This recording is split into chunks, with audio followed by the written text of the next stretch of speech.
Questioning beliefs, seeing if you can question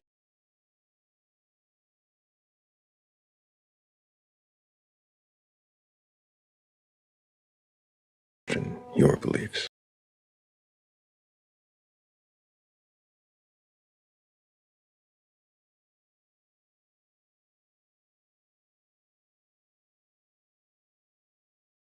Your or God's higher power or anything like that. And what is it that you believe?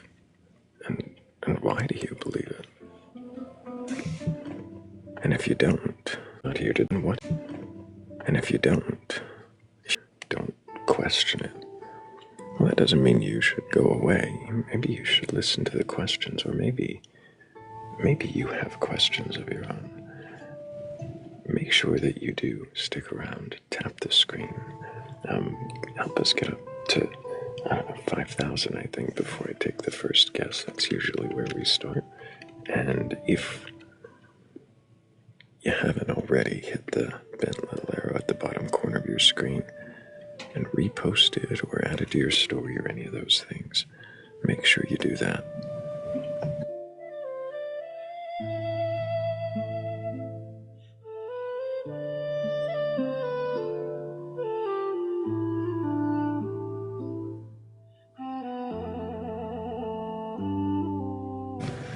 I was trying before the end of the live to get a song moved over and play it before our end because it was submitted by Morgan and she was on the panel. Today's her birthday for at least, well, it was her birthday 30 minutes ago, her time.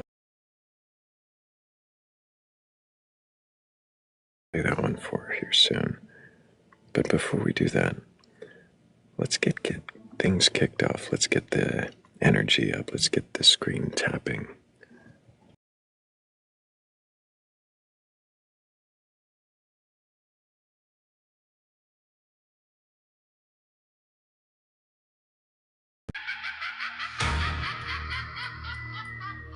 Step right in, through the sand and the static.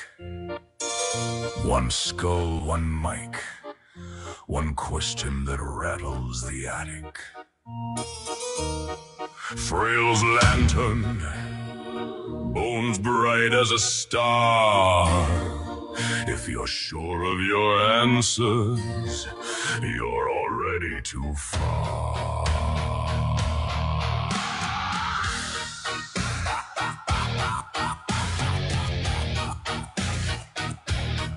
Dry wind, dead road, tents made of tattered belief, mirage of a miracle, promising relief.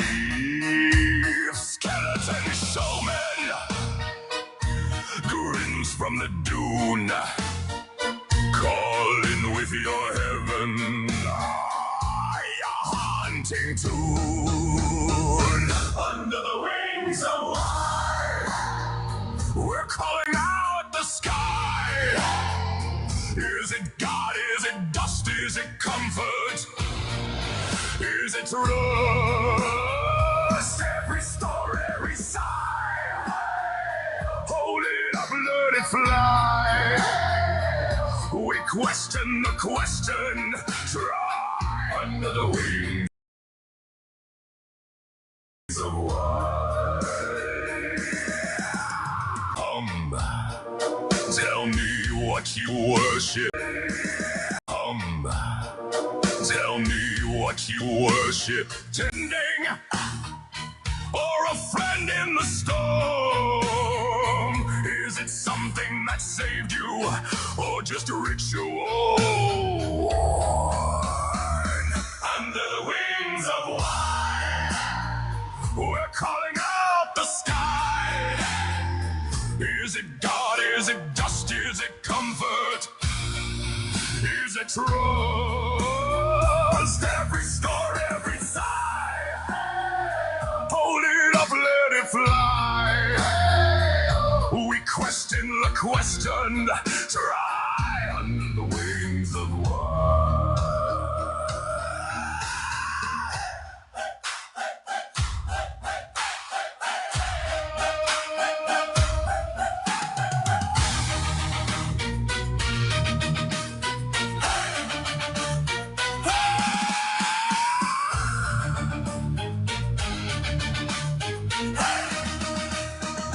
If your truth starts shaking, let it shake, let it breathe.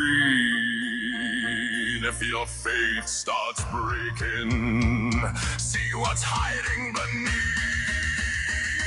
Under the wings of war, we're calling out the sky, not to conquer, not to fight, just to look, just to light every doubt, every cry, bat bright in the night.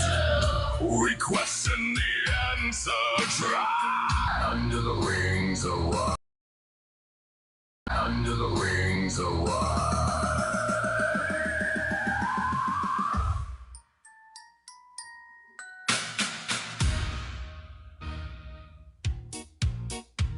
Hell yeah, guys. Keep tapping that screen. I've got one more song I'm going to play before we take a guess. A new one from Michael B. coming through.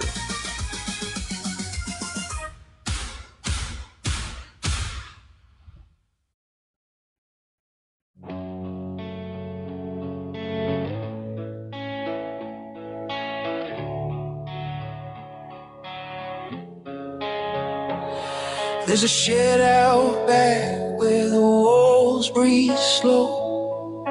Planks full of secrets nobody wants to know. The floorboards creak like a warning sign, but there's room in the dark and maybe one more mind. Drop your gods, your doubts, your paper crowns. I won't kick you out, I won't burn it down. Every shadow I've hoarded, every ghost I've kept, can squeeze in here too. Take your first step. There's room for one more voice, one more one more spark in the corner of the shed. Room for what's unsaid.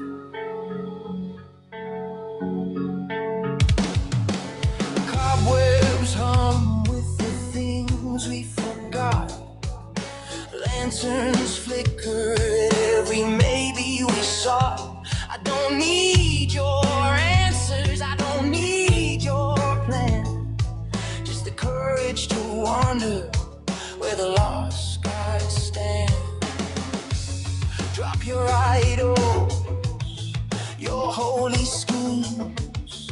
I'll sweep the floor, I'll patch the seams. Every question, every doubt, every wild desire.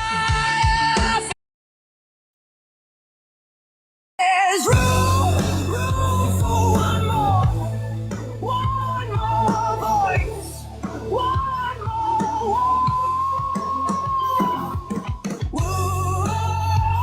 more spark in the corner of the shed. Room for what's unsaid.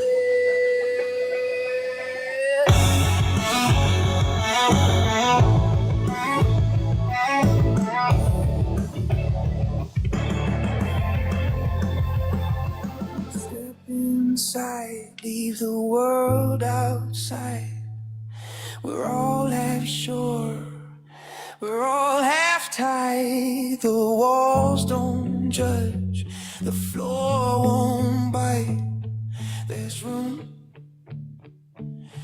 shed tonight.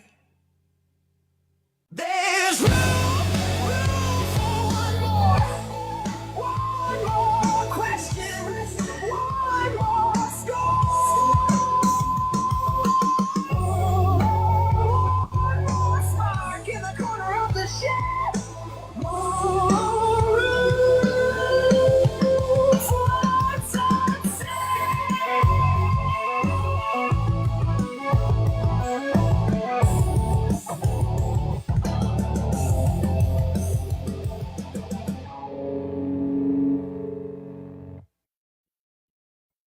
Welcome.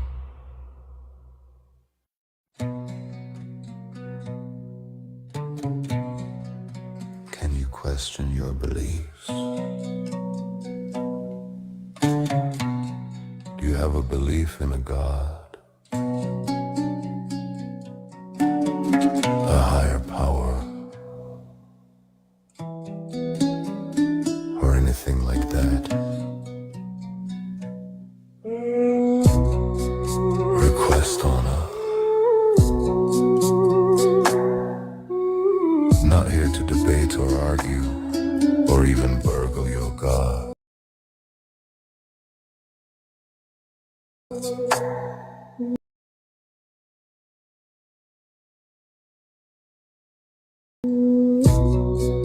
But there's always in the shed.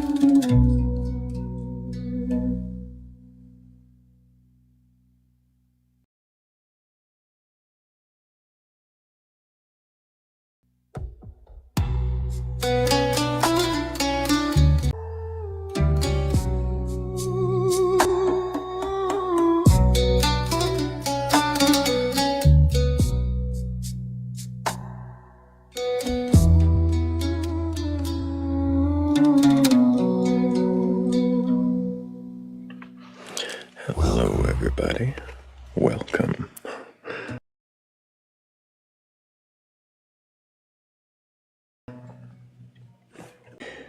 Make sure that you are tapping the screen and sharing the live. We're up to 7,000 likes already, which is perfect for taking a guest. If we happen to have anybody who has a belief in a God or God's higher power or anything like that already here, then go ahead and request up. I'll be taking guests.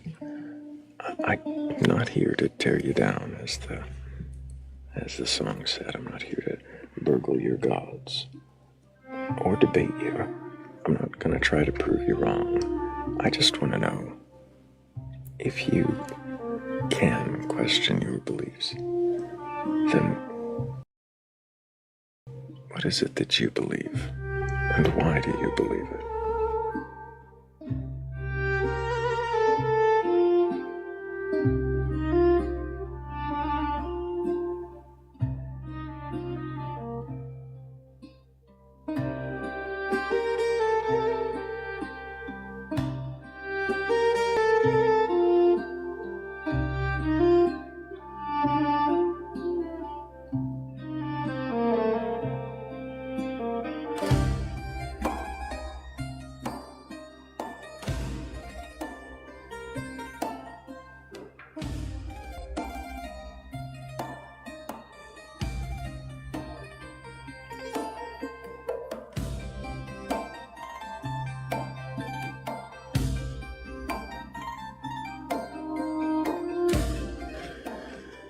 Thank you so much, Bats. Appreciate you. I see a couple of requests already,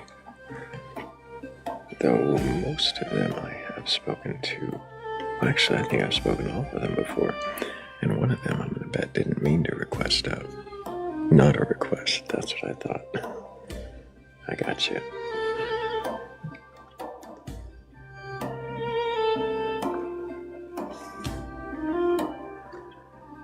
H says, "Hi peoples, we live cool beans." I'm not sure what that means. What are cool beans? How does that relate to living?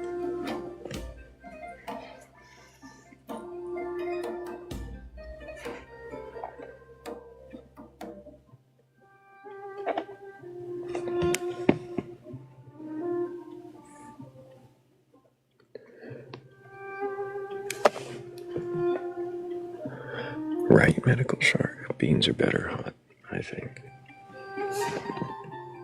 Can't think of a time I've said, oh, these cold beans are excellent.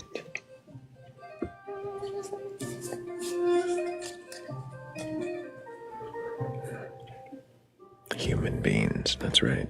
Both sides, we were all human beings. Apparently. I mean, beans are just sandwiches, and sandwiches are people too.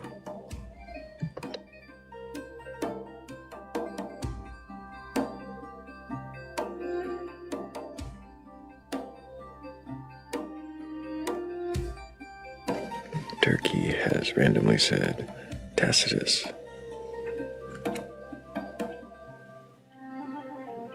Fascinating. Any sea carrier with godless. What?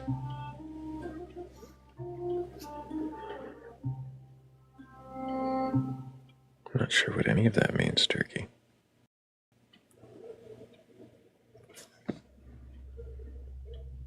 Oh no, sorry, just what I heard. I know how that goes.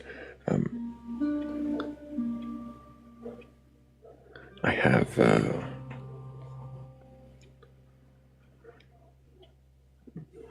6 screens in front of me, and 3 of them are cracked.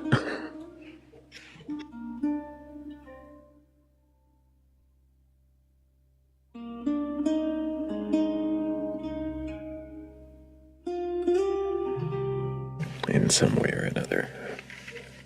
Oops.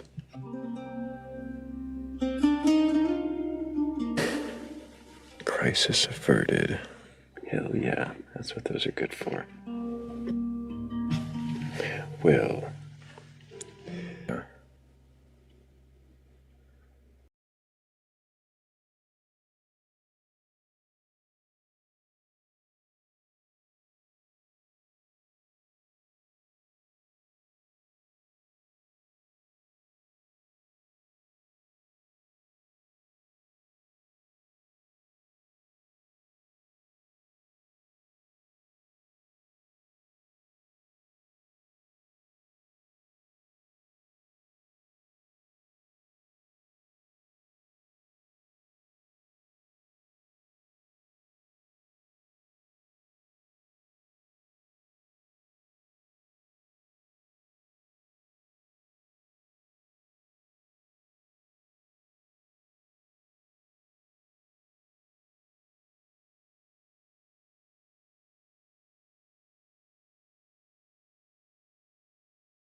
Well, that experience, specific experience to what they actually went through, you know. If Exodus was a fiction. Well, right. I that would I guess for me, when I look at Exodus and I think about Jewish slaves, I also kind of pertain it to my own culture as being an African American. I look at what like black slaves went through, and I guess one thing that's what I was trying to say. One thing I took from that experience with the Exodus and learning about what Jews went through as slaves, it also helped me. It also helped me dive into what my people went through, Right. and it gave me like it kind of made me appreciate not just like my culture. See that. Yeah, I can see that connection. What it kind of see that connection. I can see how that helps. And give you a connection to that. Yeah. But my question is more pertaining to the belief, I guess. Not just. Does it matter to you in your belief in Jesus if all of these Old Testament stories, especially the Torah, is more of a belief? Does it matter to you if those are true or not? I think I think it matters if they're true because you know it's a big part of the history of the Jewish people and something that they really hold on to. What if they don't? Well, I guess it's I guess like the literal meaning of it. I guess like if it literally happened, if it literally went down like this, then I guess no, that doesn't really matter.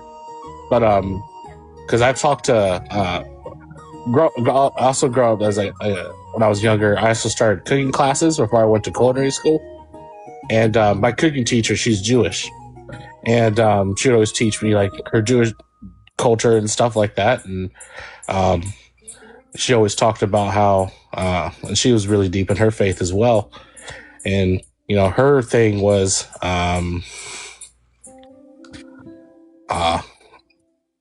her people went through a lot, and especially not just like with slavery, but also with like the H costs and stuff like that, and they take a lot of they a lot of that's on their sleeve, a lot of that's in their a lot of that's on their a lot of the I guess the way they carry themselves is knowing that they've been through a lot as a people, and I guess that makes them stronger in a way. So even if the stories weren't real, what they take from those stories is what really matters. Like take from those how it molds them into the kind of people they are. Right. If those stories aren't real, does it matter to you and your belief in Jesus? Not necessarily. What if the New Testament stories are not real? Would you still want to hold on to the belief in Jesus? Yeah. Why?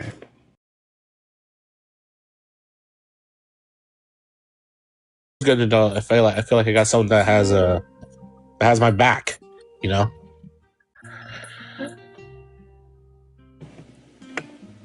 If that makes sense. I'm not quite sure how. How does it... If the stories were not true, how would Jesus have your back? If the story...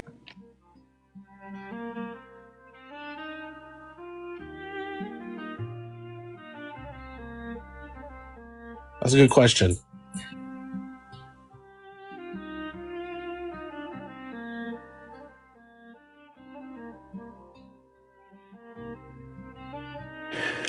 It's hard to explain, I guess. I like Doctor Who, but I don't think the stories are real. Should I feel like Doctor Who has my back?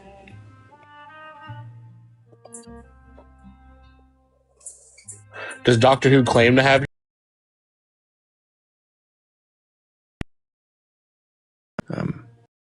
Should I feel like Doctor Who has my back?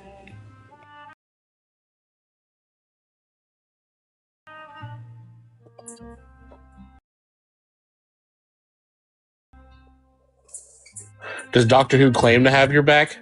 I wouldn't blame him for holding on to that then. Says that they have other characters in the book's back, and then the book goes on to say, oh, it's you too, and everybody can do it, then you think it's fine to believe that you should believe that, because the book says it. Does the Bible claim that Jesus is fictional?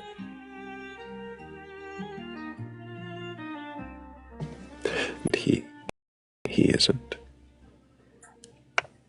Well, not me personally, but I'm pretty sure there's some sort of historical record reference to someone like Jesus. But it's kind of hard because, you know, when we talk about the story, when we talk about the story of Jesus, there's so many religions that are just like him. You know, they talk like so many other cultures that have like their own Jesus, you know, that was resurrected or rose again from the dead. And there's so many different versions of the same story, you know? So it's like Elvis. or Tupac, you know? Well, what if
when we pass, we're assessed.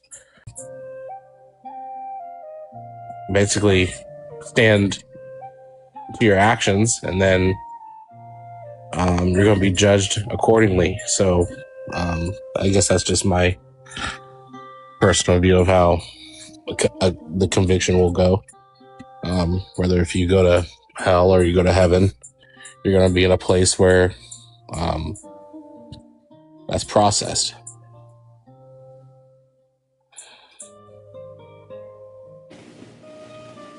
Why do you think this is going to happen? Why do you think there's this processing center? I don't know. I guess it's meant because I used to think about death a lot. I used to think about how it would happen, and used to think about like, oh, do you like stand to like a court? Is like God seen like a throne, like on a court? Is it like a court kind of thing, or is it like a? Do you just instantly go to where you're destined to go? Is there any conversation with him, or when you say you go, like, are you gonna go where? Like, what is the you? You going anywhere? like people? Oh yeah, I guess people like what? Where? Like when someone dies? Yeah. What is the part that's going anywhere? I guess their soul. What is that?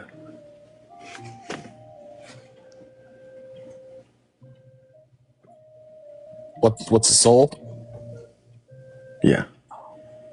I guess basically what keeps the lights on.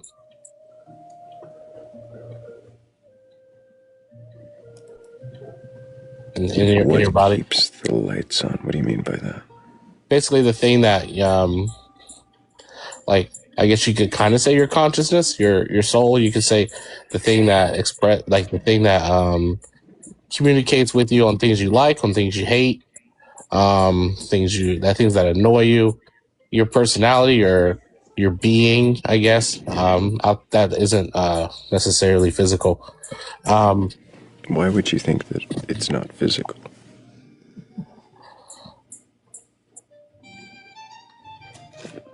Well, I guess it's because you're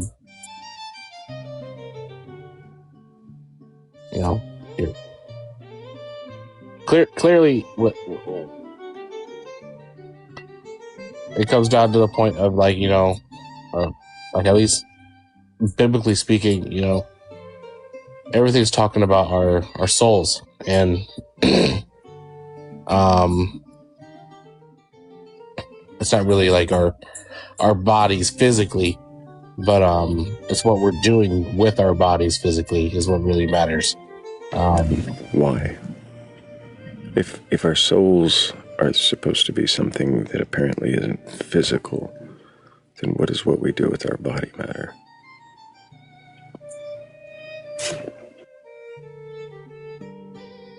I guess what we do with our body matters.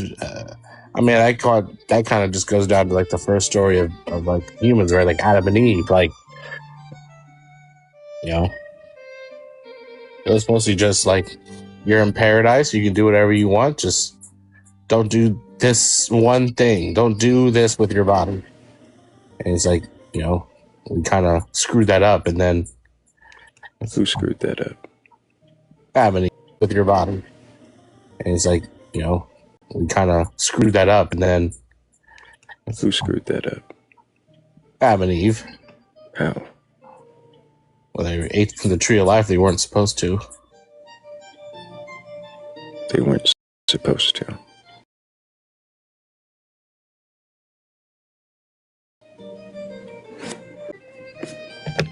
Well, it says in the Bible certain things. God said, do not eat of the tree of the knowledge of good and evil, for on the day you eat of it, you will surely die, right? Yeah. Or when you eat of it. Really just leave that alone. It implies that, he tells them not to. But when you say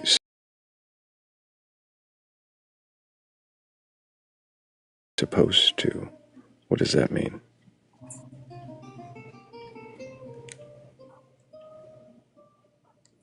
I guess I was kind of saying this. I guess I was kind of saying the same thing you were, but But he also says, when you do it, this is what's going to happen. right, kind of like a warning, I guess. When you do this, this will happen.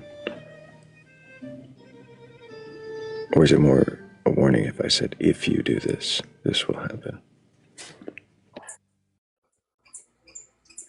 Well, I guess I should say, in my adolescence, my mom liked to explain things. She would like to say, when you do this, this happens. And when you do this, this happens. Pick one. Which one do you want to do? Okay, fair enough. So you see it that way. Yeah. So here you see God as saying that it's a warning that they're not supposed to eat of it. When you mess with that fruit, if they're not supposed to eat of it, why did he put it in the garden with them? I guess to see if they'd be loyal to it. Do you think he knew what they would do?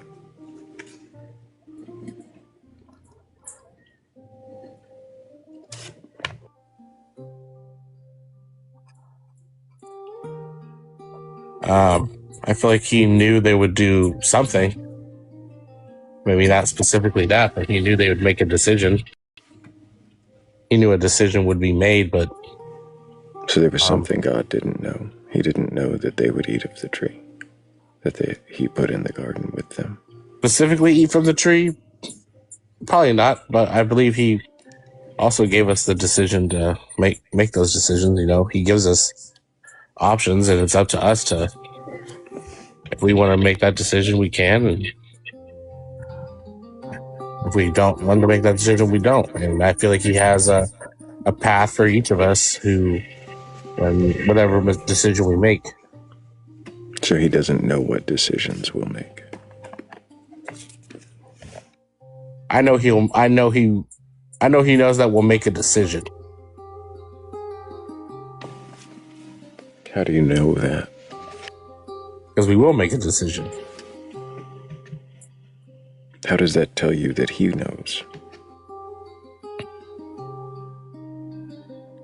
Otherwise, why would there be a consequence for... consequence? Because if you either do this and this happens, or you do this and this happens. So it's like, you know, there's a consequence for your actions. So right, there's a reaction to actions. Yeah. Why do you think that? What do you mean by consequence, though? I don't mean consequence also as negatively. I mean it also as like, you know, you do this happens. There's your consequence. You do this, there's that consequence. So, and it can be good cause and effect. Yeah, the consequence could be good or bad either way. So like cause and effect. What does that have to do with God? Effect. What does that have to do with God? I guess it has to do with whichever path you choose to go down. What do you mean? Yeah, it kind of goes with the Bible verse, you know, like the narrow path or the wide path, you know, and most people would go with the wide path because it's easier to go down, and you know, but the people that will be rewarded the best will take the narrow path, you know. But so it's like, but either way, each person had the option to either take the narrow path or the wide path.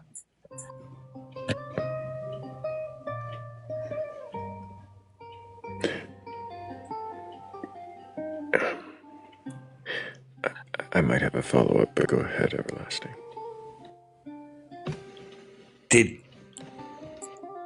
Did God need to learn what choice we would make? Did God need to? Yes. I don't know if I'm at liberty to answer that. I don't know what he needs. Choice and consequence aspect of it. Yeah. So God places the tree of knowledge of good and evil, gives the command not to eat from it. That seems to be a test. Would you agree?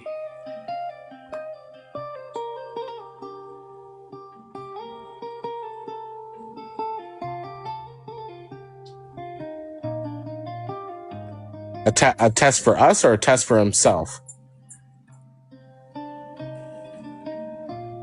I suppose it would be a test for us, but it seems to also be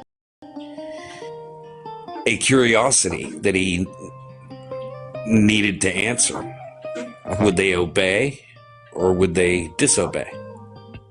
Right. It's pretty binary, it seems. Mm-hmm.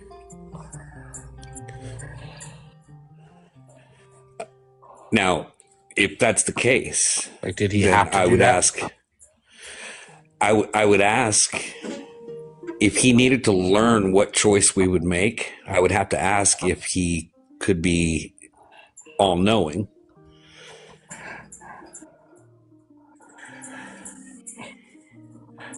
I guess when it comes down to, like when I think of an all-knowing, when I think of God being all-knowing, for me, it's like I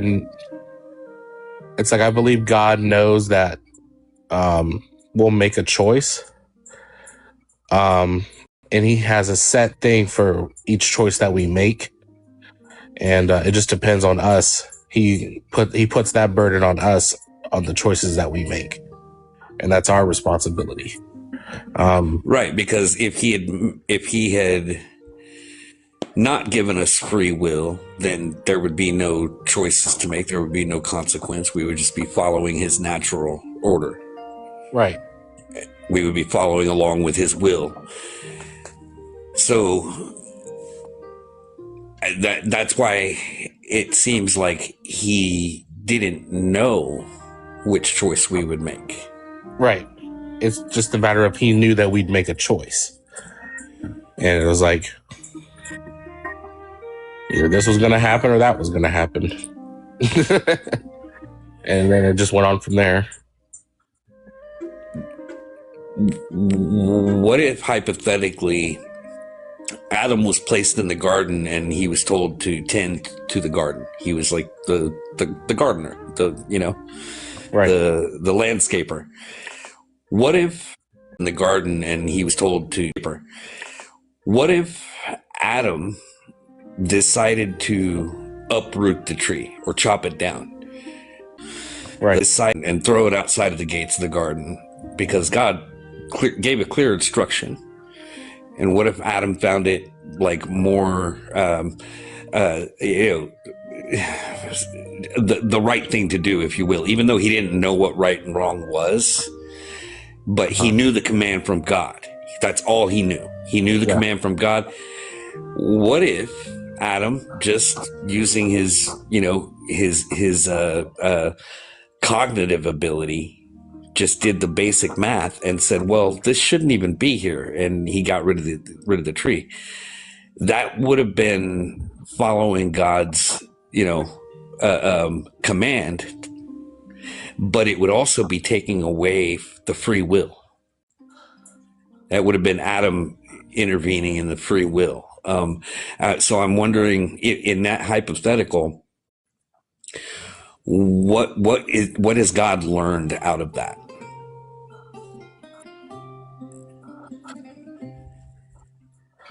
That's an interesting hypothetical, because if he's like the landscaper, I guess, and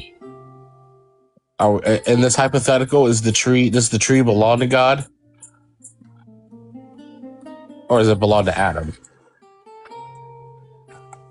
Well, I mean, Adam was tending to the garden, and the tree he was commanded not to eat from. So I'm wondering if Adam had made another choice, he would have made a choice, and it would have been utilizing his free will. He was commanded.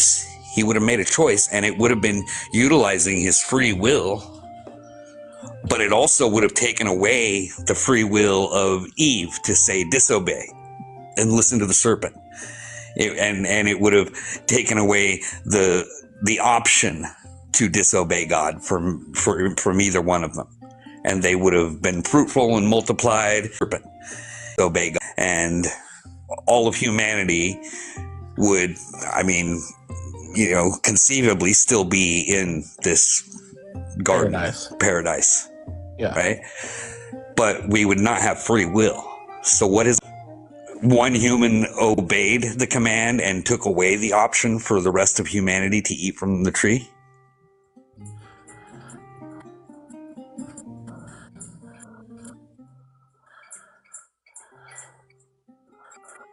I guess in that hypothetical, I guess he probably would have learned I'm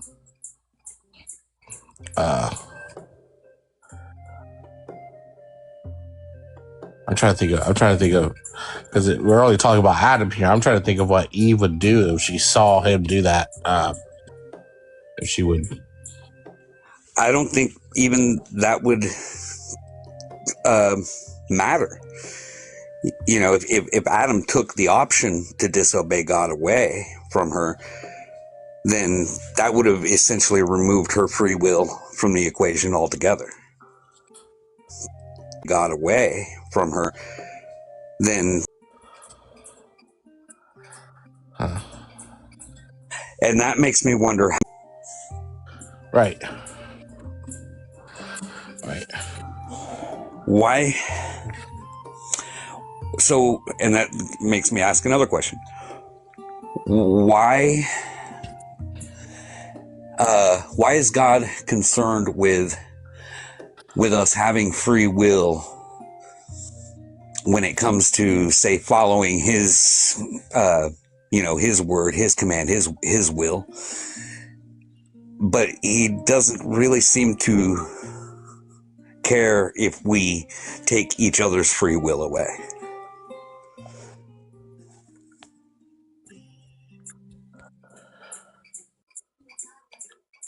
well, what are ways that we take people's free will?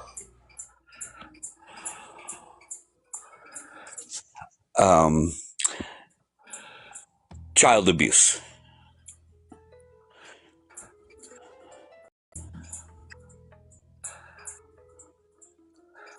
That's an example. So like hurting others. I'm going to use child abuse as the specific example, because the child's free will is taken away by the evildoer. So God seems to be he gives mankind free will so we can choose good from evil. And when an adult chooses the evil of abuse of a child, the child's free will is disregarded in this scenario, just so God can see if the adult is going to choose this evil. Right.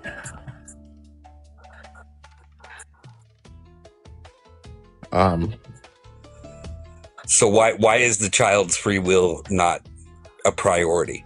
Why is the evildoer's free will the priority in this situation?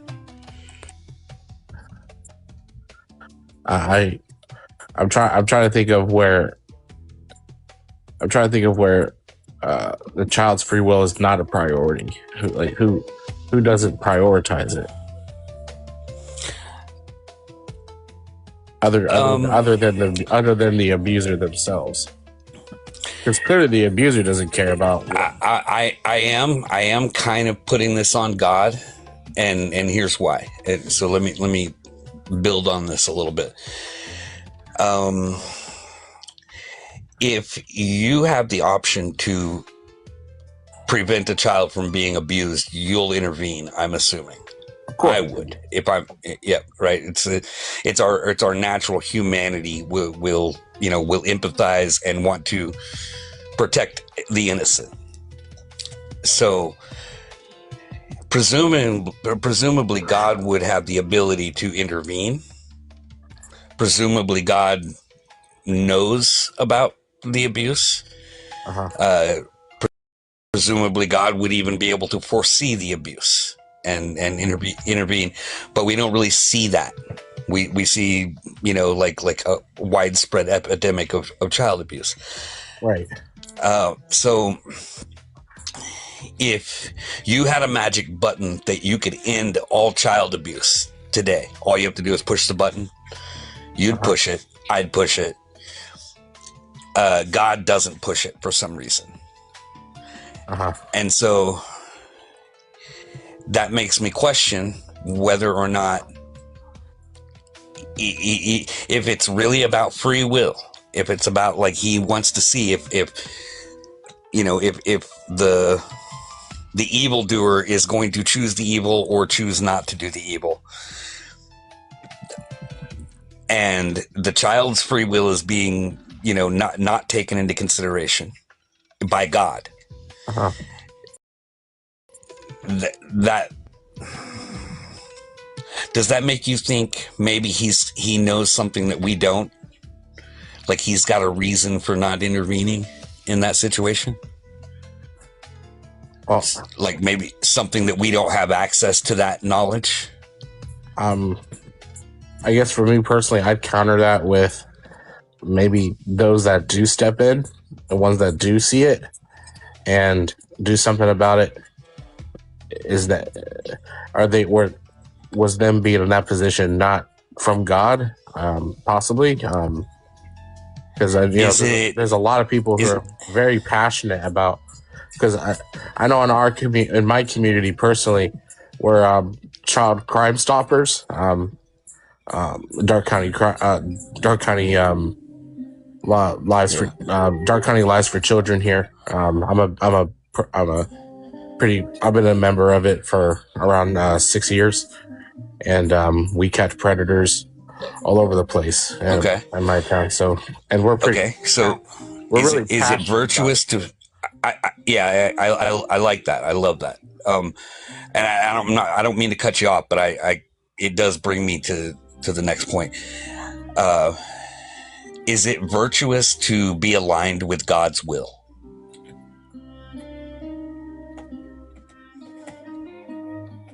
I believe so. Okay.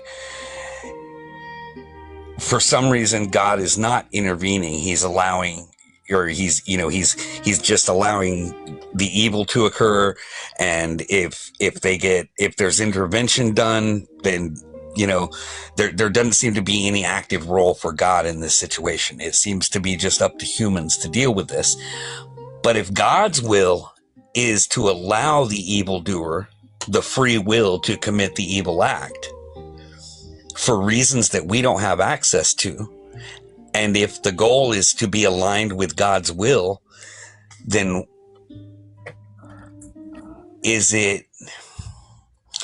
doesn't it logically follow that we shouldn't intervene and just leave it up to God for whatever his mysterious higher ways would be?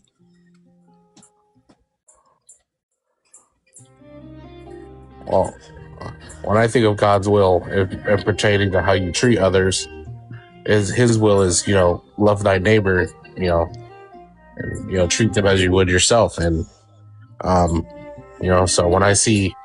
if I saw a child being abused, that's my calling there. Like not as a person, but also as a Christian, I meant to, treat everyone the way I want to be treated. If I was in that situation, I'd want someone to help me, so I help them, So, that's, I would say that's. Did God create us to look down at gravel on the ground and say, "Wow, that looks delicious. I think I'll try that. I want to see what that tastes like." No, but okay. It's just okay. It's just, could God have created us in such a way that abusing a child would be the equivalent to looking at a pile of gravel and saying, "I have no desire to eat that whatsoever"?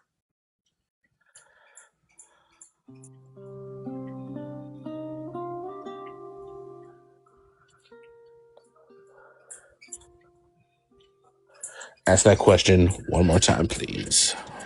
Could God have created us in such a way that it would be equivalent to us looking at gravel on the ground and not wanting to eat it? Could he have created us in a way that abusing a child would be the equivalent to that? Yes. It would just be, he could have created us in such a way. In fact,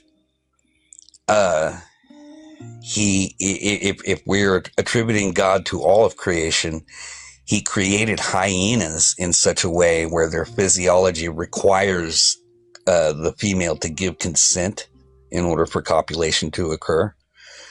So it's just the way their physiology is. Now, there's other side effects to the way their physiology is that doesn't sound very appealing whatsoever. But at least in that respect, he made them unassaultable in that way. So he presumably could have created humans any way that he wanted to. He created us in such a way that one of the options for committing evil is this child abuse. And if it's his will that this child abuse occurs, whether it's for the sake of free will or whatever mysterious higher ways that we don't know about, it only logically follows that we shouldn't even intervene. If God won't intervene, and we agree that he could have created us in a way that we never even had this option. So it would follow logically that there wouldn't be groups that would intervene or prosecute child abusers. You know what I mean? Does that make sense? Right. But I also feel like there's,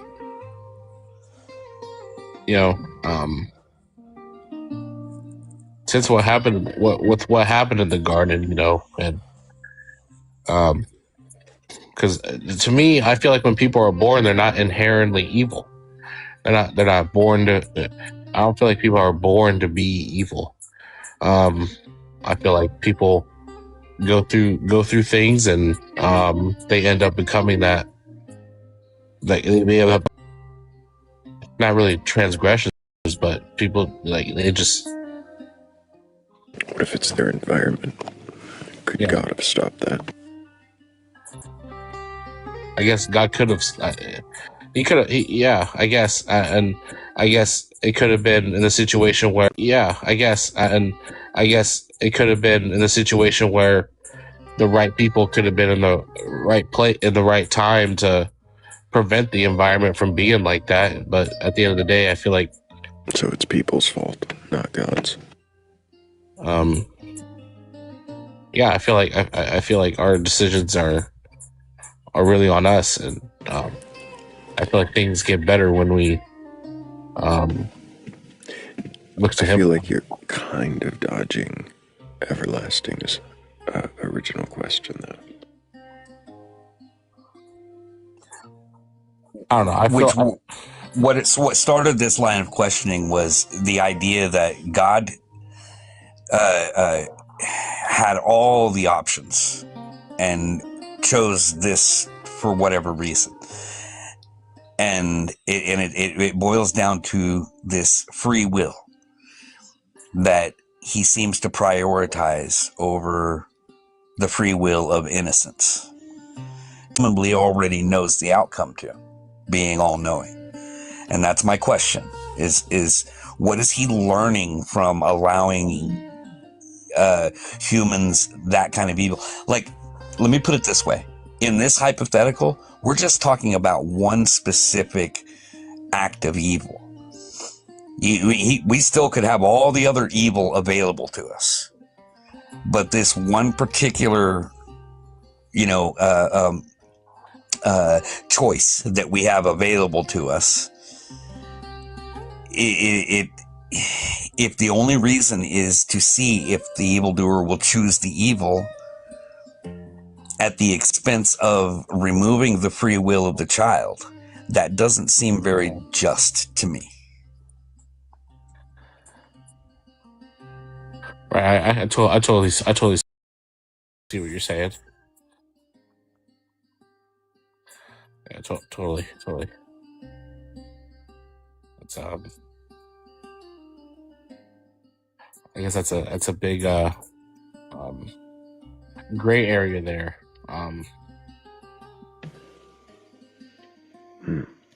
If that's the right term to use, is when it comes to sounds really close to an I don't know, which is perfectly fine. Yeah. That's an area of a discussion involving I guess God's influence or God's influence in there, and I guess I'm not just me personally, but I think all of us. It's something that we don't really understand. It's hard to understand, especially with how God's portrayed in the scriptures, a loving and just God. But these things are happening, and there's not a lot done by it.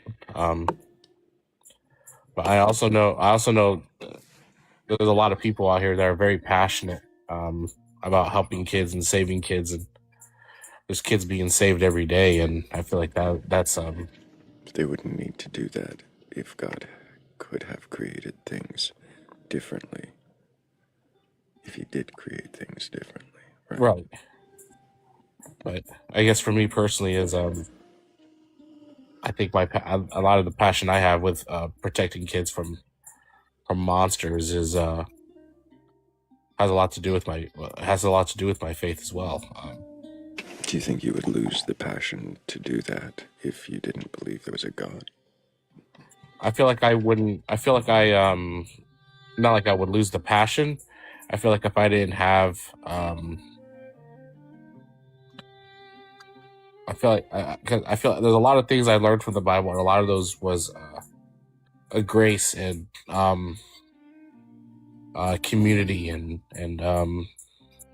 I guess. Do you not think you could have those things without the Bible? I personally think Thrayle, if I didn't read these stories in the Bible and reflect and these teachings in the Bible, and especially Psalms and Proverbs, if I didn't take a lot of those things from there and reflect on them heavy, I feel like I'd be a real piece of shit. I'm not even lying, man. I feel like I'd be. Do you not think you could have learned those lessons in other ways, in other places?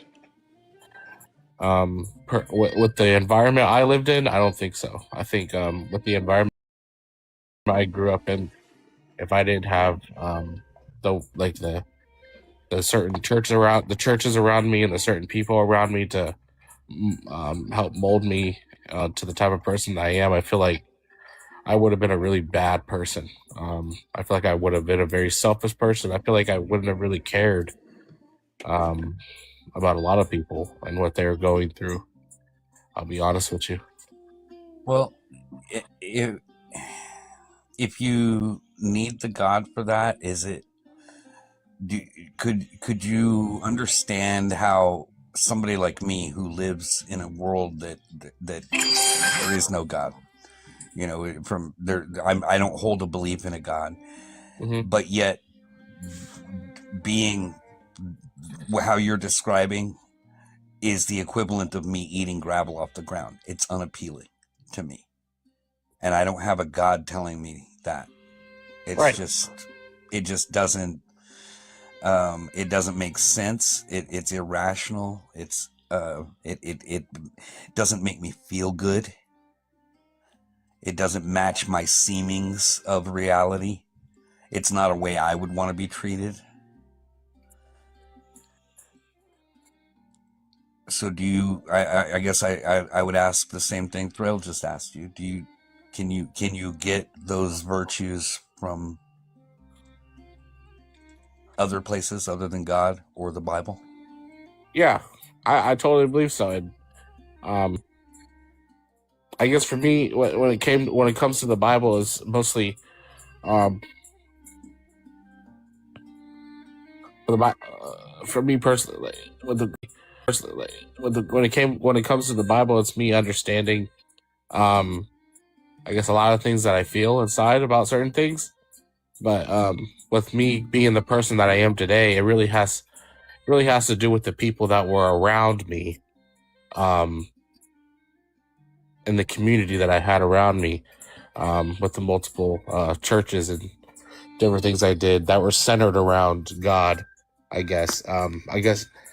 So. I guess I really had to. It's like God, was like the nucleus of it, but the whole reason I am today is because of the people I've had in my life, and that I believe that God put in my life to make me the kind of person I am. And I feel like if I didn't have them, I wouldn't have had those people. I would have been stuck to my own vices. I would have ended up a way worse person.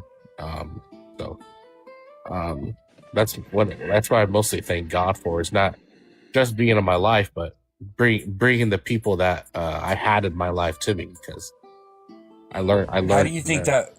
How do you think that would have worked out for you if you didn't have that community, to give you that moral structure, Mm-hmm. and you had chosen to be a jerk? Like how would that work out for you in life, do you think? Me personally, I feel like I would have ended up like my dad, just in and out of prison, multiple kids before he even before he turned 30. I would have been a deadbeat. Probably would have been a loser. I probably would have, because before I found church, I was always really, really hard on myself as a person. And I guess if you think that God is giving everything free will, I'm not understanding how he has anything to do with these circumstances that you found yourself in.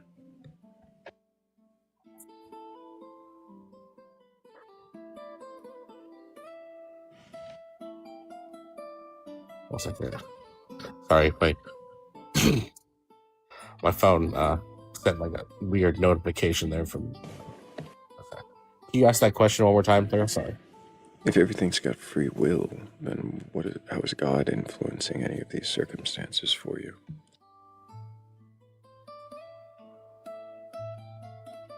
Well, I guess his main influence was a church being next to my house. How did he do that? Well, why? I feel like why? Are you saying he took away the free will of people to make them make a church in that location so that when you were born, you would have a church nearby?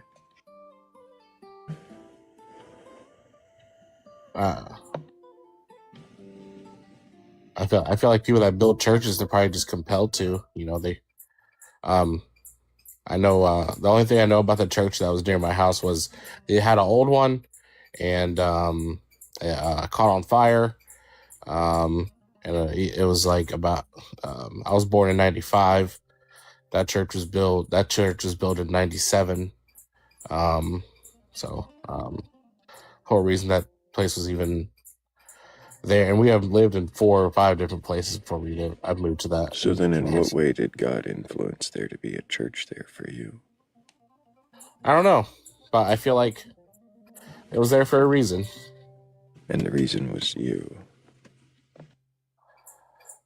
Yeah, because it was starting to become, when we moved to that certain house at that time, that was sort of my sort of the years where I was just starting to be allowed to go outside by myself, I guess. And the first thing that caught my eye in that neighborhood was like they were having like a little fair or whatever, and those were the very first people I talked to when we moved to that house. Was people. So then they were all there just for you. I a little bit of a Truman Show thing going on here. I'm sorry. Like the way you're describing it, is this all elaborately orchestrated for you to be able to find God? I feel like God. I feel like I feel like God, at least in my testimony, and with how I feel with my upbringing, I feel like God put me there for a reason, and that certain location was prime for me to be able to just be steps away. Put you there for a reason. Yeah, and it was to. How did he put you there? Well, there was a lot of things that happened that got us into that position. In what way did God have a hand in it?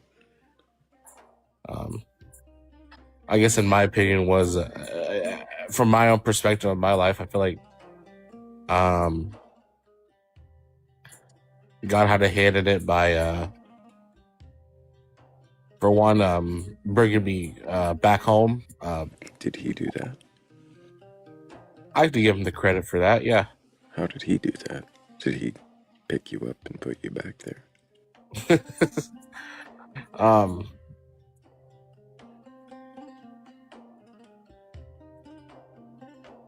I don't know. It's hard to explain. I feel like Did he take somebody else's free will away from them in order to put you back there?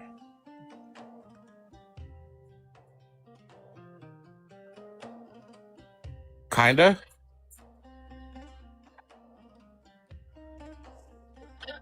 Fascinating.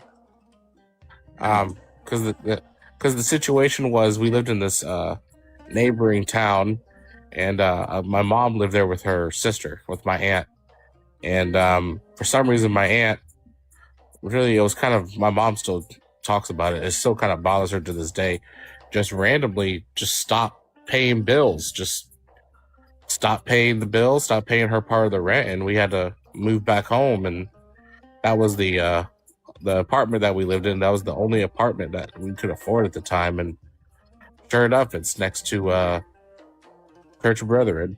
And that was the only place we had to be out in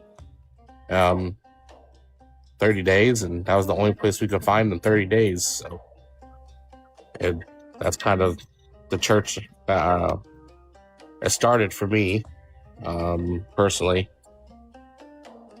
And yeah, that was kind of the only place I could go. I feel that's kind of the only place I could go that was safe. Because I do live in a very rural community, and we're, at the time, we were like one of like 3 black families, and just me being like a young black kid amongst the, like, outside, I did get targeted a lot, but I could always run to the Church of Brethren and be safe there. So yeah, it does feel safe in a group. I understand that.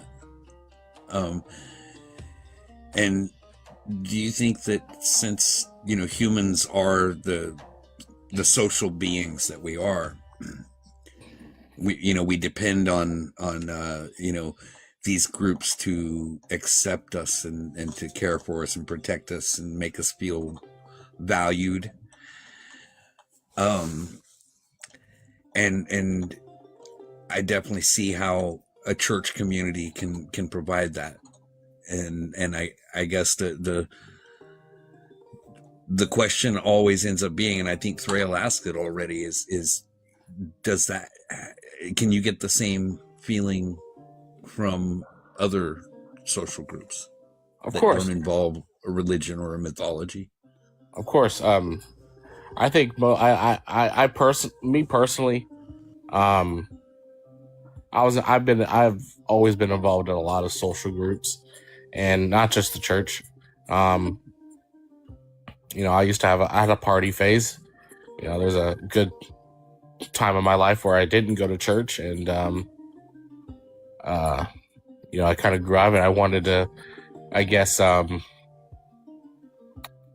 was just had to see what else was out there, not just go to church every Wednesday and Sunday and youth group and stuff like that. I wanted to see what it was like to, like go to parties and, like just, hang out with my soccer team and all the other neighboring kids, that didn't go to my church, I guess what the church taught me, helped me do, I guess, in my area was to be more social and to talk to more people. And honestly, a lot of my friends growing up and a lot of people I grew up around, a lot of them didn't go to church. A lot of them weren't religious. Well,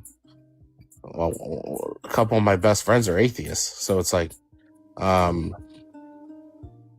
so I've always been. I've never stuck to one crowd my whole life. I've always been multi-crowd. It didn't matter if it was the sports guys or the outdoorsman guys, like the fucking, like you call Hicks or something like that, or my music friends, my art friends, my my nerd friends, stuff like that. I've always been curious of different social groups. That's why I always went. Same thing with churches. I never stuck to one denomination of church. I'd go to I go to multiple different types of churches, where it was Catholic churches or Presbyterian or Methodist or evangelical. I just wanted to learn. I was always so curious about learning all these other groups. And there's even a time I was going to Mormon services just to learn about how Mormons pertain things. And how is this answering the question, though?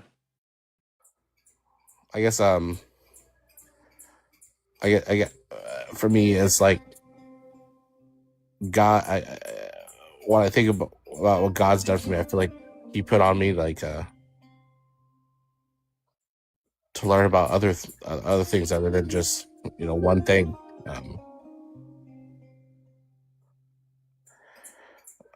I can learn. I learn a lot about myself from not just the church, but also learn about myself as a person from other people that aren't in the church as well, I guess. I treat them all the same. Before we do wrap this conversation up and bring up a new guest, I do want to welcome Sebastian up. He's been sitting there quietly. Hey, Sebastian, how you doing? Thank you. Hey, Thrayle. Hey, Everlasting. Hey, guys. Did you have any questions for Noy? Hello. Hello. Yeah, I did. Hey, Noy. What's up? I was gonna ask about, because you're talking earlier about God and free will and stuff. So is God all knowing in your view? Yeah. So does He know our choices before we do them? I would say he knows that we'll make a choice, but he has a path for what choice we make. So is that a yes? Sure. Yeah. Like in the garden, for example, when they ate the apple, the fruit, he knew that was going to happen beforehand. I think I said before that he I'm sorry if you said it before. I didn't know if you were hearing. Yeah. Okay. My whole point on that was he knew that either we would or we wouldn't, and he had a plan for if we did, and he had a plan for if we didn't. Okay. So it sounds like you don't believe He is all-knowing, like about the future. I guess when it comes for me, it's he knows that we'll make a choice. I guess. Yeah, sure, but not what it is. Specifically, no. Okay, so all right. And then about God, you believe God created the universe at one point and stuff, right? Yeah. So yeah. So where did God come from, in your view? I don't know. That's fair. I don't know. I don't believe in the Bible's description of how the universe was created. No, I'm not asking about the Bible. I'm asking you, like, what's your view of God and eternity? And yeah. Do you believe he somehow always existed and then created the universe?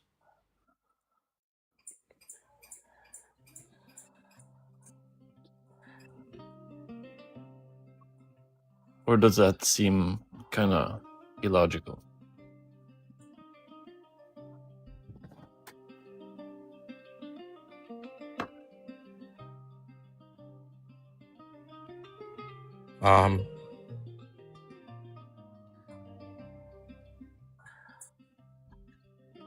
Yeah, I'd say it's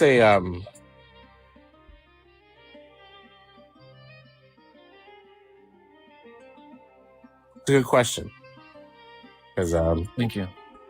that's always a discussion I've always had. It's like, Yeah, that wasn't something Was I God always before- thought about when I was a Christian, you know? yeah, it's like, was God before the universe, or Yeah, was he like, made at the same time as the universe? Or, right.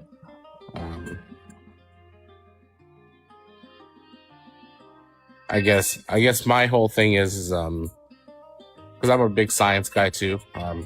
So Yeah, it's nice. kind of I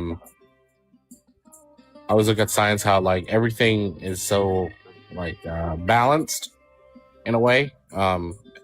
If the Earth was tilted in a more degree angle or closer to the sun so much this way or that way, the Earth could freeze or the Earth could burn. So it's kind of like in the perfect spot, you know. So it's like, Is it? How perfect do you think that we are in relation to the sun?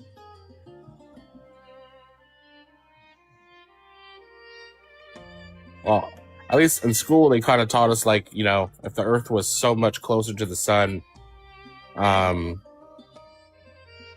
you know, we would be too hot. It'd be too hot for the oceans to be here, and if we were too far away, the oceans would be frozen. Sure. Do we revolve around the sun in a perfect circle? No. Right, we get closer at certain times a year and further away at other times a year. Right. And that's kind of like where the balance is. The range, I believe, is 3 million kilometers or miles or something like that we vary. Now, yeah, I think Mars is inside the zone, right? Yeah. Yep. Yeah. Do you know how wide that zone is? Pretty wide. Yeah. Pretty big. So, I mean, I guess that's why I question the whole, like, just the perfect, precise place that we're, you know, where I question that, like, is it that perfect, or is it just, I mean, if there are planets orbiting a star, you know, what are the chances that there are going to be, you know, one or more that are within that zone? I don't think it's that out of the realm of feasibility. So I guess I'm asking, is that really that impressive? I think Earth is pretty impressive. Yeah.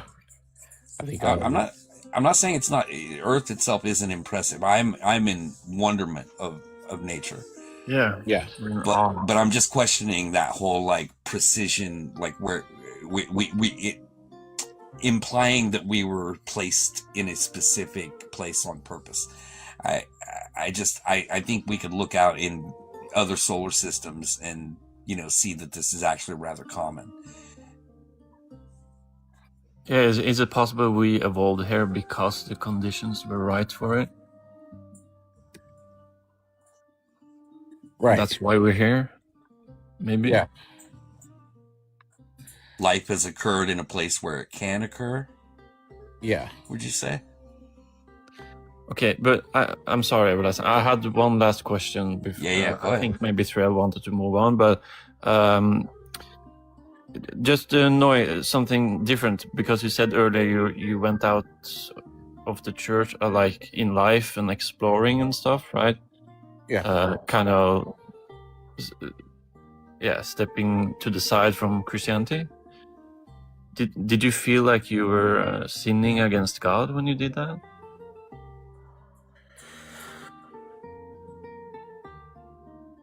Did you feel bad, or did you feel free?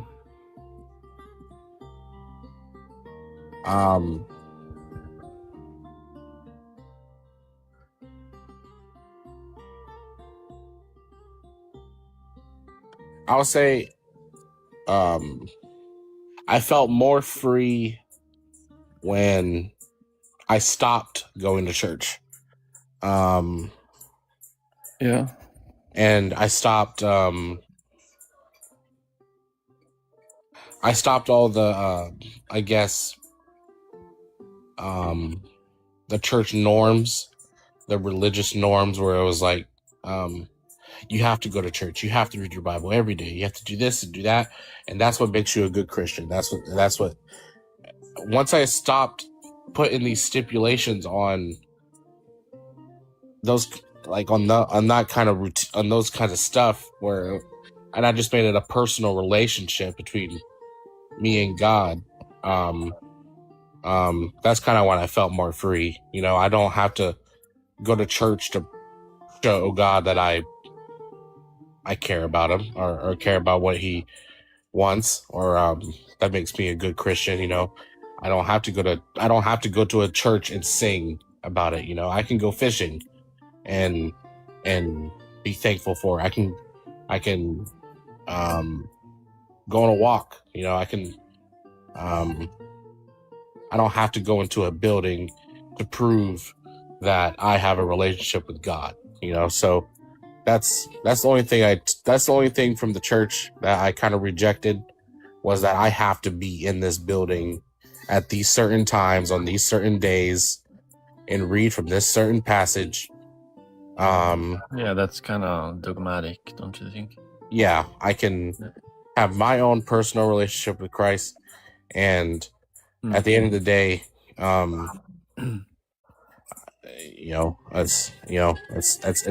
it's my relationship. No one else can tell me what I can and can't do with my relationship with God. It's me and him.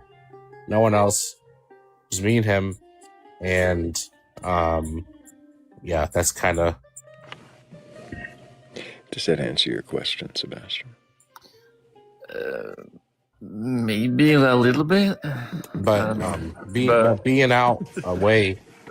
I'm sorry, I don't have any more questions, Noy. But it was nice to meet you. Of course.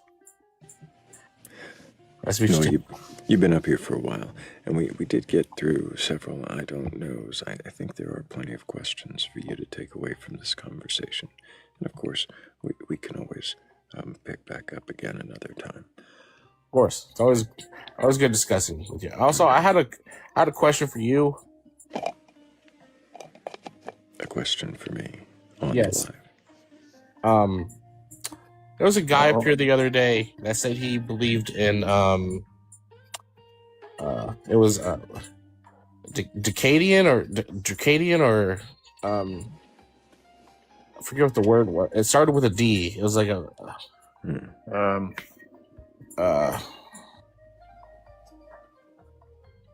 you were talking about if you read something. Tao Te Ching. I'm sorry. The Tao Te Ching. He was a Taoist. Yeah. What is that? You can Google that, or you can ask me about that some other time, off the air, or when it says question a questioner, or maybe if you watch longer, we'll have another Taoist up. But yeah, I'm not answering that kind of question right now, Noy. But okay. I appreciate you. Yeah, I generally did not know what that was. So. Yeah. There's a book called the Tao Te Ching, and it starts with a T, not a D. And you can Google that. And Discordian. Yeah, that's what he said. Okay. Oh, Discordian's totally different. Yeah, that's what. Discordia. Yeah. I have no idea what a Discordian is. There are several in the audience, I'm sure. But we can talk about that another time. Yeah, I appreciate you. Absolutely. Keep asking questions. Had to catch him mid-sentence. Of course. He really is a nice guy. He really is, yeah. We've talked to Noy several times. And if anybody watching does have a belief in a god or God's higher power or anything like that, and you are capable of questioning that belief, then go ahead and request on up. We're not here to debate you or argue. I'm not looking to tear you down or burgle your gods. I just want to know, if you can question your beliefs, then what is it that you believe, and why do you believe it? I like that Noy doesn't get defensive. Like, he actually reflects on the question. He sits with the question. He gives sincere answers. I think everybody could take a note from that. Yes.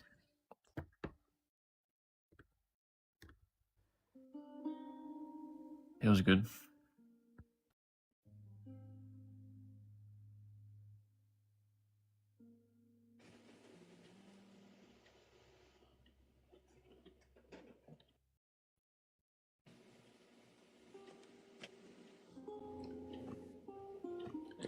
We do have Mitch joining us. Mitch, can I get your age for TikTok TTOS? Probably just drop back down. You're looking for people that believe, and I didn't think I was listening, and I didn't think you really needed help, but I just wanted to question people as well.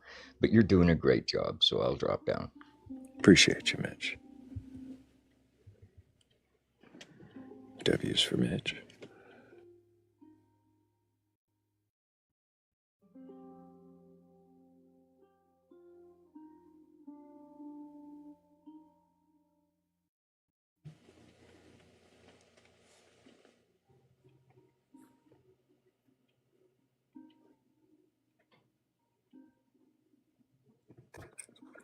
I noticed that too, Bart. Yeah. Voice double.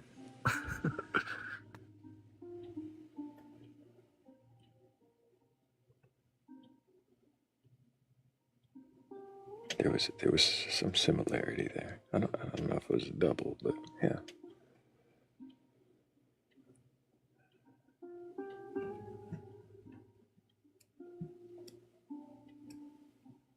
Mitch, it happens to me, count on.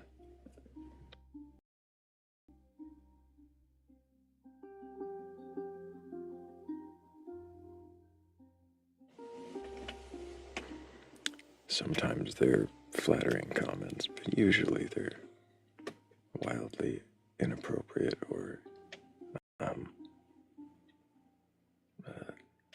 annoying. That one. Yeah.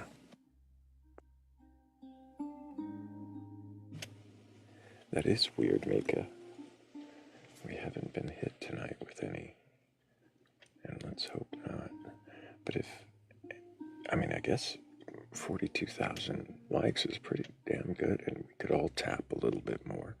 Maybe if we did, we'd get a few more hits on the FYPs out there, and people might come in and actually be curious enough or courageous enough to question their beliefs. On a Friday night. On a Friday, oh yeah. Or morning in Europe.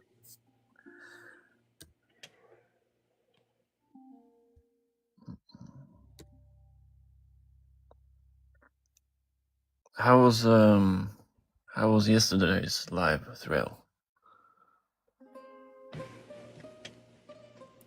Yesterday's live was... To sum up? long. Shenanigans. Shenanigans. There were shenanigans. Shenanigans were more the night before, but yeah. Long yesterday and... was... Yeah. Okay.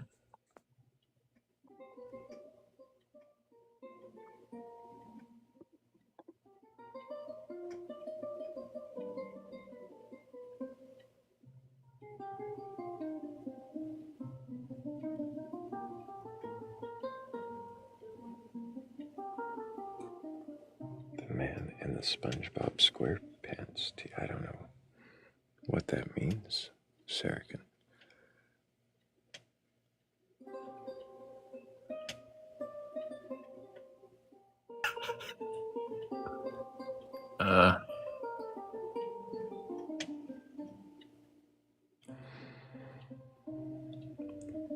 I don't want to out them all, but there are several Discordians in the Discord server. Yeah. Okay. If you ask in the main chat, in Darkness, we mean, or in the live chat, I bet you'll get somebody raise their hands and offer to tell you something, or maybe not. Discordians don't like to gather. Isn't it like a parody in religion? To some. Okay. Not everyone. Some take it seriously. Well, not too seriously, but that's the way they'll explain it. Is it like kind of absurdism, or? It is. I think it originated as an absurdist take on the goddess Eris from Greek mythology, but they put a lot of thought into it, and then, apparently you're not supposed to have hot dog buns.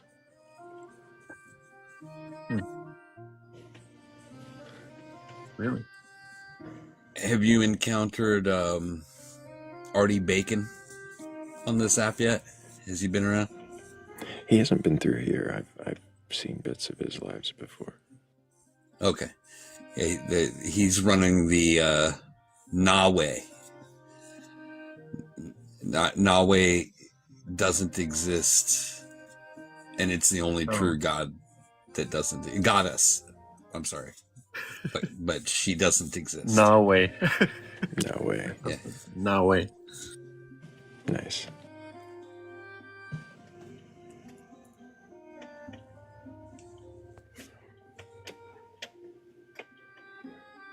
Yeah, it can help sometimes in these discussions to have a referent, so an absurdist god to hold up as a prop for comparison's sake. Or I don't know, maybe some people do take the celestial skeletal bat goddess seriously. I'd hope they quite as a prop. I don't know, maybe some people do take the celestial skeletal bat goddess seriously. And Saracen says, my thing is, why does it matter who believes in what?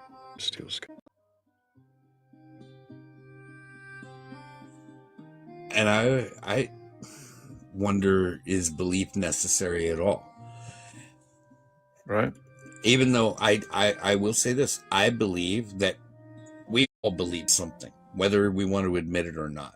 I think if you're really intellectually honest and you investigate yourself enough. With that thought, it means you believe something too. Evidently. I know. that is a belief I hold. Oh, that is the belief. Okay. Yeah, he believes that we all believe something. Now, the thing is this is a belief that I hold that I think is unfalsifiable, because somebody could claim to not believe something, but how could I falsify that? Unless I don't know, it would take a lot of work. But I don't have access to somebody's mind state, right? Yeah.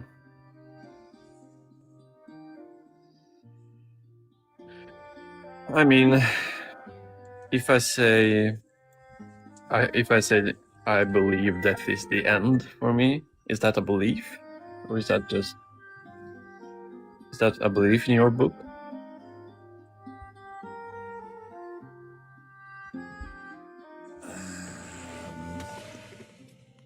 Probably. Yeah. I mean, you believe something that hasn't occurred yet, right? You just intuitively state it as a belief. Yeah.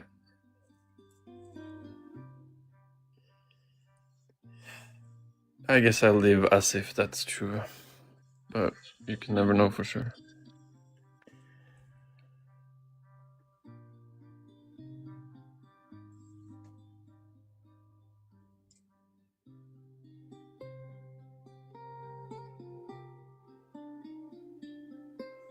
Do you think that this belief can inform your actions?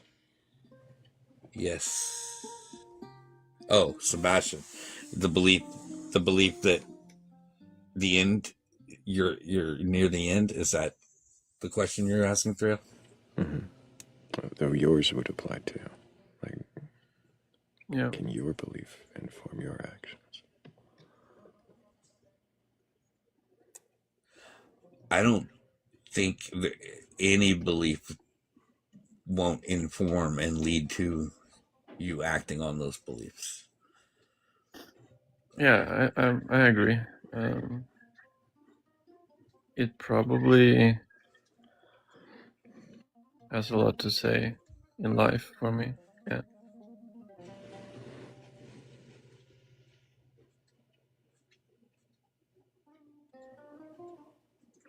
I mean, I live my life as if this is the only one.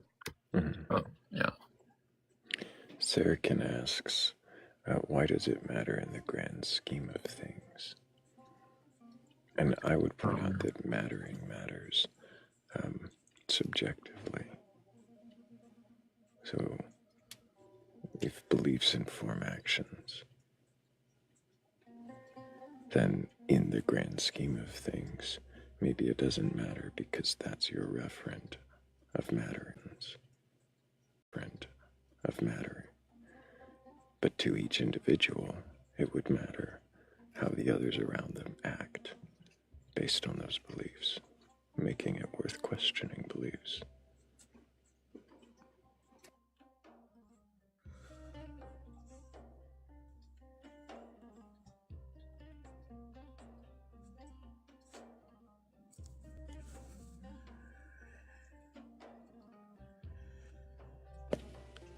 I suppose it's all going to boil down to what matters to you.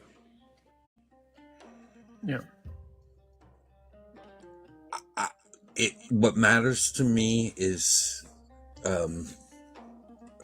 I think it's good to believe as many true things as possible, right? That old adage, rejecting all as many false things as possible, being as well informed as I can be.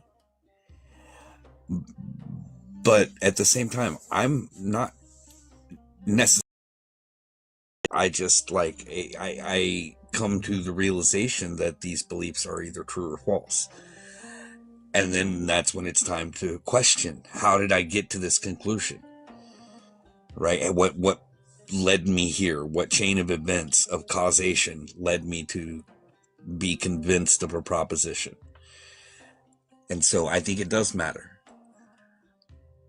And I think questioning those beliefs matter. I think that's the only way we're going to trim the fat off of holding on to beliefs that are not only unnecessary but actually harmful. And I came across an example of this earlier tonight before I joined up. There was a live I came across that this really kind of hit home for me. Oh.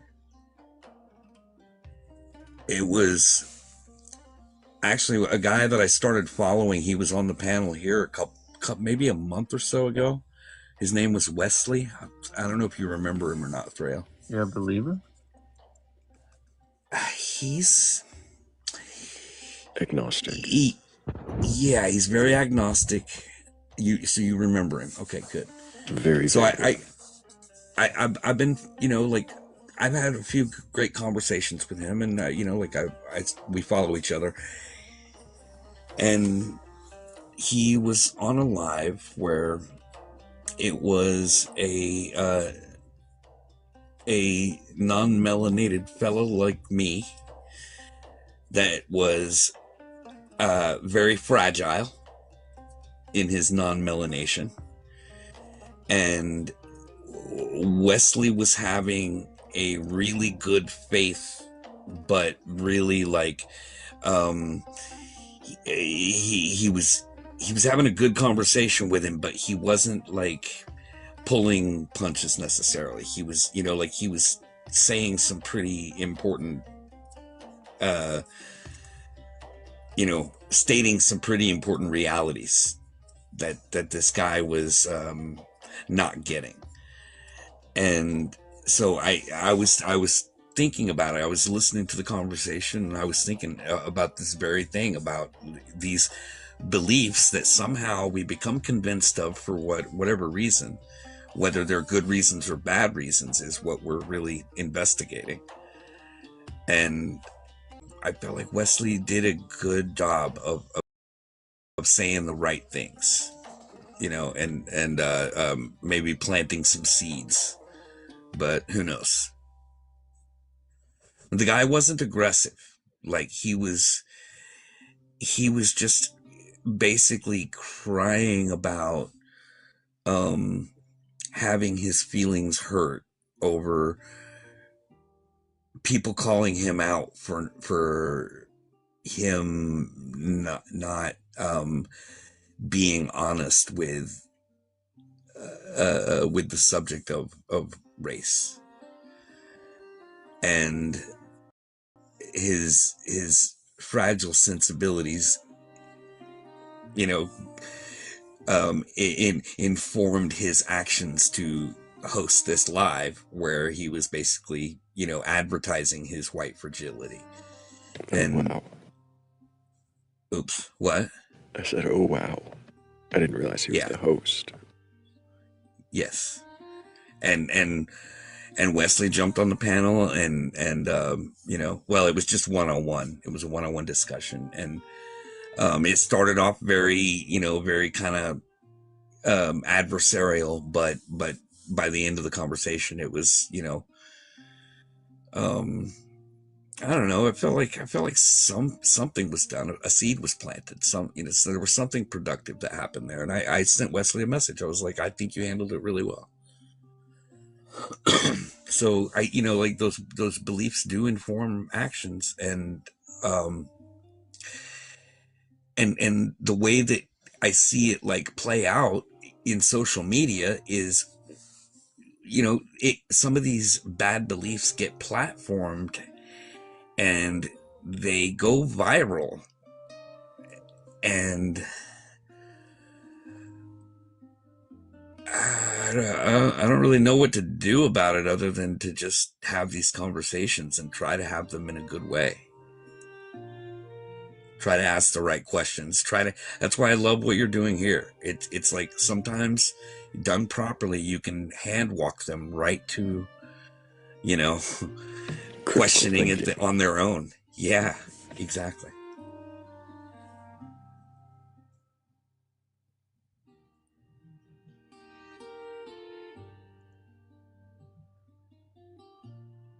I think part of the reason I stay out of political spheres is because I feel it might be difficult for me to not try to walk them to my conclusions, and I don't want to do that.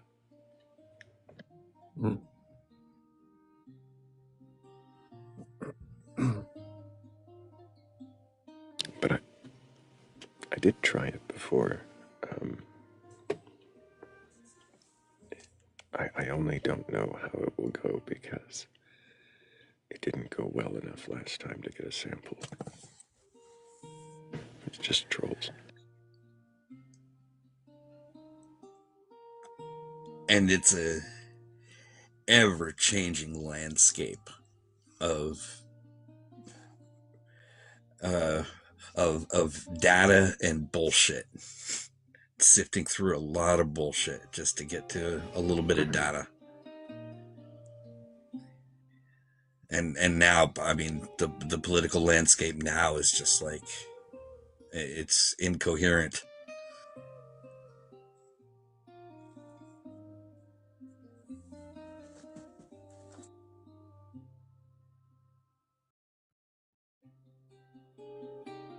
Now is just,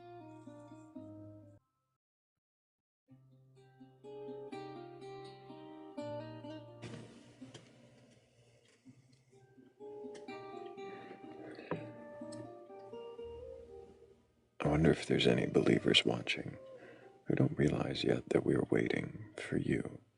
If you have a belief in a God or gods, a higher power, or anything like that, and you're capable of questioning that belief, if you can question that belief, and if you can, well, then we might have a few questions for you. But not to lead you to our conclusions, not to burgle your gods or to prove you wrong. We really just want to know that big question on the screen. Can you question your beliefs? You to view wrong. Can you question your beliefs?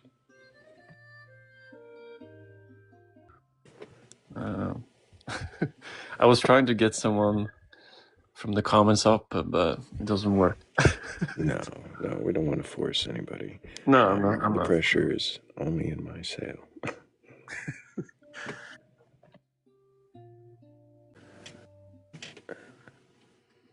Step right up.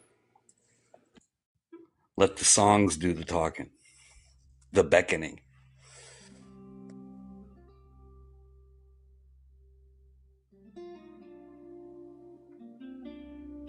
Oh, I could. I always think of segues right after the music changes. And I've got to wait through another track to make a smooth transition. The beckoning tracks of Michael V. and Jimmy T. Wait, no, Jimmy B. I'm sorry. Jimmy B. I got confused with an old friend of mine. Yeah, that's an old friend of mine, and it just like it was like lodged in my brain there, and it just had to get out. We've actually had several contributors to the music.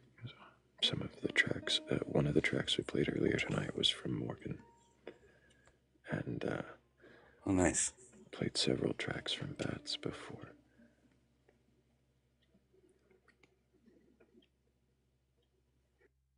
Yeah, I've heard those two. They're great.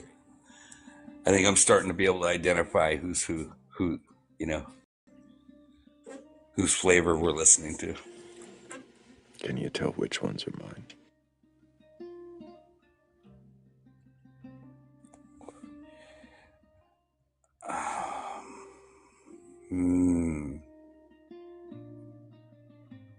Maybe not. Wait, are a lot of these that we're listening to the just the background track, or is that you? Mm-hmm. I thought so. Okay.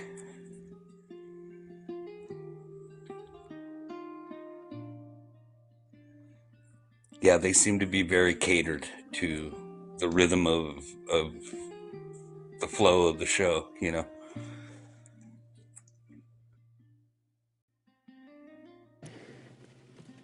Well, here's a name I've heard, but I don't think I've actually met. If they're in the queue. Oh, maybe not. That's all right. If anybody does have a belief in a god or god's higher power or anything like that, though, go ahead and request a... What were you going to say, Sebastian?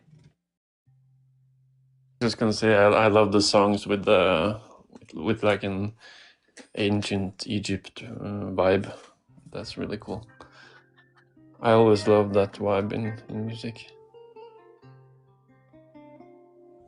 Yeah, those were getting Hanji all hot and bothered the other night. Oh, right. Yeah. Sure.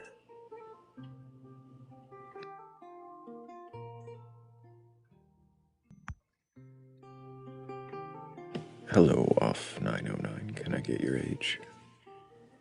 I'm in my 40s. And do you have a belief in a god or gods, higher power, or anything like that? Yes, actually, I'm a Christian and I believe in Christ. And have you read your Bible from beginning to end? I've definitely read a lot of it, not from beginning to end, because it's just I'm not a religious reader like that. I kind of read more for the spirit.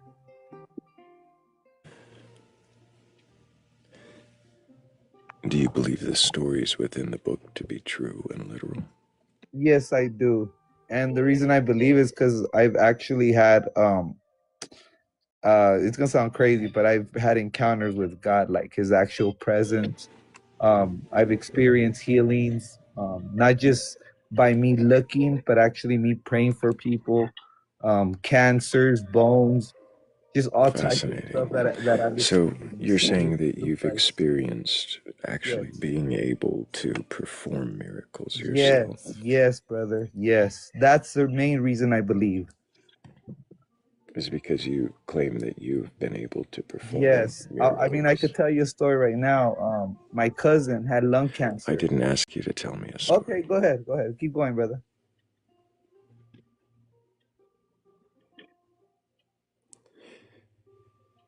How is it that you have convinced yourself that There is no convincing myself. Oh, I see. How is it that you are The proof is in convinced? the people that. If you're not going to Hey, let me finish slow down. asking Okay, go ahead. Go questions, ahead. Go ahead. stop speaking. If you're not going to let me finish asking questions, I'm not going to keep you on the panel. Do you understand? Yeah, no worries. Why did you request up? Just because it says, what is your belief, and What why does it say above that? and then you guys were just talking about like What why does it do you say believe? above that? What is your belief? Why do you believe? Can you question your beliefs? And no, I can't question it because it's so tangible. It's so Can't? tangible. Tangible, Uh-oh. meaning it's real. You can't dismiss it. So we actually have no idea what you're talking about. So you're saying No. that you can perform miracles and that you have somehow healed people from terminal illnesses. But there's no way for us to verify that you're telling the truth at all. So how is it that you have verified to yourself that it was you that cured these people? Well, it wasn't me that cured, it's just Christ. But as a believer, through the Bible, we're given authority over everything that God has the power to. How do you So know that's that what if you haven't read the Bible? I didn't say I didn't read. You asked if I read from front to back. I said I'm a reader. I'm not a religious reader where I read to rush to the Bible. So I you read, read like I parts of it. explained earlier, I read for a spiritual understanding, and What so does I could be spiritual imparted, understanding mean? and so I could be imparted What does with spiritual understanding mean? that means that it's not logical. When you read the Bible, Does people it like just are kind you of gonna like cut me off or are you gonna let me explain? That's also a question to you. I might cut you off sometimes, Okay, yes, then so at that least I I know the can order of your show. clarify. I might cut you off sometimes so that I can No worries. clarify what it is. So you're not gonna let me finish. So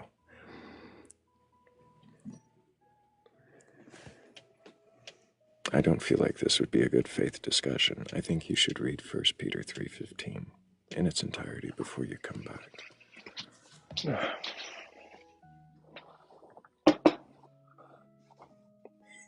It really does seem scary. like they're. Yeah, it seems like they're just they think this is an opportunity to advertise what they believe. You notice I've noticed this several times when you ask them what does the prompt say. They always hone in on the what is your belief. They ignore the can you question your beliefs part. The It's bigger like they letters just up above. immediately see that one and request up. They just see The they just smaller prompt at the yeah. bottom that invites them to proselytize. That's what they think it is. Yeah.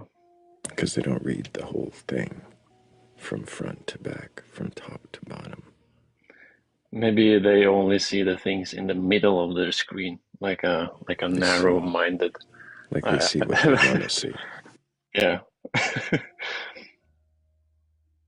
Like at the top where it says request up if you can question. See that one. Keep an eye on that one, because he will strategically change that one from time to time, and you might not even notice it.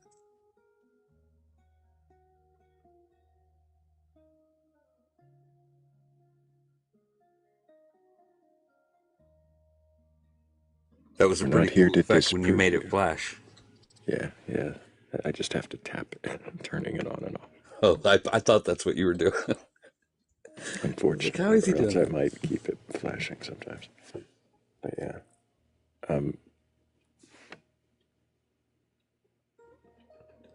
Off, nobody's here to disprove you. We're not here to disprove your belief.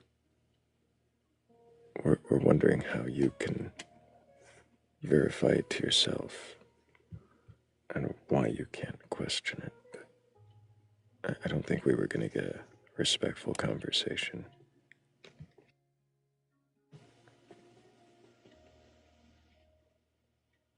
No one's offended. You're just not here in good faith. Off. You didn't read the screen like you didn't read your book. You don't read a room. You don't try to understand before acting. You just are acting out in the comments.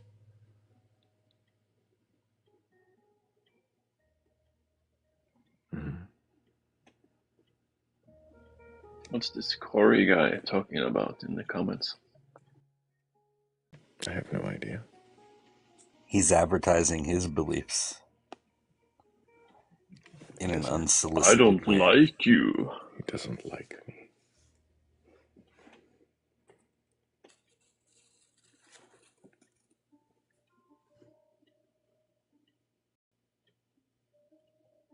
I don't want to know you. I don't like you.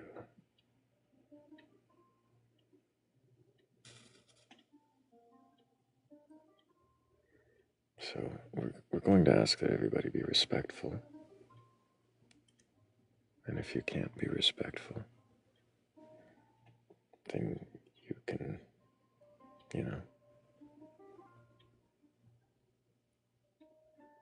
be somewhere else. Respectful, not hateful.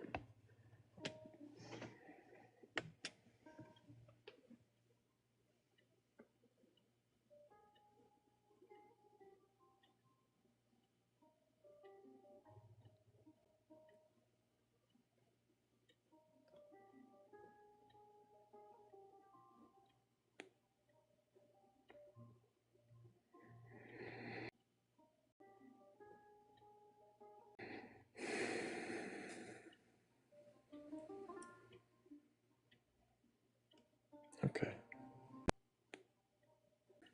Don't worry. You won't find it again, Corey.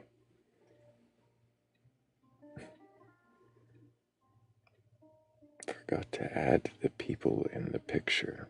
What do you mean, the people in the picture? What people?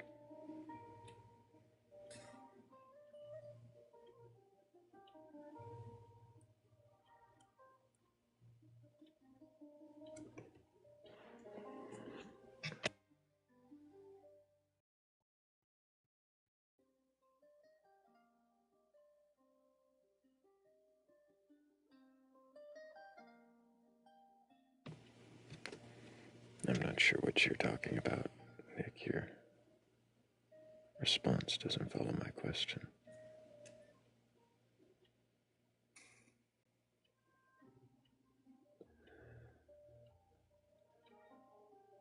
Right, Shannon. Is it Santa that's woke? Jesus is pretty woke, I think. If you read the book, it's pretty close to woke. In some ways, he's got some questions, though. I got some questionability in his wokeness. Is the mermaid woke? Is that what it is? Maybe the devil. Sasquatch is definitely woke.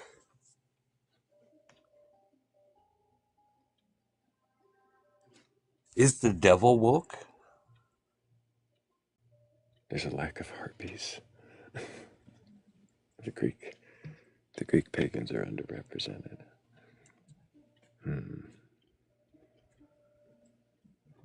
I don't think I have a picture that actually uses very much Greek imagery, though I do have. There's been thousands of gods. It's hard to get everything. Well, even the what the fuck is God one doesn't use really any recognizable gods, kind of on purpose. No. Yeah.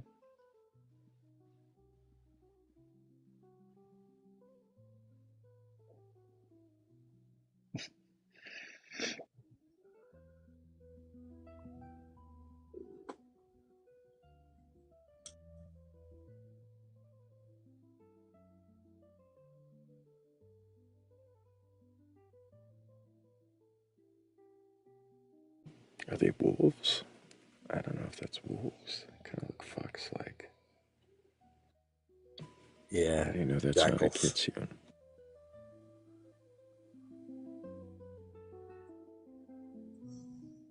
Because at first I thought it was golden calf. And then I saw the arm.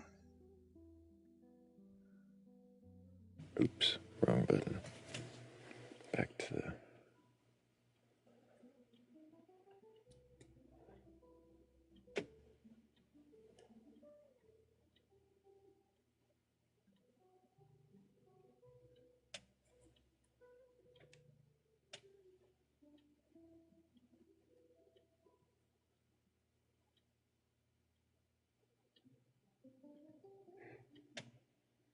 Anthropomorphic people of non-discriminate nature.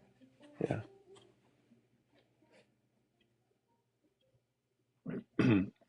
Thrayle, doesn't you have another one identical to this, just in the flames? Like it's not identical to this. It's way back in the old one, and okay. So I have this one. No mermaid. Yeah. And it's kind of creepy with Jesus smiling and in the flames. So we're sitting in hell. Yeah. Uh-oh.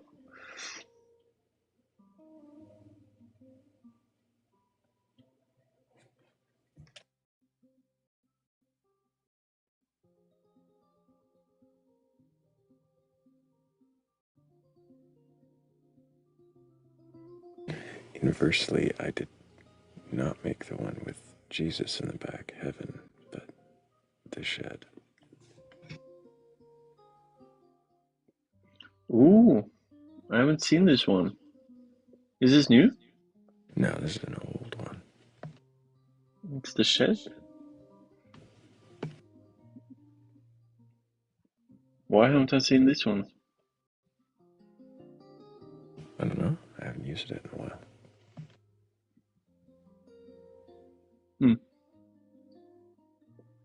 Yeah, if I'm not mistaken, you made the other one with the mermaid specifically for Philly, right? Yeah, so we started using the mermaids more.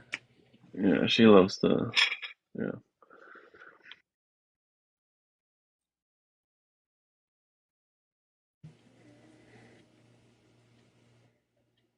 But if anybody does have a belief in a god or gods, a higher power, mermaids, Sasquatch, vampire clowns, or alien visitations, and you're capable of questioning that belief, then go ahead and request up.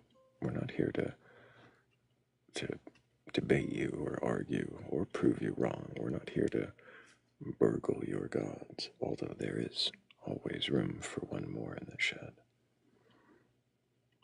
We're just here to see if you can question. Go ahead. You know what god is not represented in any of these backgrounds? What's that? No way. No. And as it should No be. way. As it shouldn't be.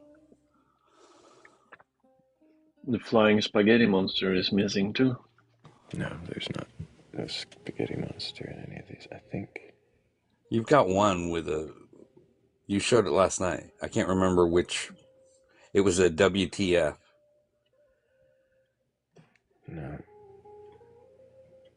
I don't know. It was one of these. Spaghetti monster. Really? I don't think there's one with a spaghetti monster, but I'm not sure. Wait a minute. Was that a fever dream? Maybe. Maybe No, there I is. remember it. Maybe there's I something. remember it. Yeah, it was. Yeah, I remember fever dreams too. That's not. There's no pasta in this one. Oh, so much. This one is crazy. So strange.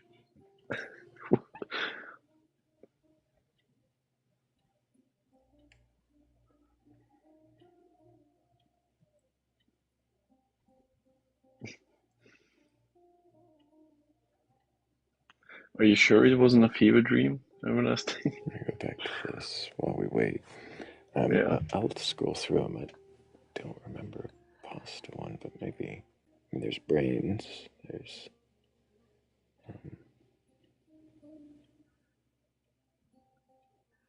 It would help if I could remember what the text word was. Yeah, if you remember the word, then I'll know which one it is.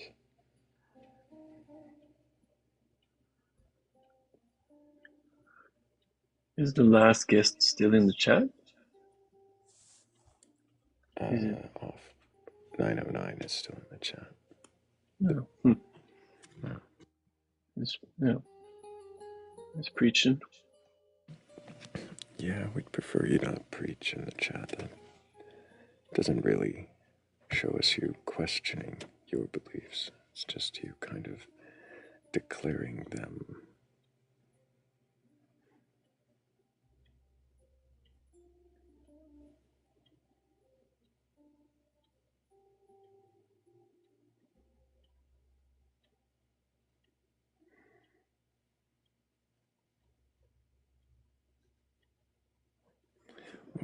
Why your house, Serikin?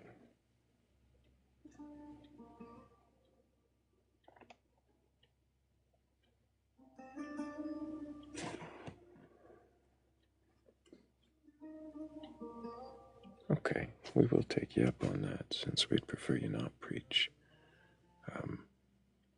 We didn't say we want him to leave, though.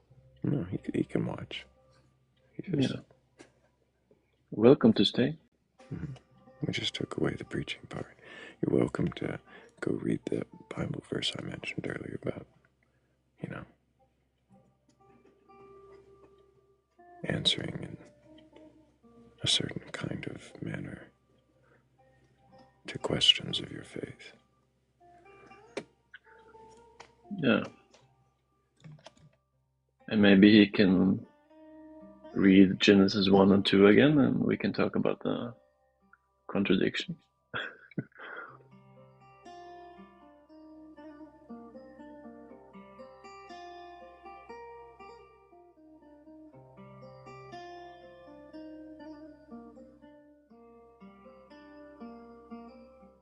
No, Serikin, not you. I haven't seen you be outright disrespectful in the chat. I was talking to the one that we made quiet.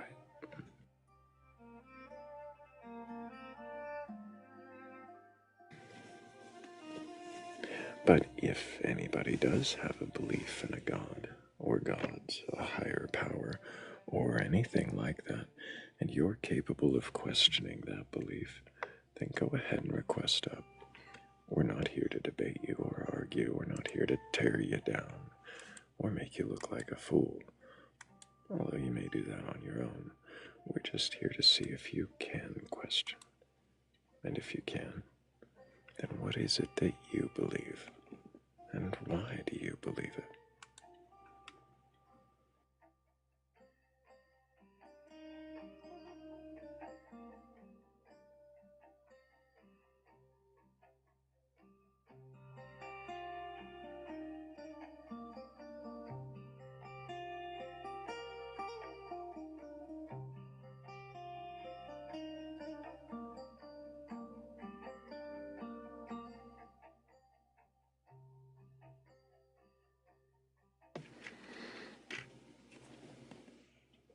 I definitely want to question that, Sirican. But, you know, only if you want to. Nobody's forcing you. And if anybody does want to question their beliefs, if you're capable of it, then go ahead and request it.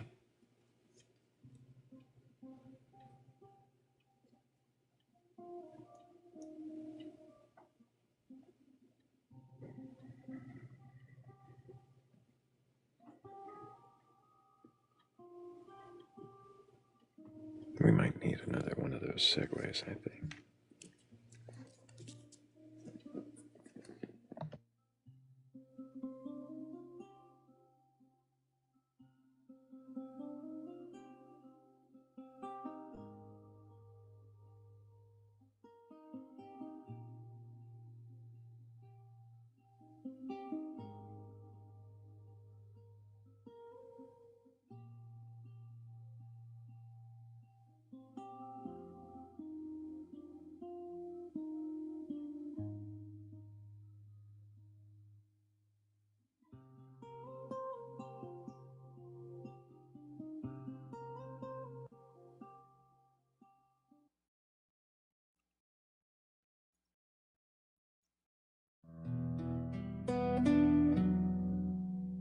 Welcome in.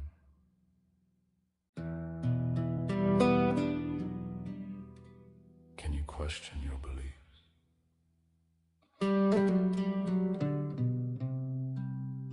Do you have a belief in a God, a higher power, or anything like that? Request on us.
That did all the magic, right? Everybody's lining up. You ready to question your beliefs? Yeah.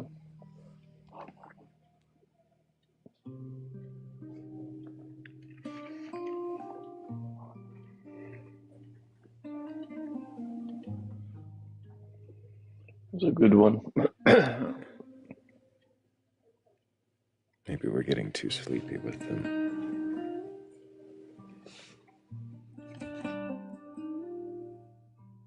Ah, the sleepers.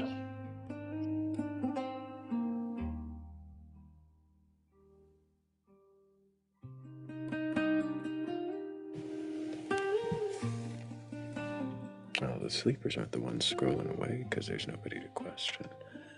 But if anybody is scrolling in and you have a belief in a god or gods, a higher power, or anything like that, and you are capable of questioning that belief, then go ahead and request up. We're not here to debate you or argue. I'm not here to tear you down or pry the last vestiges of faith from your fleshy fingers. I really am just here to see if you can question your beliefs.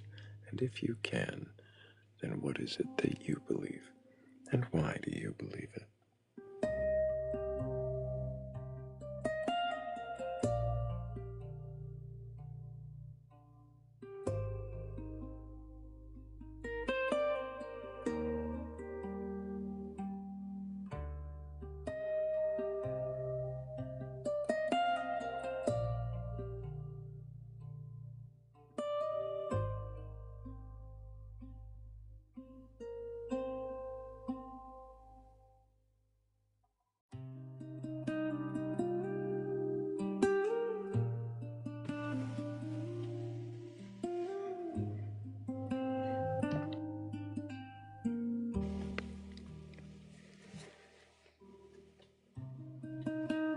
I think we might need to wake up. Let me see what I've got.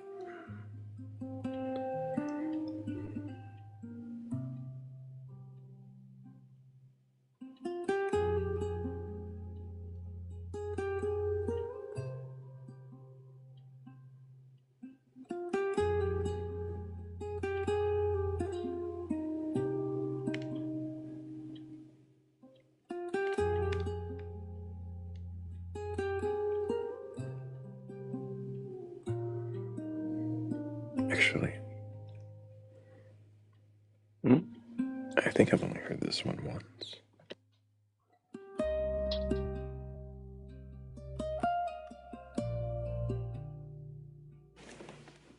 I have to, screenshot that AI summary.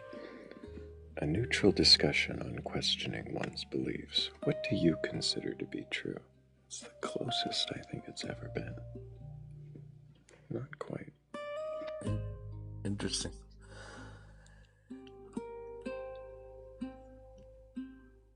It said some pretty wild things before. Yeah, I can't remember what was it last night. Skateboards, debating about skateboards. Yeah, there was that, debating skateboards, and there was also Scandinavian villages.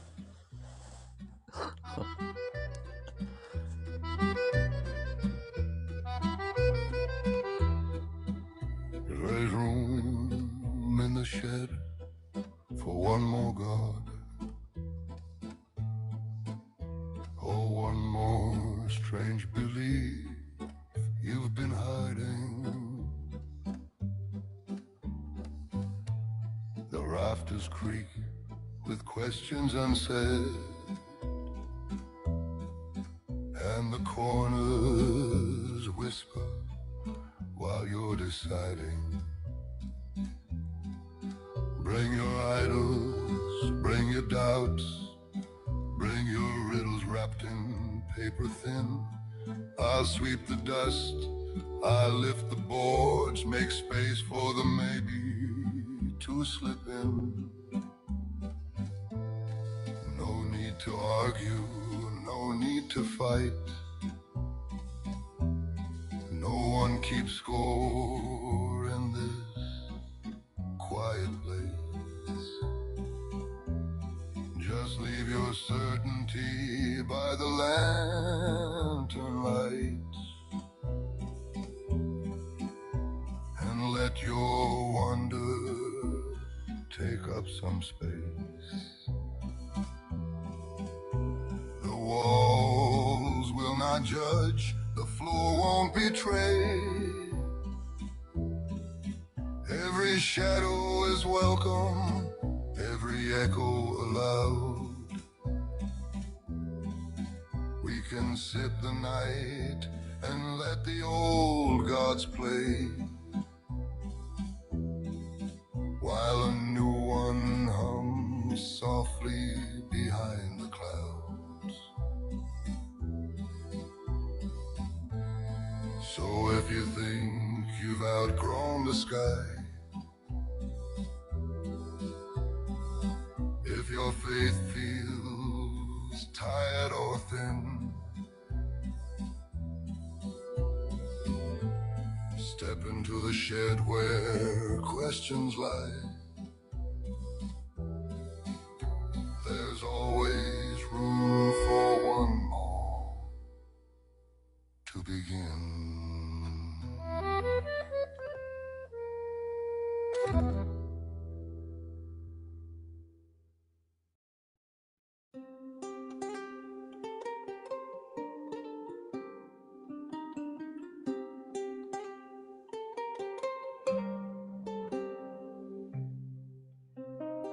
Damn.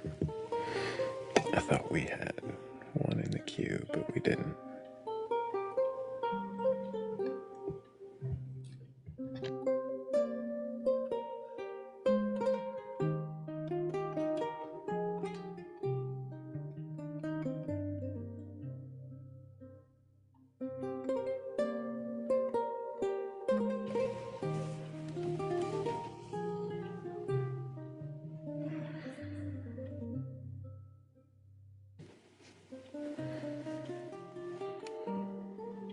What? Hello, Kev.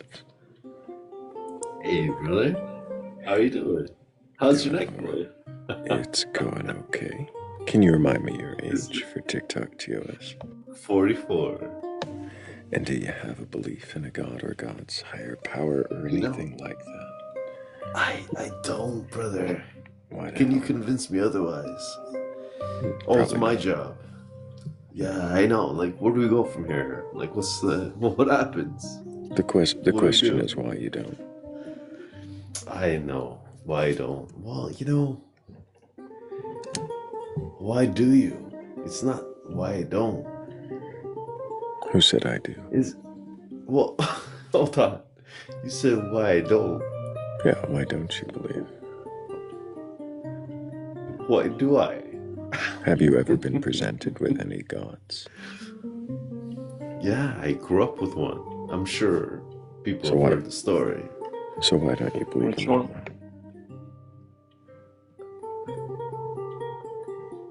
Sorry? Sebastian asked which one. I asked why you Oh. don't believe in it. The Christian God. Yeah, I grew up. Listen, religion is geographically based. Where see. you were born, you believe. So if I was born in Texas, For the most part. I would be Christian. Etc., etc. But if I was born in Texas and wasn't Christian, what does that have to do with religion being geographic? Well, I'm saying if you're born in the United States, you're Catholic for the most part. If you're born Catholic. in India, you're a Hindu. Catholic. If you're born... Specifically. No. Come on, brother. You know what Just I'm getting at. clarify. No. Well, no. Not specifically. No. Not Catholic, because there's so many denominations. And you know what? That took a lot for me to say that word. Because there's like 4 synonyms. 4 synonyms? You mean syllables? Yes. Denomination. Thank you. Why are sesquipedalian words difficult at the moment? Sesquipedalian. Sesquipedalian. That is such a good word. It means multisyllabic. It means multisyllabic. So why is it so hard to use multisyllabic words? I know what you're going. I get the end. I get it. Let's just embrace the moment. Right Embrace the moment before I point out that you're drunk. Right. Yeah. I mean, yeah, but just slow down, okay? Let's. What time is it? 10:30. See, in Norway. A perfect time for this. 10:30 a.m. in Norway. Is that what time it is? Like, who's in Norway right now? Sebastian's Who the hell's in Norway? Oh, sorry, Sebastian. Oh, hey. Kev, I'm going to set you down for now, but maybe another time. Appreciate you. Have fun. Have fun. Enjoy your Friday night. That was the first one tonight, right? Yeah. I had a feeling he was. He's in the queue earlier. I had a feeling that he was enjoying this Friday night.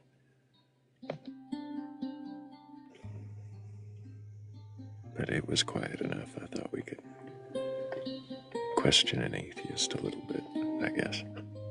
It was funny. Who's in Norway?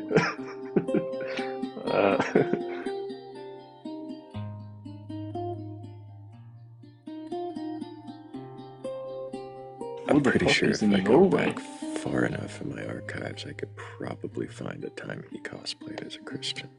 But I might be mistaking him for a different guy. Cosplayed? Like, did he wear some clothes? No. Christian. Came up and presented as a Christian. Oh, okay. Maybe I'm wrong, but I thought cosplay was like... I think it would have been a long time back. but I might be mistaking him for a different Kevin. Yeah. Just to learn, do you use that word for both, like, you know, using clothes and pretending to be someone, but it can also mean pretending to be someone. To be someone. Yeah. Okay, gotcha. Cosplaying. It's in that sense. I'm using it more on its intended usage. Yeah. Right.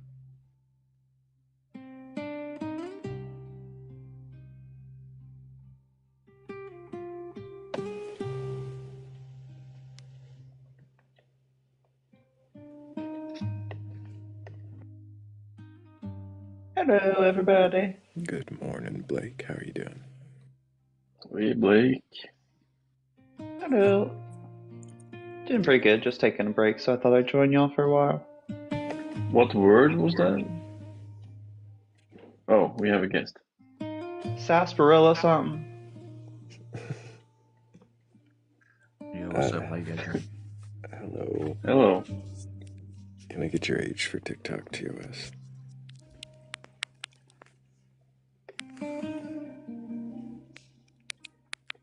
Is Julian? Can I get your age for TikTok TOS? 19. What year were you born? 07.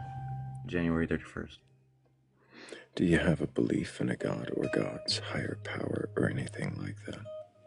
Yeah, I believe a god created everything and that it had to be necessary. It had to be necessary. What do you mean by that? What I mean by that is that I think it's the only logical conclusion for the universe's existence. Oh, I see. Really quickly, I'm going to talk past you for just a moment. It's not to be rude, but I see there's a tiny raid happening. Appreciate you guys. Where's the tiny man? Not here yet. The tiny man. There he is. He's Hell yeah. Appreciate you, Tiny. Really tiny. I remember this guy. Legend.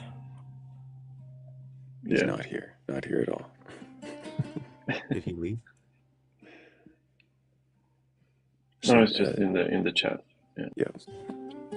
So, Julian, you said you were talking about necessity of God. What God is it you're talking about when you say you believe in a God? So I believe the God of the Bible, or the Christian God.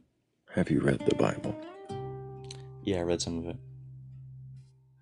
When you say some of it, like percentage-wise, how much have you read? Well, yeah, when you say like, have you read it? I assume like pretty much almost all of it, but I haven't. But I have read it though, if you know what I mean. You have read like pretty much all of it. No. 93%. No, like percentage-wise, I don't know. Have you ever started at the beginning and like seen how far you get? Oh no, I haven't done that. I don't really go in order, and then that's it. Like I read Genesis, I read other books. I've went to Proverbs. I don't really go in order. Like, do you believe those stories to be true and literal? Yeah, I do. So like 6-day creation, Genesis 1. Yeah, I for sure believe in the 6-day literal account of creation. Why? Again, I feel like because that it has to be necessary for the existence of the universe. 6 days specifically in that order. Yeah. Has to be necessary for the existence. Yeah. Why?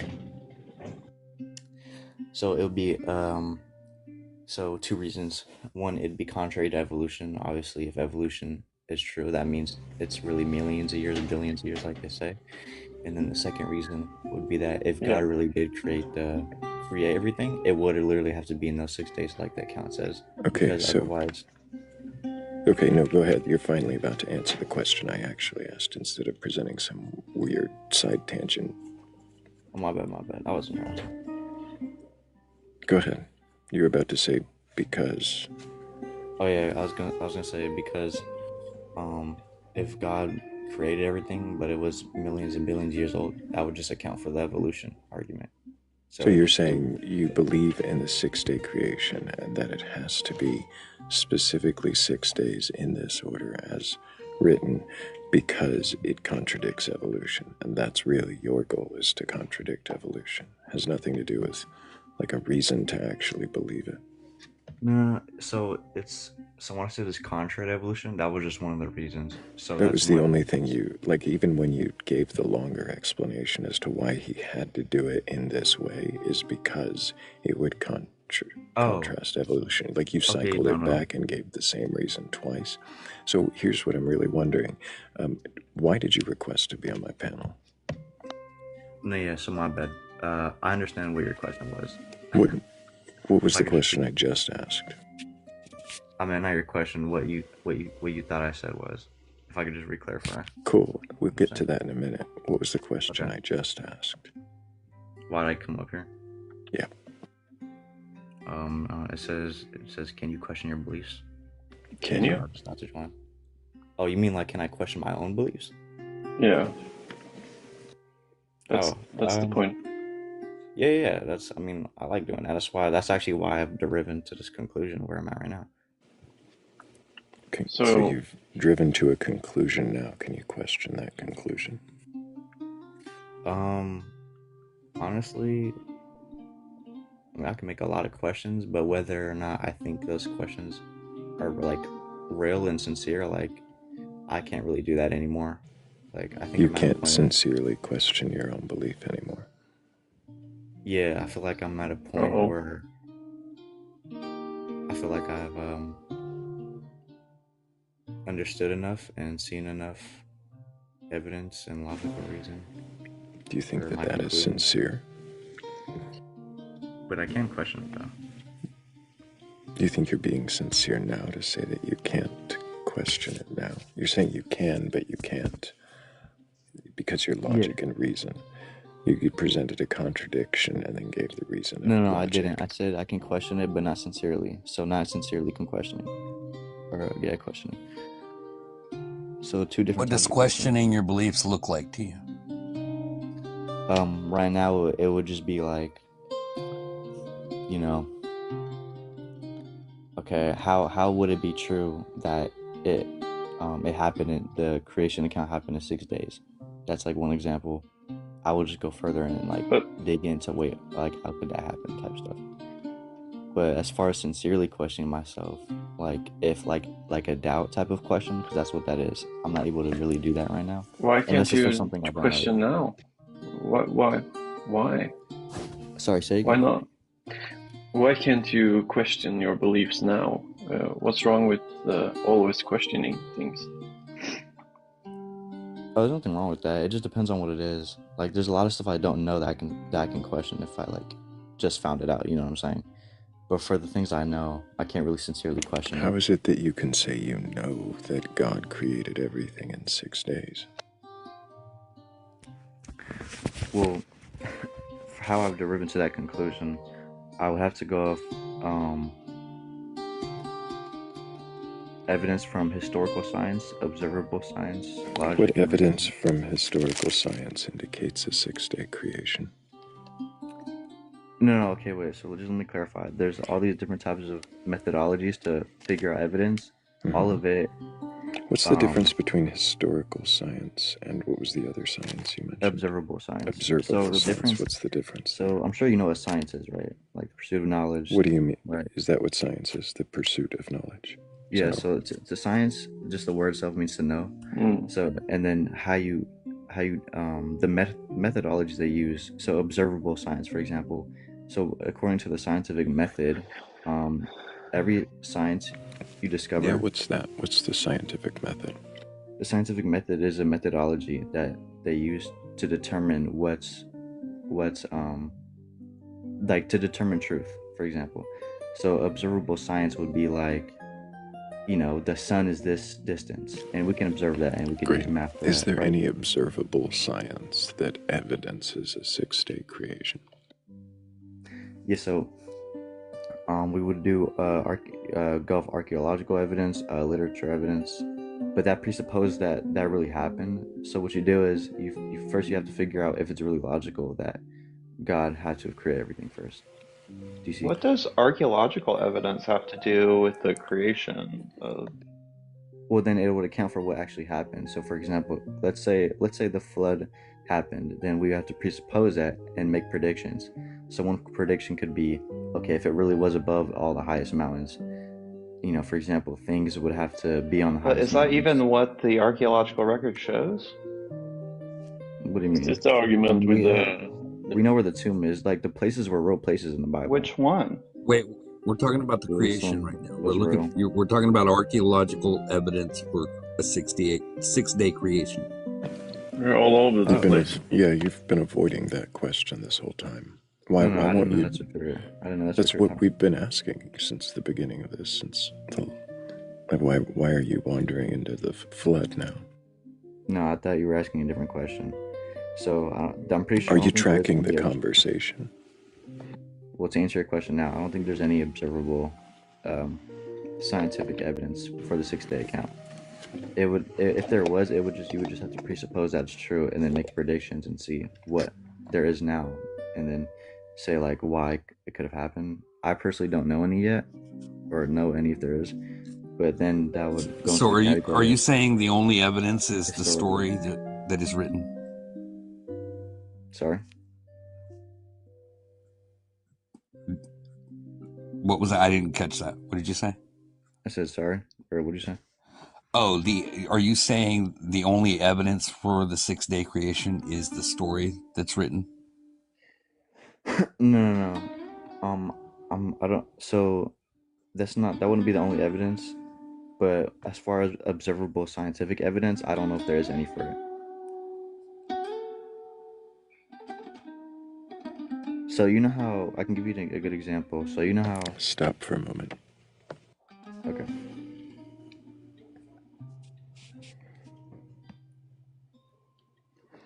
Before we go on, I just said stop for a moment. You don't need to fill the silence. I'm about to speak. Before we go on, I'd like to thank everybody for helping with the gift goal. Thank you so much to Amy on the Fly, to Noctis, also Heather's Descent, Karu, Sebastian, Danny Grax, Donna B, Yellow, Big D, Capital B, and Jace.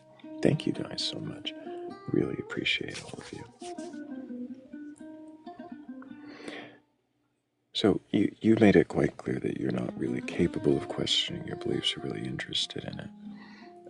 So then why did you request up here, I guess? That was the question that you kind of dodged earlier. Yeah, so, one, I came up here because I actually thought the prompt was talking about you guys questioning my belief. And then two, I can question my beliefs, but not, so the things I already know, I can't do it sincerely.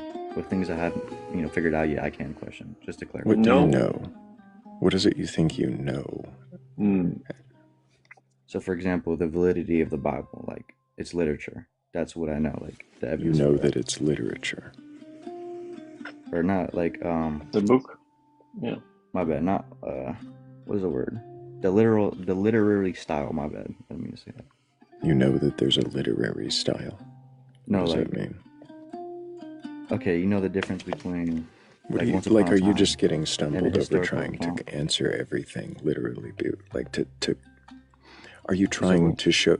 Stop. Are you trying to showcase your knowledge and, like, present some kind of, I guess, argument? No, I'm trying to be able to answer impress somebody. Because you say, what do you mean by this? So you know what I'm saying? Like, one of you keeps saying, like, what do you mean by that? What do you mean by this?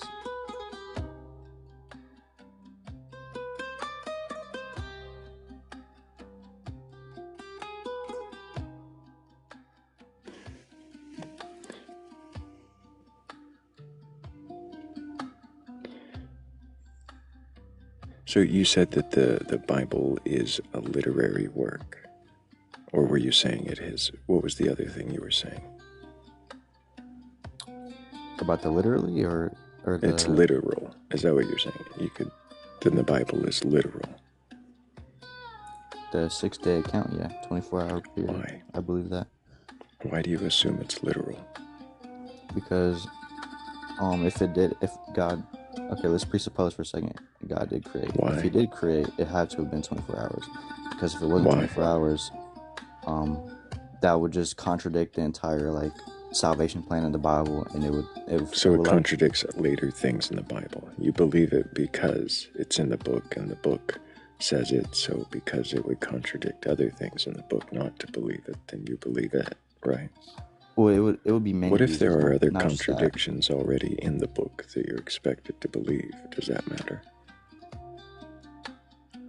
It would matter, but I would say that I have to come to the conclusion that there is actual contradictions first.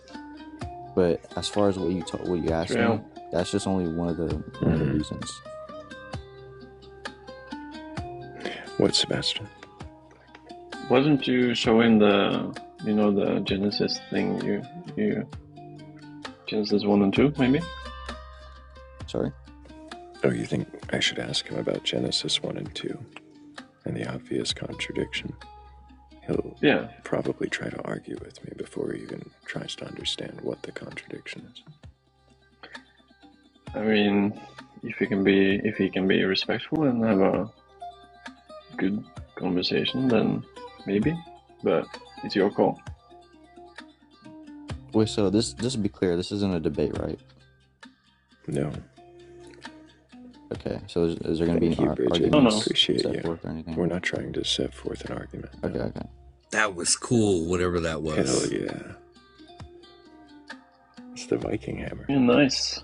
Because I'm not trying to say like, oh, what's your stand? We're not trying to convince you of anything. We just question. We're trying to see if you can question your beliefs, but you obviously can't.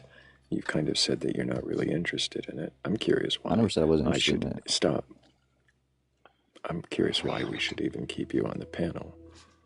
I mean, it's up to you. Depends on what I don't know. Because remember, I said I can question my beliefs sincerely, but only if it's for something I don't know yet. So you're not capable of questioning any of the things you assume that you know, which sounds frightening, that you are absolutely dogmatic, that the things you assume you know are knowledge instead of assumptions. Did you grow up? It indicates that there won't be very much questioning, that anything I present you will be dogmatically defended with some apologetic. And I'm not really. Have you always believed this stuff, Jesus? Well, one, what's the assumption in it? And two, if you present to me something that you're saying is true, then what do you mean about me questioning it? If I feel like I know what the answer could be, why wouldn't I say it could be this?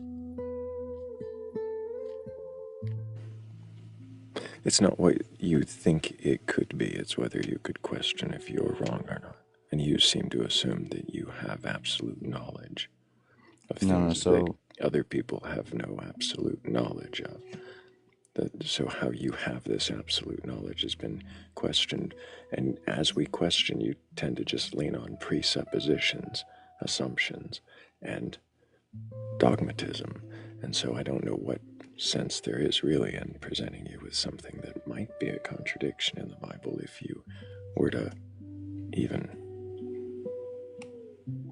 I understand what you're saying. If you present me with another question about like a contradiction, let's say, I'm not like, oh, I can't, like, I'm not just not gonna want to hear. I can hear it, but if let's say I already know what it is, and I think I can know the answer, and I don't think, let's say for example, I don't believe there's anything to question about it, and I have an answer, would it be wrong to not question it, rather than something I haven't heard yet, and for me could be questionable because I don't know, have any knowledge, or I don't know what the answer could be, then I could question it. So are you saying you're going to find a way to explain it away or excuse it if you? No, that's not what I'm saying. I'm saying that if the question he presents me is true, if he says that's true, like for example, he just said the contradiction. So you made a truth claim. So if that's true, you're just seeing if I can question that or not. Right. So if it's an apparent contradiction. Hold on. Here's the thing. But you're already applying intent to my questioning, and I don't like it. That's just it. You're kind of trying to turn this into a point for point sort of competitive thing, and I'm not doing that. There's no. I'm just. I'm not trying simply to answering the man here. That's not at all what I was getting at. Right, but you were ascribing motive to me, and I decided to stop you from doing that. Well, maybe it's because it could have helped you understand what I was saying. Because clearly, if based on what you're saying right now, you weren't understanding what I was saying.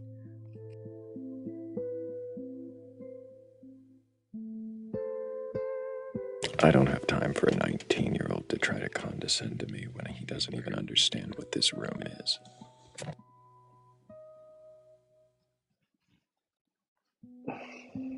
Take care.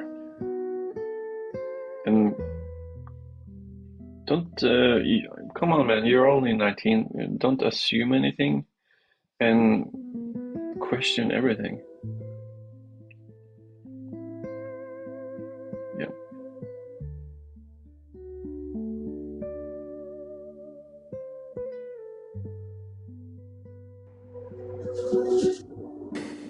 Hi, I'm 26. Do you have a belief in a god or God's higher power or anything like that? Absolutely not, quite to the contrary. Why not? Because I believe that all major world religions are old-timey mythology that don't really have any basis in reality. That all major world religions are old-timey mythology with no basis in reality. Correct. Why do you believe that? As I haven't seen any evidence to the contrary. And a lot of evidence that would What support evidence that would you belief. expect to see to contradict that? I would expect to see miracles and God. And if I did see God, then yeah, I would question my belief in his non-existence. So I can question my beliefs, I just haven't had a good reason to yet. What kind of evidence are you expecting to see of a God? What would cause you to question? If God came to me, I would question my belief in atheism, sure. If we all got magically sent to the sky,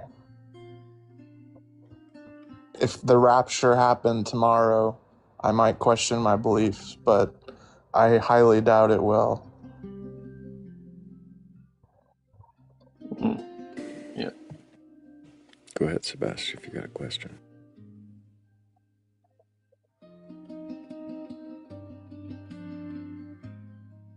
Not really. I was just kind of agreeing with I see. People rapturing tomorrow everywhere. So Clay, Mm-hmm. if you were given some evidence of a God, would you worship that God just for it existing? No, if we got raptured tomorrow, I would give God a piece of my mind. I see. I would probably be more likely to worship the devil than him, because he's, kind of rebellious, like, screw you attitude towards the whole system, which I would be inclined to agree with. What would it take to compel you to believe in and worship a God? What kind of God would you want? One that created a different reality than the one that we currently reside in. I think if there is a deity, that he is a cruel one.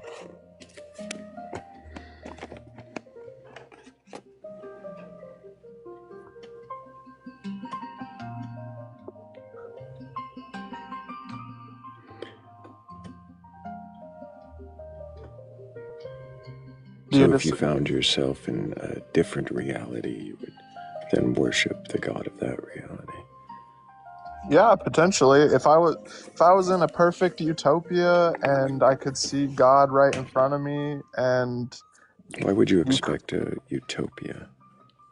Because that is what I would make of life if I was God. So you would want a God that is like you? I would want a God that is benevolent, yes. Do you think you are benevolent? More than the God that created this world would be, yes. What would it take to... What evidence might convince you that an evil God created this world? What evidence would convince me that an evil God created the world if we got raptured tomorrow? Because the world is inherently evil, and whoever created it is evil. So if we got raptured tomorrow, I would give him a piece of my mind. How are you determining what evil is? Morality. We shouldn't kill people. Humans' morality. Do all humans have the same morality? No.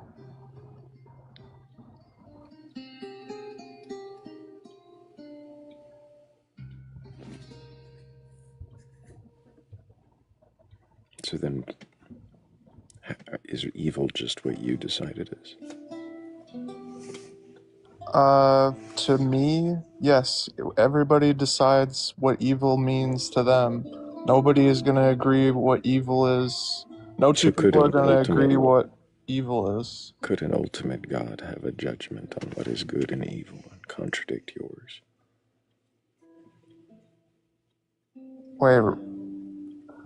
How is it that your judgment of what is good and evil is somehow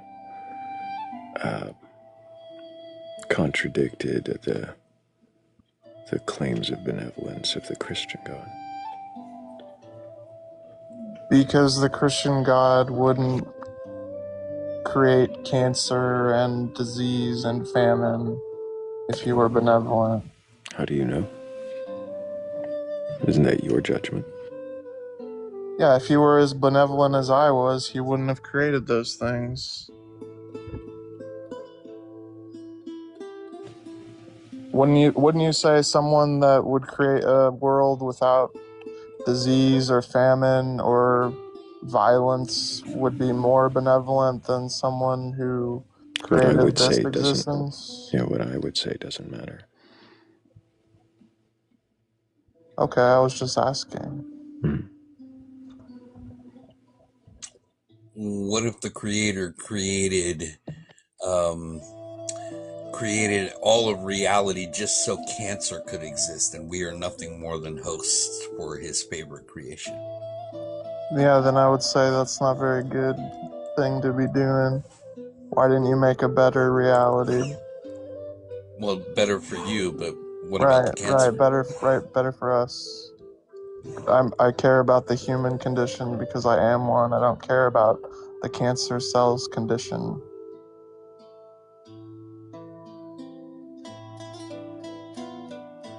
I guess the question I'm asking is, why does it have to be, if we're dealing with a deity that's capable of creating all of reality? Right.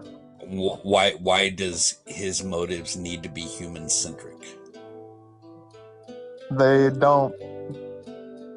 They don't need to its be. Motives. But if they're not, then he's not very benevolent. Justice for cancer cells. Why does he have to be benevolent, though? Well, clearly he doesn't.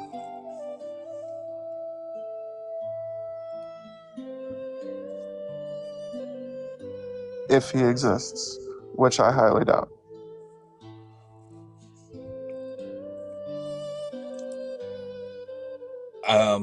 I've noticed several times you've mentioned the rapture. So, is it fair to say that your impression of what this God might look like it looks like the Christian God? Because that's the geographical region that you were born and raised into. Yeah, I was raised a Christian. Christian dominant. Yeah. Have you contemplated other concepts of deities that aren't the Christian God? No, because I don't believe in any of them. But I'm contemplating a hypothetical deity that isn't prescribed to any major world religion right now. I don't believe that Allah would be a just God. I don't believe that any God that created the universe that we are in would be just. Because he could have created a universe without violence, without famine, without disease, without natural disaster.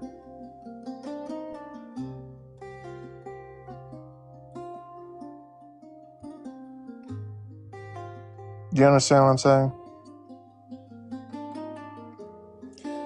That still seems to be focused on a benevolent God. And I'm questioning whether or not that's a necessity in order for this creator to exist. No, I said no many times, that it's not a necessity. If there is a God, obviously it wasn't necessary for them to be benevolent, because if there is a God that created this universe, he isn't.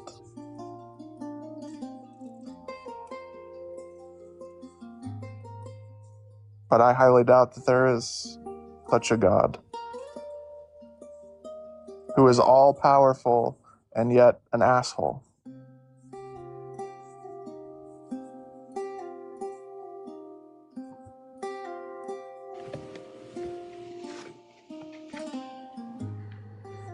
I don't have any more questions for you, Clay. I hope that you keep questioning, and who knows, maybe one day you'll come up with some answer for us to question, but it sounds like you've got plenty of questions on your own. So take care and keep asking questions. But if anybody watching does have a belief in a God or God's higher power or anything like that, and you are capable of questioning that belief, then go ahead and request on up. We're not here to debate you or argue or tear you down. We just want to know if you can question your beliefs. And if you can, then what is it that you believe and why?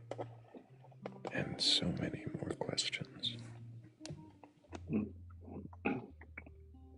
W guessed?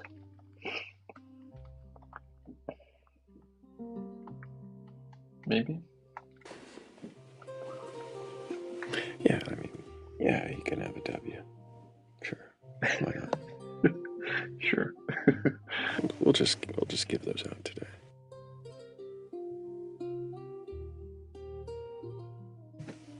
Are you saying I'm giving him out too easy?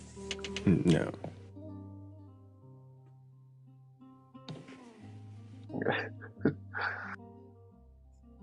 Give yourself a W, Sebastian. Yeah, you can have one too. While you're at it. Oh, thank you. Well, I think I'm going to call it a night, friends. Yeah, isn't it almost morning? Understandable. Yeah. Appreciate you, Everlasting. Hope you have a good night. Yeah, buddy. See you next time. See you. Good night. Yeah. Good night.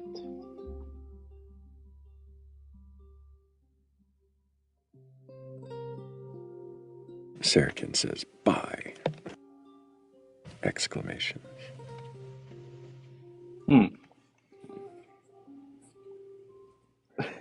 Yes, Shannon. W for Sebastian for always being so positive. Thank you, Shannon. I try to be. And we'll throw W's for Everlasting too.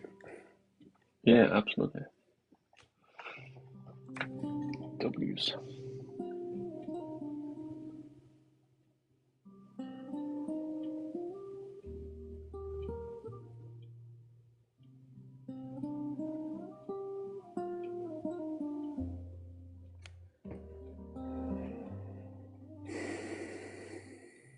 trendsetter says, let's say I came up and said I have a belief and I can question it. What will be next?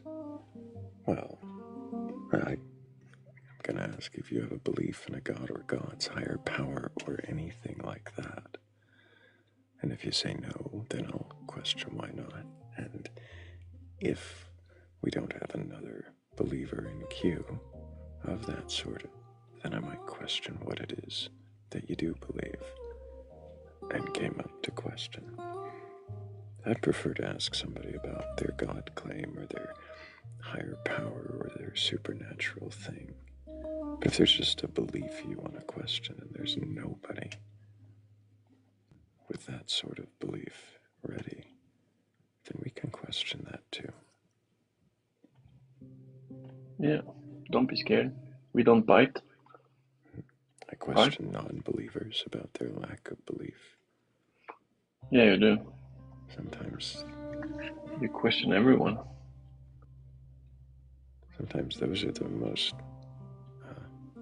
contentious questionings.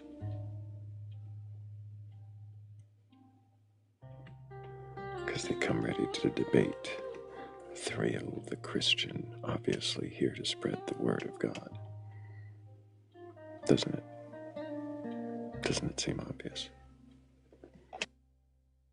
My brother in Christ.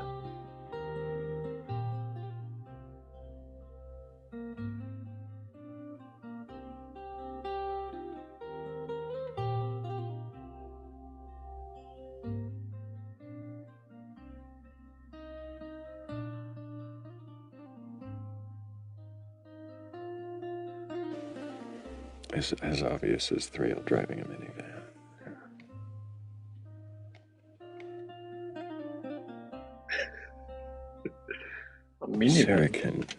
Sarah, if you don't know what I believe, that means you know exactly what I believe.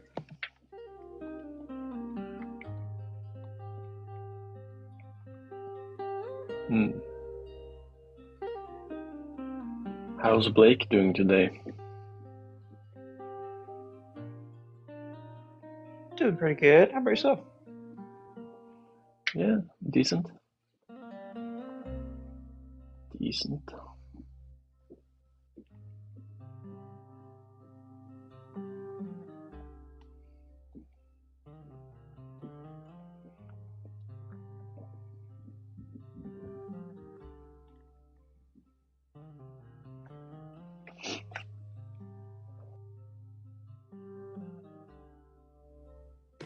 I just finished the blueberry coffee.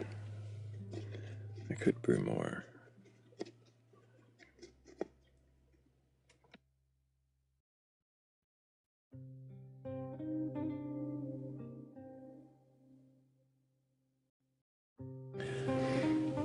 I could also thank you guys for the 56,000 times you've tapped the screen. Yeah. I feel like, well, I mean, I appreciate all the 56,000 taps, but it does feel like we just hit 50 like 2 hours ago. Okay, well, I appreciate all of it, though. You guys are amazing.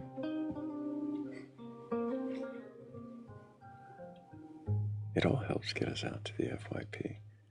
It feels like you guys have been tapping a lot harder than that, so I appreciate you.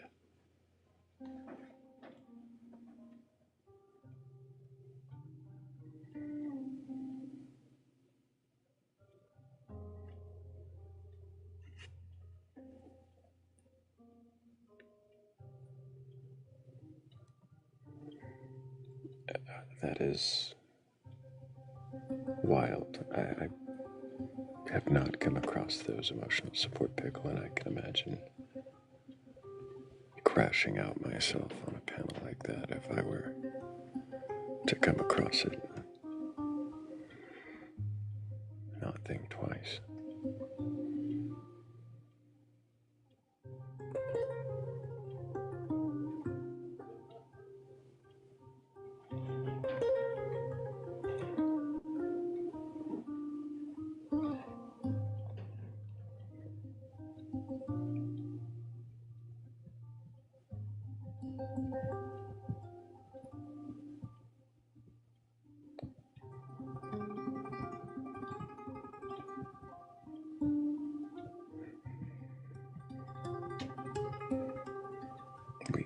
need a musical interlude while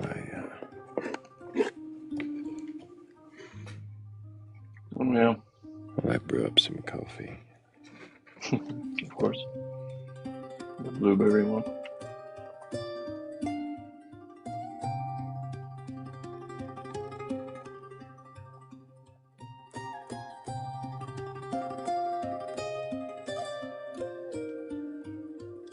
Interesting music. I know it's really giving me a hard time knowing which song to go to next, but I think I know where we're going.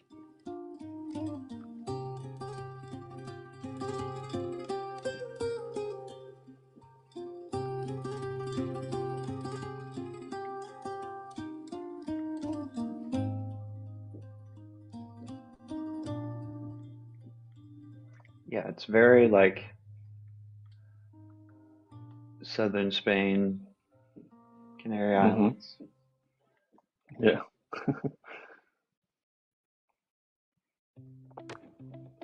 Thrayle is so talented with the guitar.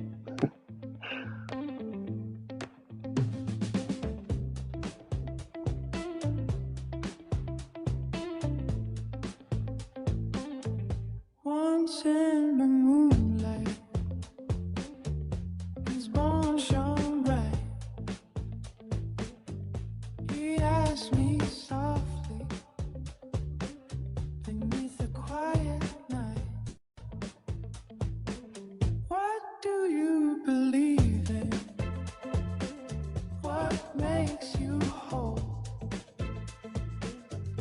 His hollow voice echoed, drifting through my soul.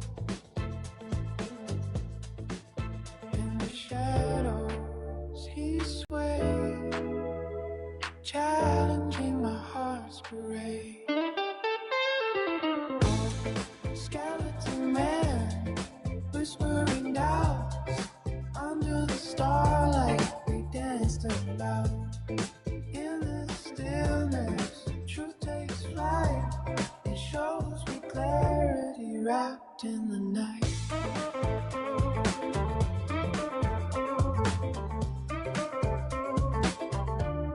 I spoke of love, of dreams and stars. He grinned with wisdom from the world afar.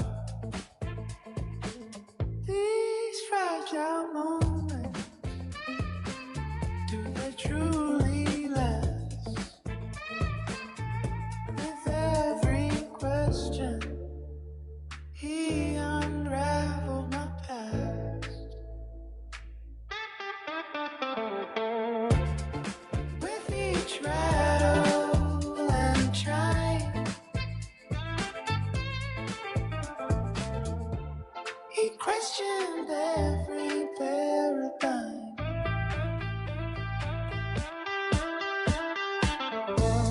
Skeleton man, whispering doubts. Under the starlight we danced about.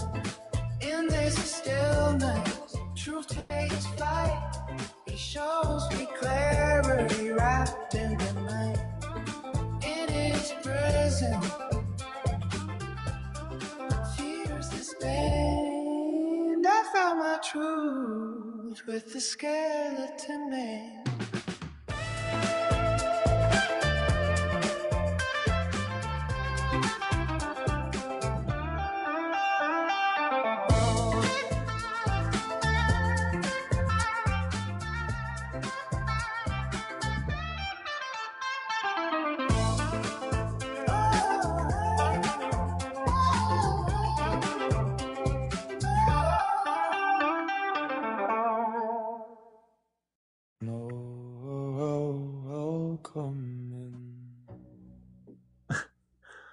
Can you question your belief? Do you have a belief in a God, a higher power, or anything like that?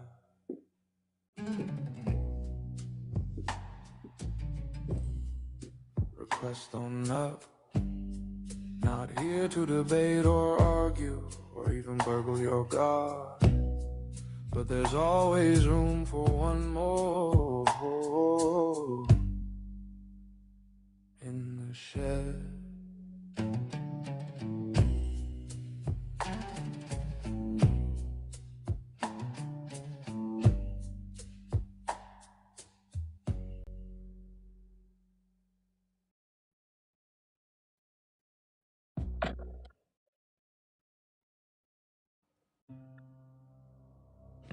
Hell yeah. Nice, nice. The Skeleton Man. Thank you to Bats for that one, and of course Michael V for the segue that followed. Yeah, I heard the segue before, but I don't think I've heard the first one. Yeah, the Skeleton Man, that's from Bats. Yeah. What was the lyrics in the middle there? It said something about the Skeleton Man whispering something. I don't know. I'd have to get the lyrics from Bats. Oh, yeah.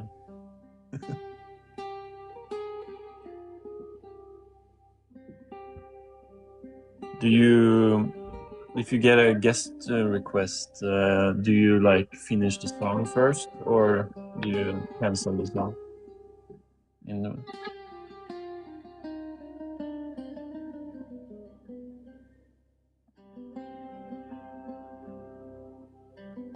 You're probably waiting till the song is over, right?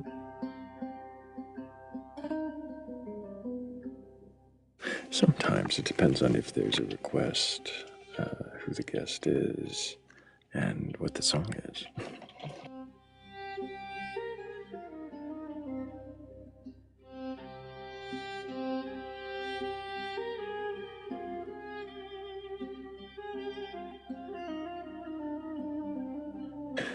We don't have a guest request, if that's what you're asking.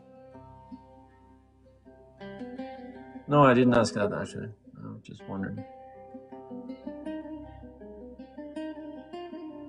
Because it's nice to finish the song.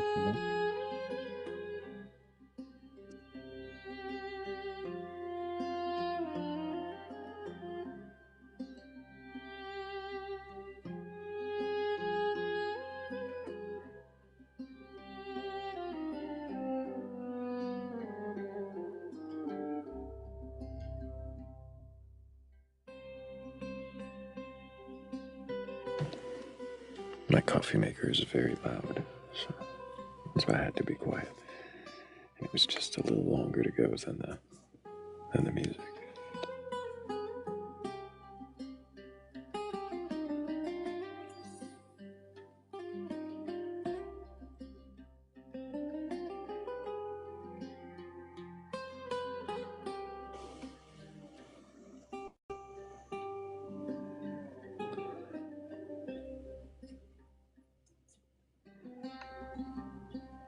Well, hell yeah. Thank you guys for hitting that goal. Thank you, Unholy Republic, Sheena Marie, Heather's Descent, Angela, Majestic Moose, and Trendsetter. Thank you guys so much. Really do appreciate you.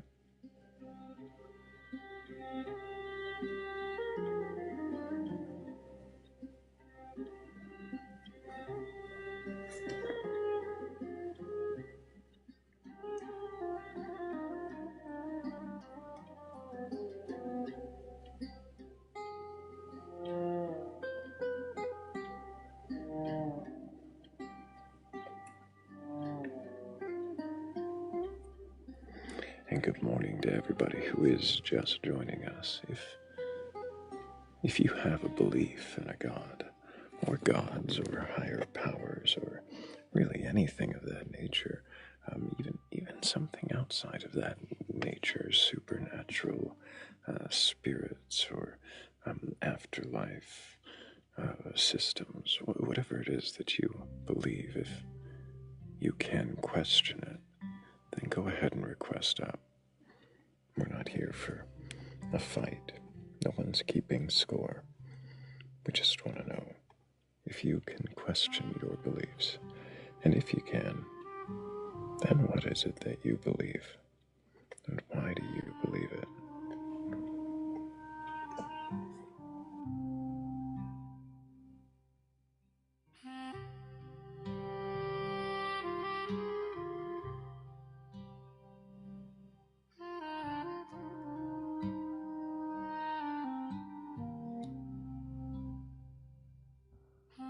Good morning, Micah.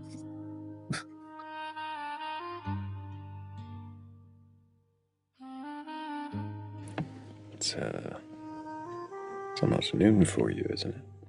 It's afternoon. Me? Yeah. It's how do you say it? 11:30, like 11:30. Okay, almost noon. That's what I thought. Yeah, almost noon. And you're like 6 o'clock, right? Almost. No, it's 4:28 in the morning. Oh, yeah. Super early morning. Mm-hmm.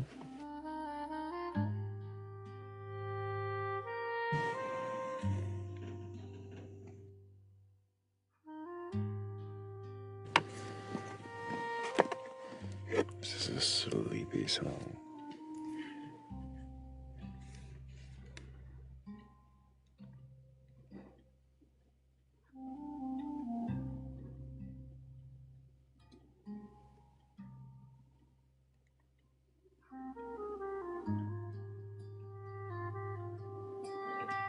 I think we might need another one.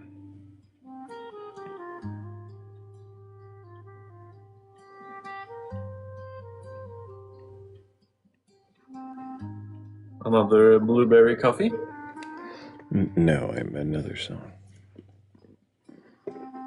Since we're absent a believer, I mean, I'd rather have another believer. That would be awesome. But absent that, I think we need another song. What was that? A blueberry coffee believer. I mean, if there's someone who has a belief and enjoys blueberry coffee, that's awesome. I'm gonna question the belief. The blueberry coffee, it's not that it's unquestionable. It's just that questioning it isn't what the point of the show is.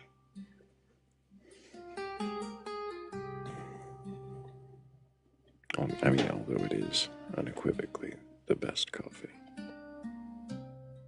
if it has blueberries in it. Objectively? Can you question that belief?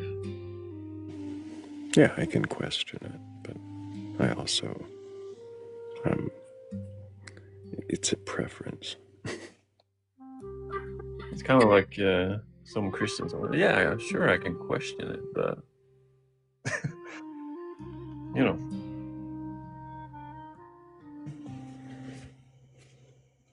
And by question it, I mean describe why it is the correct answer. Because blueberries.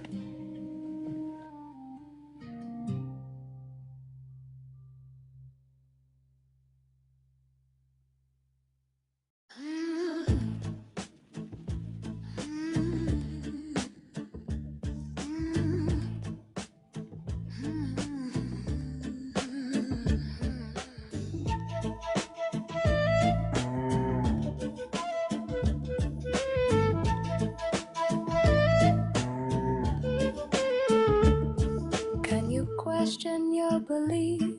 The question of belief is to knock on the door of the house you built in your sleep. Some walls are made of inheritance, some of fear dressed as certainty, some of stories repeated until they forgot they were stories. But curiosity is a quiet crowbar. It does not destroy the house, it opens a window.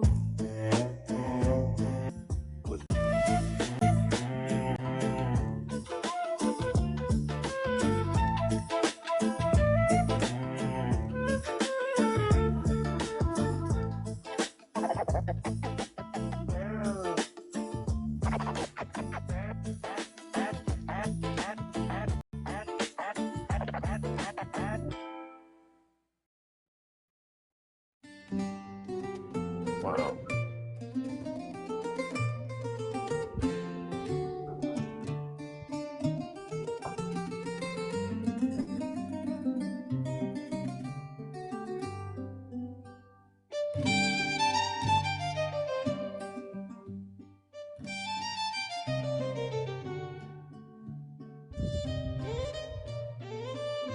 That's what happens when I'm a few seconds late getting back to the studio. Oops. That song is great. Probably my favorite so far. Oh, it's definitely one of my favorites. Goes hard. Yeah. Especially like the cello in the background. Really cool. Hell yeah. Hell yeah.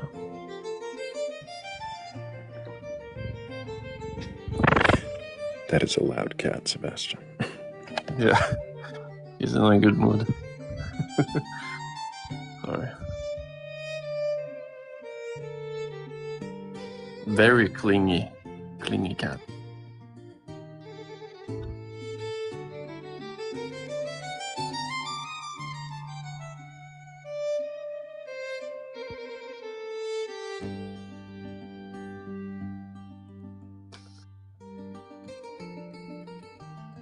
Yes, we love the cats. Yeah, how are the cats, cat father? They are doing great. And What's we up? have How you guys doing? a guest. Hello. Hello. Can I get your age for TikTok TOS?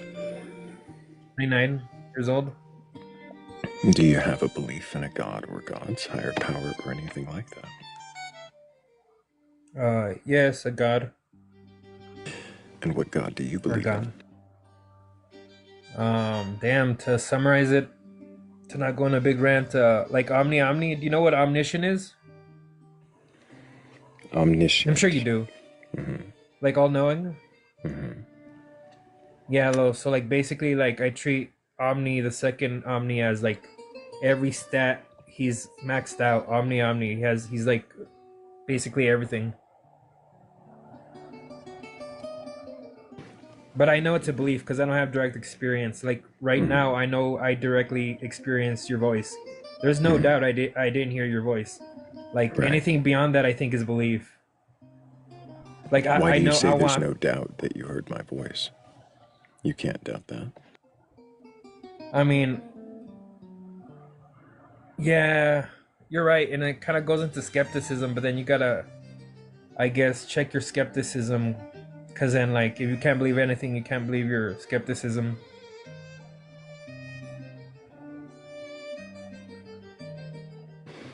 So why do you believe there is an omni god? Because of people's I guess claims, testimonies, and stuff like that. Just not God's, like not religious things, like because I believe like. Oh, what? Okay, yeah, I'll move on to this one. Why do they do it the wrong? I'm sorry, I'm very cold, so I'm like shaking or feel weird.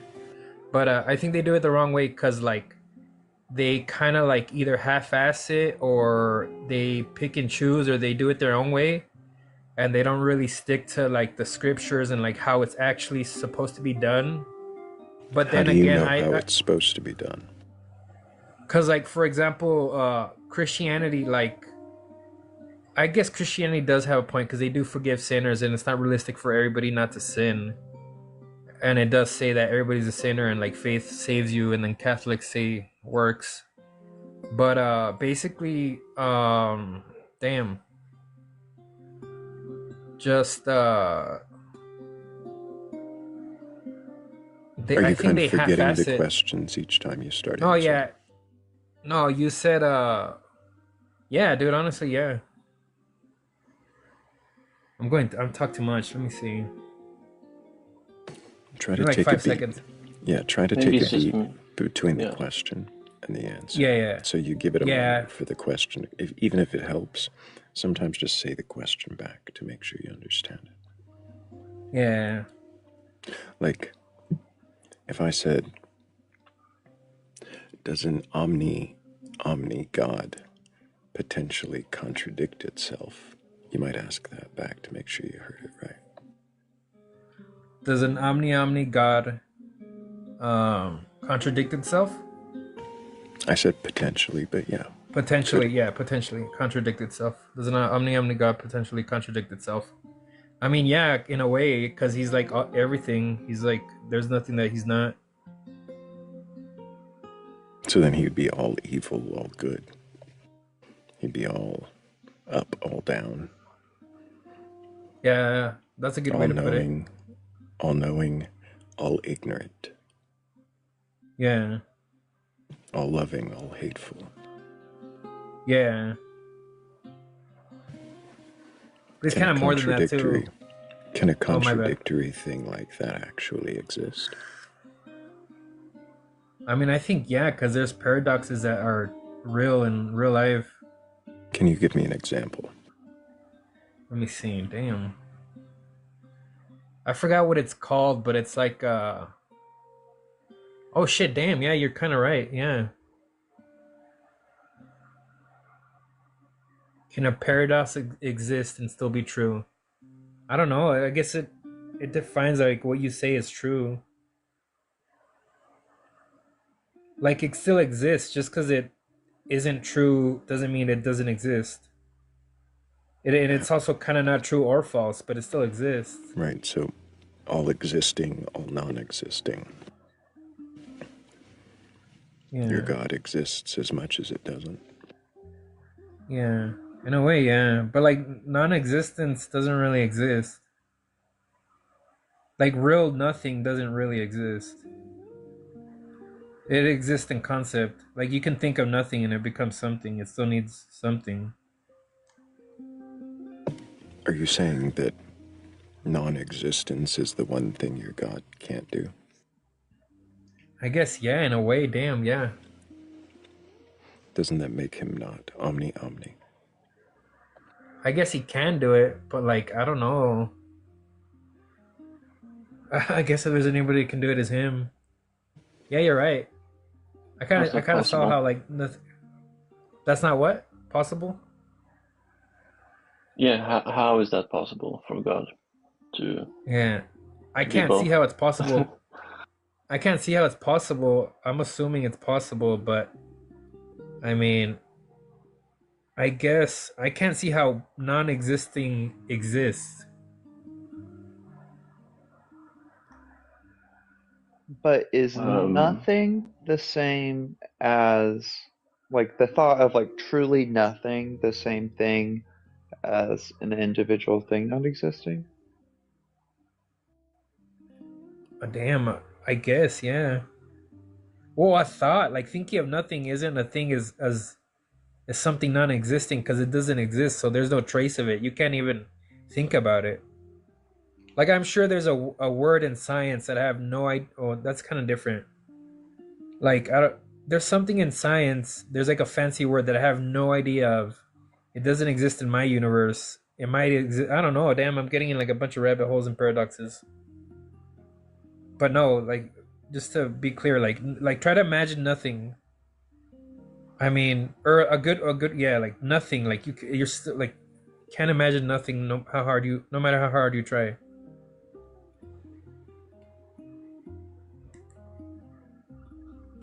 Yeah, there it is.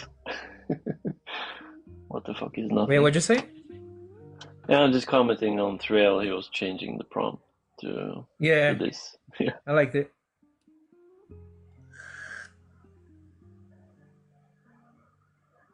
I don't want to be an asshole, but you're no, never mind. Have fun. I'm just kidding. That's a good question though. I really like it. We're just trying to be clear. I don't think you'll get anywhere. You know what I mean? You don't think we get anywhere? No, because it's nothing. Like you can't like. It's like trying to grasp hold of not just nothing. It's like trying to grab space, not like space, but like metaphysical space. You can't. That's not really what we're doing here. We're trying. What are you guys doing? Is We're trying to question you, see if you can question your beliefs. Yeah, so, I like this, but so far you guys want me to stay? Or do you guys want me to leave? Well, we're not trying to make you leave. So far, you've done an interesting job of questioning. I feel that's all I feel, dude. I feel you guys just judging me and saying I'm a bad person in your minds. What? Nobody said that. No, I'm just joking. I'm just joking. I like making myself laugh. Oh. I make jokes on I guess other people's expense. Wow. To laugh myself. Thank you. Hey, but I'll add you. I've seen you. the same. But I appreciate you. I hope that you keep questioning. I hope that you keep. Your profile says God is everything, and then omni omni. I would wonder if you would question the God is anything that God is. I would wonder if you would question the God is everything. God is not. Honest with my name, it would be Omni Omni. I picked this one because I had a bunch of accounts. I'm trying to separate the entertainment and then the learning account and then my account I'm trying to build. So yeah. I love the world. I can't find a word better in my mind than Omni Omni Omni. I picked this one because I. So yeah. Appreciate you, Omni. Hope you keep asking questions. Yeah, take care.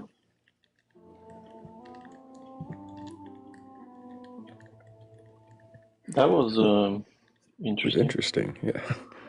Hello, Undead. Welcome back. I know we've spoken before, but can you remind me your age for TikTok TOS? Oh, yeah, I am 34. And do you have a belief in a god or gods, higher power, or anything like that? I do. Is it actually okay to add on to what the other guest was saying? Because, you folks were mentioning you had a good question about their topic. Well, I usually prefer that we stay on the topic of your belief. Is this relating to your belief? Was there a question you heard you wanted to answer? The idea of, like, the paradoxes and how nothing can exist, or what was it? It was like, can something exist with nothing, or? Can something both exist and not exist at the same time? Was it that? Yeah. And I think the answer to that is yes, only because in 30 seconds, or let's say a minute from now, doesn't exist until we've reached that point. Does that make sense? But are they existing and not existing at the same time? Same time? That's a good question. Is it predetermined or is it not? Yeah. But yeah, to go to, I guess, back to me and my beliefs. Yeah, we want to know. Curious. Of that and thinking that, you know, gods, I like to work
Well, everything has spirit?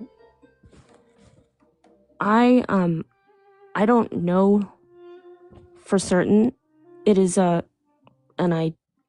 belief that I've heard of that I would like to put practice into, to see how I feel about that myself. Why? Why do you want to do that? I think it's Fascinating interesting to you? Okay. Yeah, it's interesting to think that like plants have like spirits to them, and that's why they're used in elemental magic and things like that Magic? help with achieving something. Yeah, but like I can say, I don't know if you're familiar with the Rose of Jericho plant. It's the one that it like completely dries up, and they call it like the resurrection plant because it'll completely dry up. You put it in water, and then it just like revives itself again. Fascinating. Yeah, and it kind of just does that. You know, you take it out the water, you let it dry up, and you just put it back in the water again whenever you want. Resurrection plant. Yeah. But I'm sorry. What does that have to do with magic? So, I've found that and this is where I always question because I don't know. Maybe it's all just psychological, or maybe there is a certain energy or frequency that's occurring. But with the Rose of Jericho plant, whenever I do use it, I feel like an uplifting and like something is being revived. So is that the spirit of the plant working? I don't know. Or is it just psychological? It's hard to say. But regardless, what's more likely? It is also. I'm sorry? What's more likely? Spirit of the plant or a psychological effect that you impose? Maybe it's the spirit of the plant because if Why would that be more likely? Because I can sit here and look at a picture of it and it wouldn't have the same effect. That's what I think anyways. But also so it's a feeling. How do you know it wouldn't have the same effect? Yeah. Well, because I've looked at pictures of them. It doesn't really do the same thing. But also what really what brings me back to my beliefs is reminding myself that I am only bound by what my senses are from my body, right? We have our senses. We can see, we can taste, we can hear, we can feel. But this is only restricted by what we're capable of. And I do feel like there is more than what our bodies are able to sense. And then that's where I start to think like, okay, well, maybe there is something to magic and or the energies out there that people use. Yeah. I did a thing. I looked at the comments. I should not have looked at the comments. No. No, don't do that. Yeah.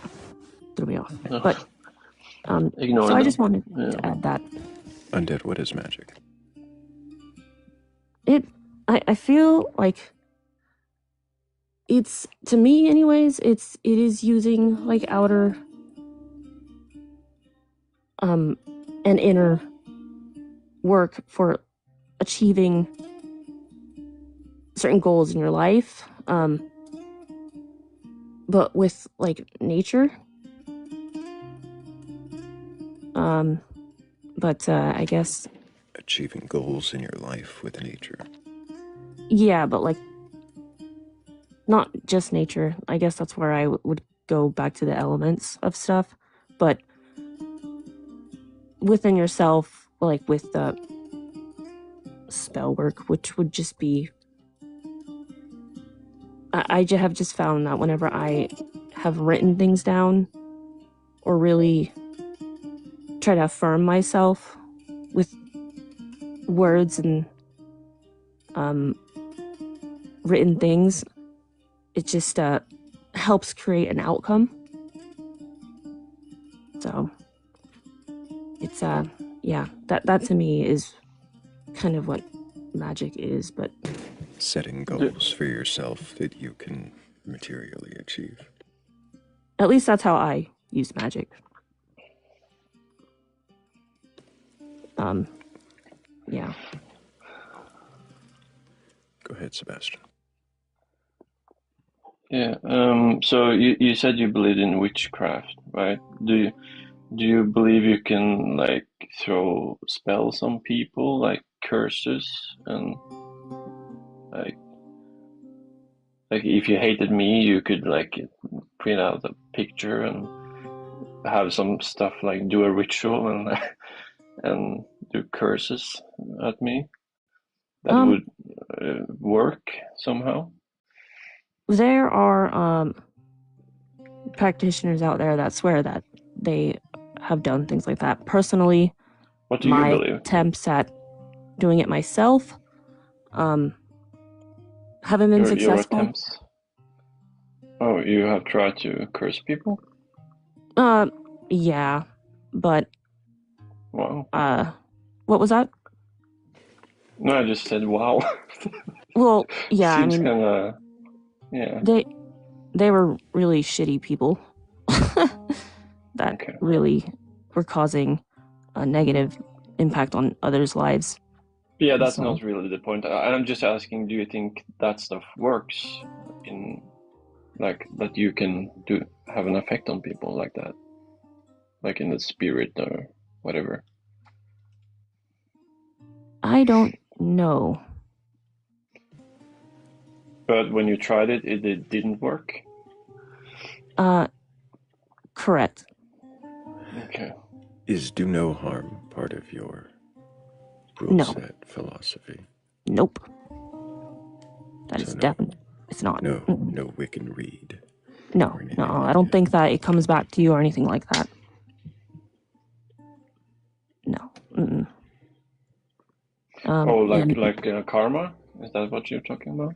No, it would be a reciprocation in some practices of Wicca and other eclectic pagan practices might consider reciprocation of like the spells they send come back threefold or tenfold, or no, I don't. Poetry about it and everything. Yeah, no, I don't believe that. I don't think that is the case.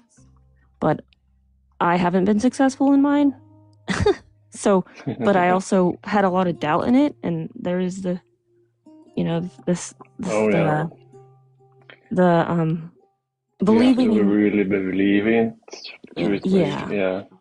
Like really believing in it is part of. Reminds me of praying when I was a Christian, like people telling me I really have to believe it for it to come true. Believing can move mountains and stuff. But if you're doubting, then kind of reminds me of that. Yeah, it's not something I do like all the time. Like I've really only done it like 3 times. Put people in jars and stuff. Do you take into consideration the sources of where these practices come from? That's what I was about to ask. Yeah, we were both reading Shannon's comments. Yeah, probably. Yeah, is there any specific deities that you work with, or like a specific cultural background you're pulling from? Well, I would say, for me, my spell work that I had tried, if we're talking about the hexes, was all just like chaotic. It wasn't anything that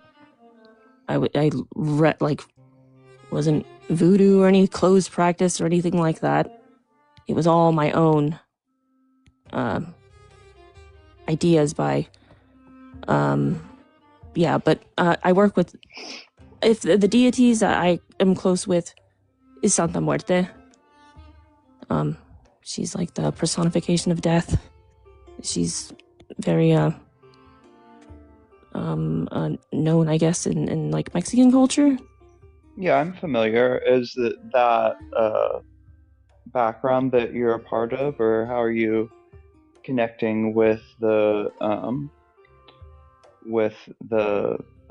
like patrons of Santa Marta? Well, to me it kind of made sense, but when my grandfather passed away, on Spotify, I saw the audiobook about Santa Muerte, and I was like, you know what, maybe I should look into this, because my family is from Mexico, and I feel like there is some kind of connection there. Previously, I was looking into like Hecate, and I was like, yeah, this is interesting, cool, but once I looked more into, once Santa Muerte is what I was really drawn to, and then, yeah, so I guess because of my Mexican family, I felt like it was an actual connection there. But my mom also had, I guess, when I told her like, hey, I'm actually gonna start working with Santa Muerte, she had, for a while, she had already purchased me a necklace of her from when she was in Mexico, and she's like, you know, I actually got this for you. And this was before I even looked into her, that she got it for me, and when I told her that I am practicing it now, she gave it to me. But anyways, sorry, it's kind of rambling now, but yeah. So it gave you more meaning to it, kind of like, yeah. Yeah, I felt like this is the right, exactly. Yeah, I felt like there's a connection there. But yeah, I do question these things all the time. When it comes to curses and hexes, I don't feel like just because I haven't been successful, maybe it's just me not being very good at that, but I do feel like I have more success in manifesting positive things for myself, at least. And in that way, it's kind of like goal setting for things you can achieve. Or even trying to heal others. Like trying to, like something that I've done is like sit with a candle and ask Santa Muerte to please help like certain individuals. Do you feel that actually affects their healing? That you are causing them to heal by asking Santa Muerte to intervene? I don't know for certain, but I do feel that I don't want to get like too detailed because it's a little personal, but there is an instance where I noticed a significant change in someone,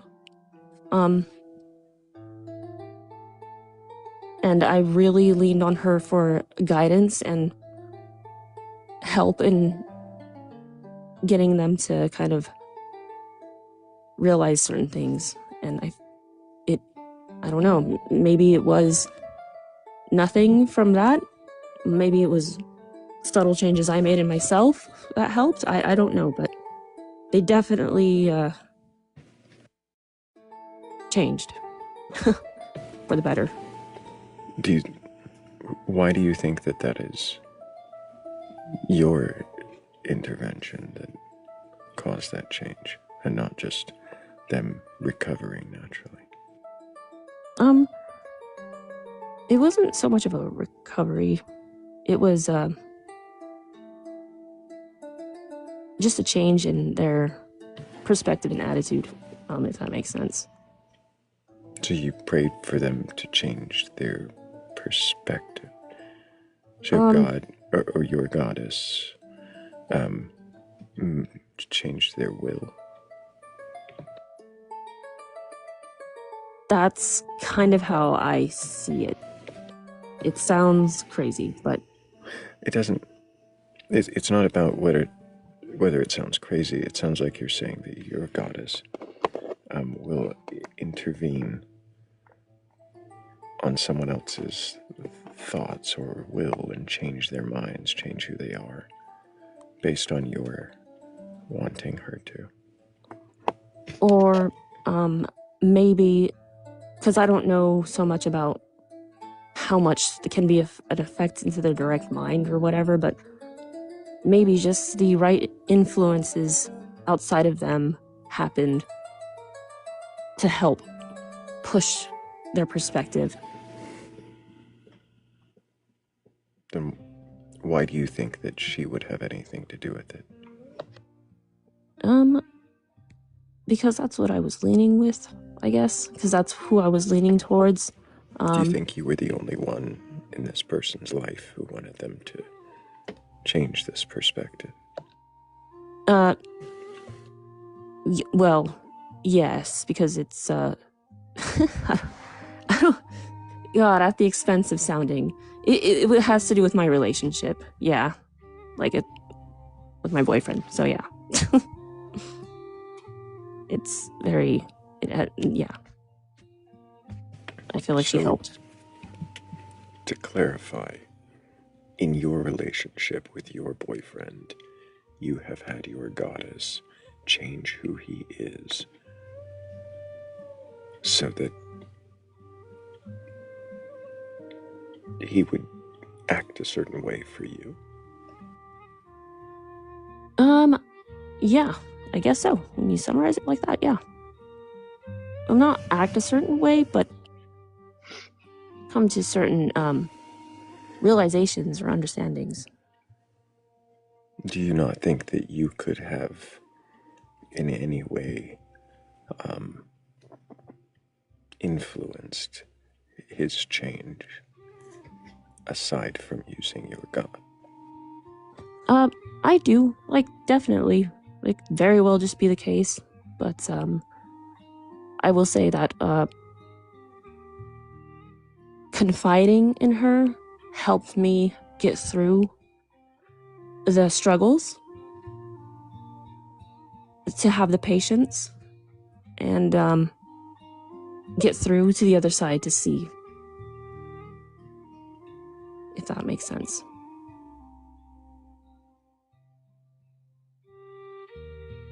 So either way, there was like an influence by her. How do you know there was an influence by her? Is it not you using a tool in your mind to help you work your way through something while also influencing the partner in your life? Yeah. How did you verify it was the Hang on, Sebastian. goddess? I'm sorry. There is honestly no way to. I guess that's where we go back to belief. Yeah. Yeah, that wasn't quite my question, was how did you verify it? My question is, could it have been you influencing and using a tool in your mind? Perhaps. But, I guess it very well could have been. It could be. And that's why I question these beliefs. Mm-hmm. Yeah. Yeah, can the process of ritual itself be very therapeutic? Especially when you're connecting with something from your cultural past? It is. Yeah, I would say it is therapeutic.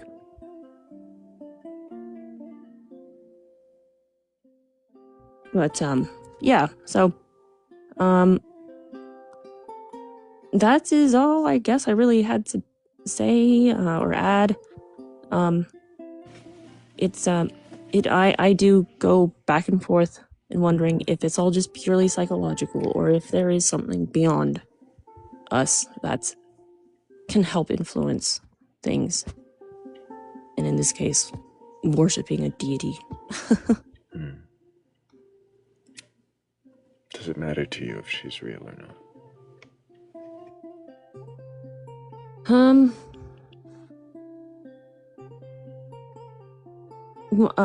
Matter in that, like, if it turns out she's not real, am I just gonna be like, screw this, I'm dumping this whole thing altogether, or... Yeah. Yeah, but would no. you continue the rituals and the imagery, the association, the carrying on of a cultural symbol for you? Would these things be important to keep if she's not real? I believe so, yeah. I think so. Why? Because, it's still an inspiration that can help. Like, the symbolism, and because either way, doing those things can still help with the outcome, whether maybe it's just because something about it is within us that helps by using that as a tool. Yeah.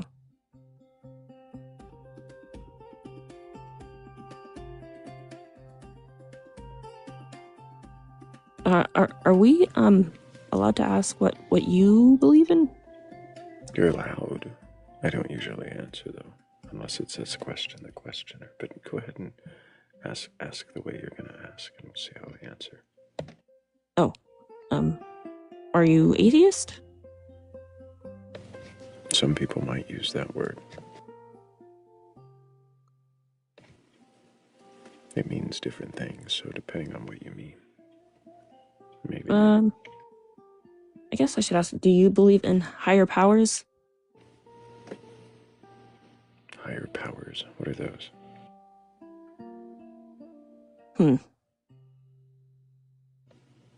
I guess, something beyond us that can have, manipulate our world? Something beyond us that can manipulate our world, like the sun. Well, I mean, actually, yeah, that's a... Some people do worship the sun and think it's a god. We did have a guest the other day who was actually worshipping the sun. I've had Remember multiple that? sun worshippers in the last 2 weeks, yeah. And moon worshippers as well. I mean, those exist. Is that what you mean? Like a powerful thing that influences our world. I guess, technically yes, we have our star. Unseen forces, I guess, beyond our like gravity senses. Do you mean like gravity or like magnetic fields? Something like entities, I guess. What is an entity? I guess it would be like energy that we can't see. What is an entity? Don't do it, Thrayle. And I don't know, it has like it's not just like it's not the sun, it's not magnetic fields, it's got like a personality to it, I guess.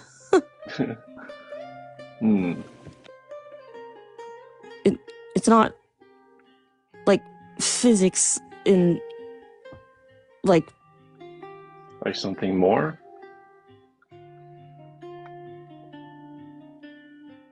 I'm gonna have to write these words down and actually look up the definitions of them. To be honest, I've never looked at a definition of an entity before. Now I'm like, what is an entity? So, I guess if I had to just... Thrayle's making you think, huh? Yeah. Because I might like say, oh, it's a ghost, but what's a ghost? It's a spirit. What's a spirit? Yeah. And so on. Yeah. To me, what is energy? Sorry, Thrayle. That's his question. That's fine. What am I? Who am I? Oh goodness. Okay, well, thank you even very has much. backgrounds for it. So, yeah. What was that? Thrayle You're has saying I have different yeah, backgrounds for like what is energy or what is spirit. spirit. I was changing them soul. earlier, Mhm. but I went ahead since you turned a question on me, and I haven't done this in a few days. I threw a question to questioner. Man, I have a lot of answers or questions that need answering. I don't know. I think we're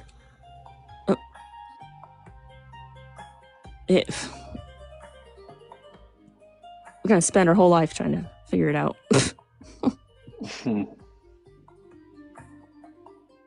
And then in the end, there's nothing. Yeah. Right. But thank you very much for having me up here again. Absolutely, Undead. I appreciate you. I appreciate you taking the time to think through the questions, answering honestly. And your questions were pretty good too. And I just have more questions. Good. So, take care, Undead. Take care. Thank you. You too. Have a good night, everyone. You too. You too. Big W's for Undead. Definitely questioning her beliefs. She really was, you know. Sorry, Thrayle. I didn't mean to interrupt your line of questioning. No, that's all right. That's all right. I just make sure that when you hear a question, you wait for the answer before throwing your next question in. But no, I appreciate you. For a question, you do. I don't know if we should stick with question the questioner, or if we should go back to the main prompt. But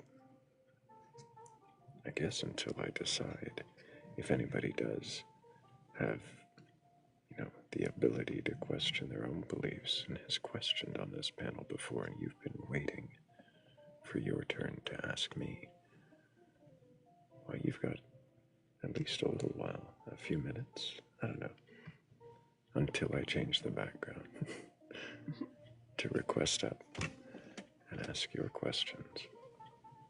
Otherwise, we're going back to the main prompt.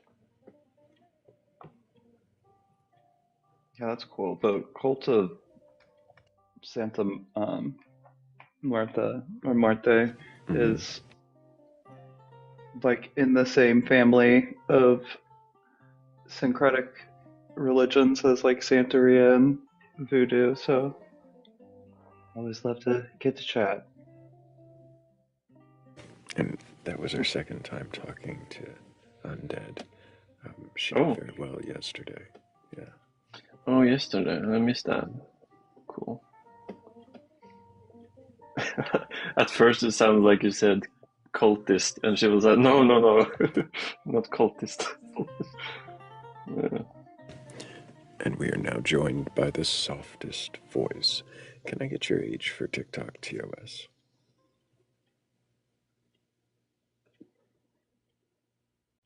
Well, they really are living up to that name. It's so soft I can't read it.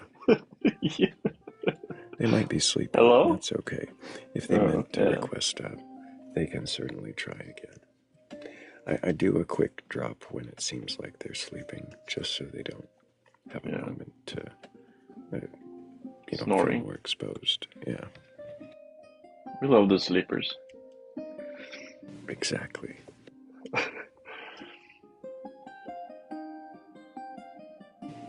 That was the softest voice ever. Now, if they are asleep, appreciate all the sleepers. And the tappers? And the tappers, of course. We appreciate the tappers. We wouldn't be at 74,000 likes if it wasn't for the tappers. Appreciate all you guys and all the questioners, the commenters, all the gifters, all, of course, every one of you who engages. But mostly, we appreciate all of you for just being here.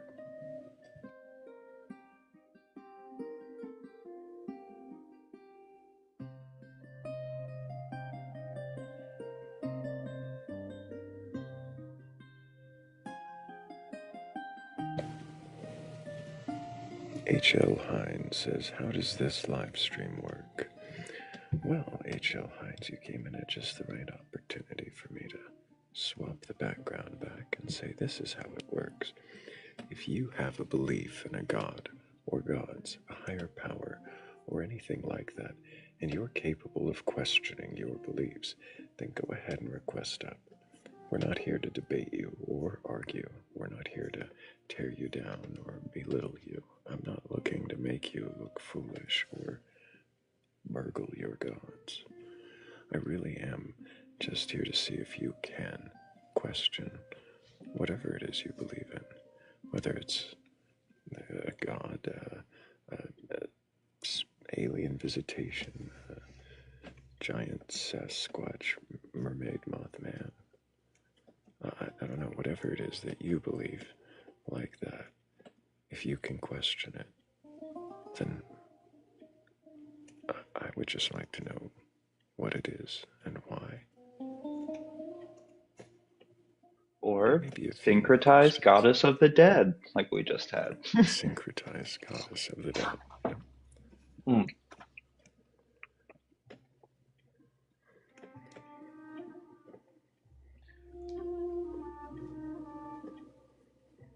I mean, if you're going for a bat god, or I'm sorry, a death god of that region, there is a bat nearby. Isn't there a bat god, Kazamoots? In the, that's further south, that'd be South America. I'm gonna have to look it back up.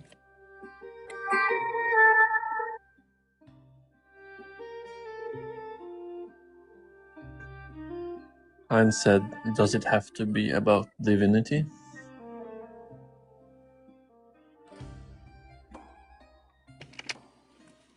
What is divinity? I knew it. Yeah, there's several. Well, there's at least one bat god, but there's several like bat entities. There's the like Zapotec bat god, and then I'm there's thinking like of the Mayan Camazotz. Yeah, Camazotz. That's the one. The Mayan death deity. The death bat, the snatch bat. Mm-hmm.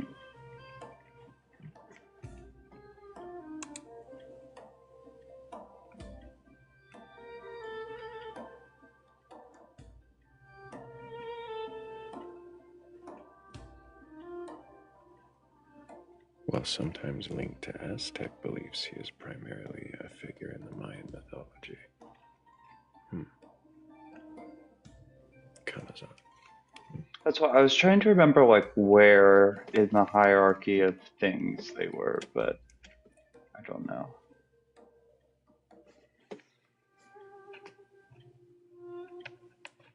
Ed.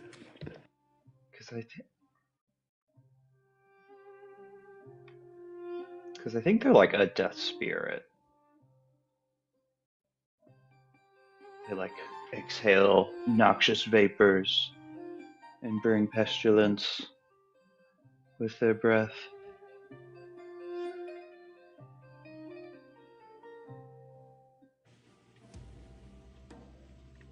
Yeah, I don't know. I just know that it is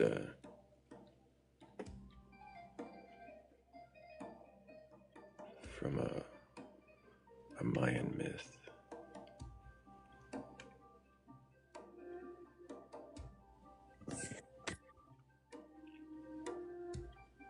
Oracle says, so he's trolling believers again. What a life. Trolling. How do we troll Oracle? Yeah, how? The fuck? I think that's what he would like. Heretical. I think it's all about the reaction. If he's actually got something to contribute without coming in disrespectfully, then he can request up. Yeah. They can request up. And if anybody has a belief in a god or gods, higher power, or anything like that, you're capable of questioning that belief, then go ahead and request up. I'm not here to debate you. I'm not here to argue. I'm not here to be a troll to you or your beliefs. I really am just here to see if you can question your beliefs. Then what is it you believe and why?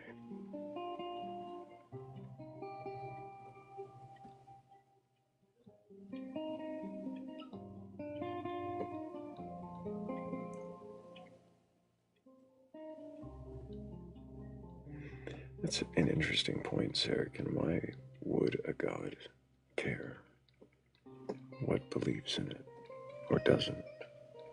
How does the belief in an entity like nourish it or empower it, fuel it? What is it gaining from the belief?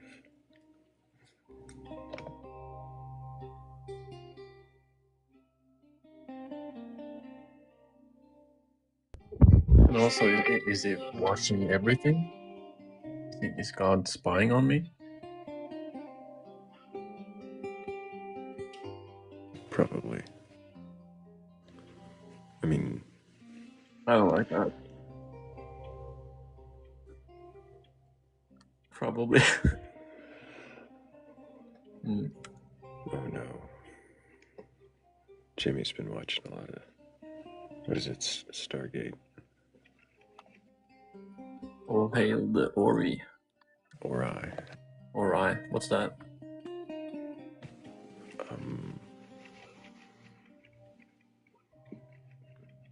Do I want to know? I'll let Jimmy explain it if he wants to. Okay.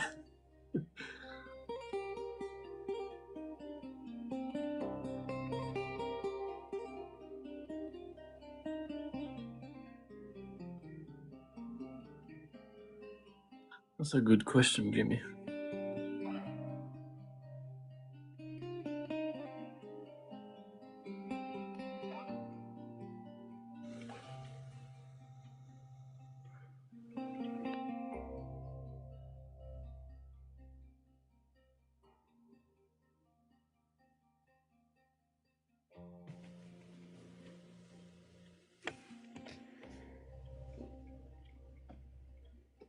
Gods that feed on devotion.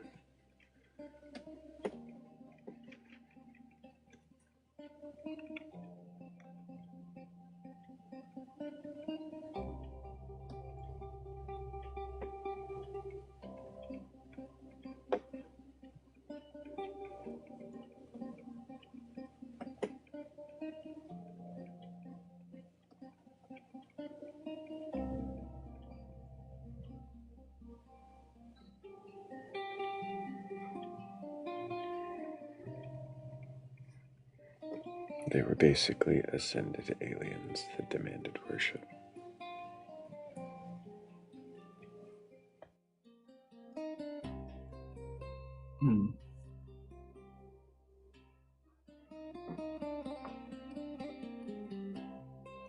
I don't remember them.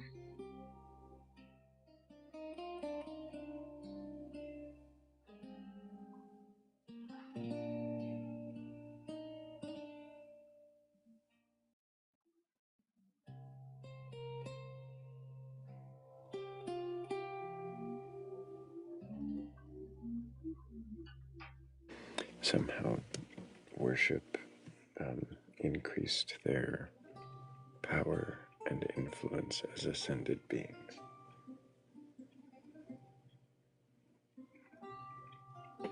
So worship fuels ascension, according to SG-1 rules.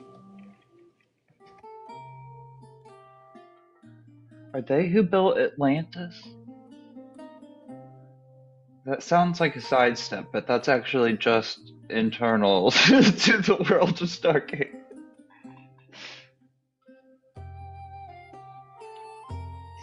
Actually, a very serious lore question, and not a joke.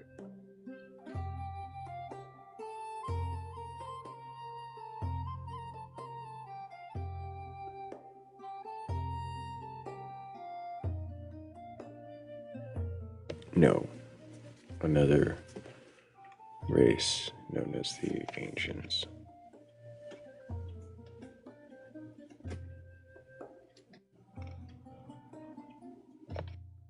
conversely did not demand worship.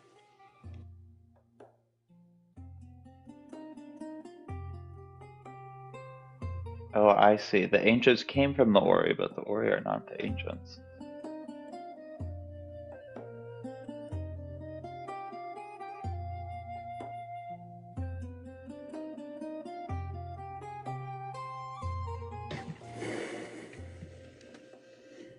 This is a lore that I had long since forgotten, and you've got me Googling it again. Rather than doing that, I'd much prefer to question a believer about a belief in a god or gods, higher power, or anything like that. If, I don't know if that's you, if you've got a belief in such a thing, and you think you can question that thing, then go ahead and request on up. No worries, Jimmy. I'm amused. It's just inspiring me to go back and watch the show again. All the shows.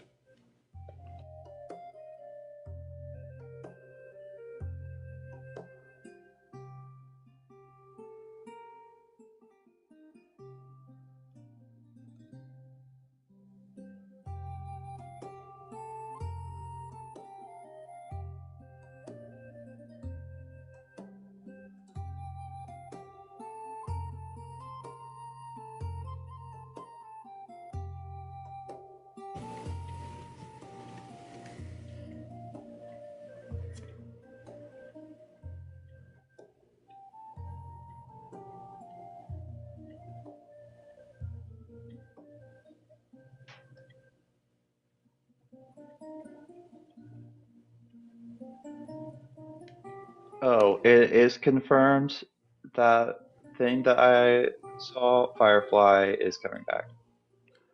I have heard about this, but I have objections.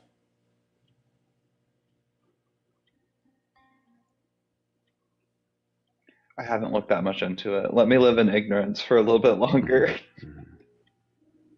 In the bliss of anticipation and ignorance, yeah.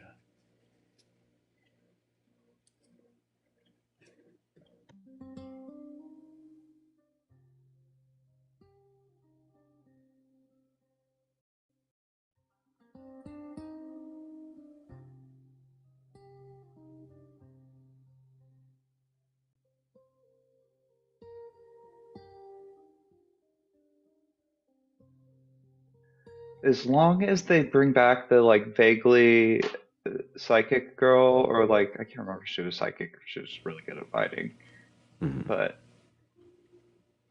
that was like my favorite part, I think.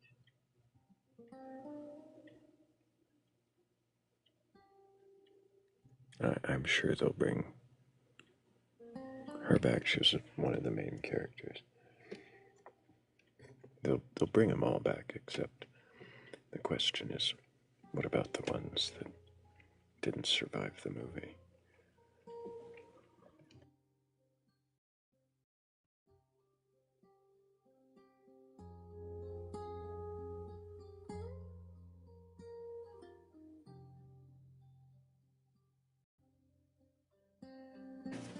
Or will they try to spin off as if the movie didn't happen?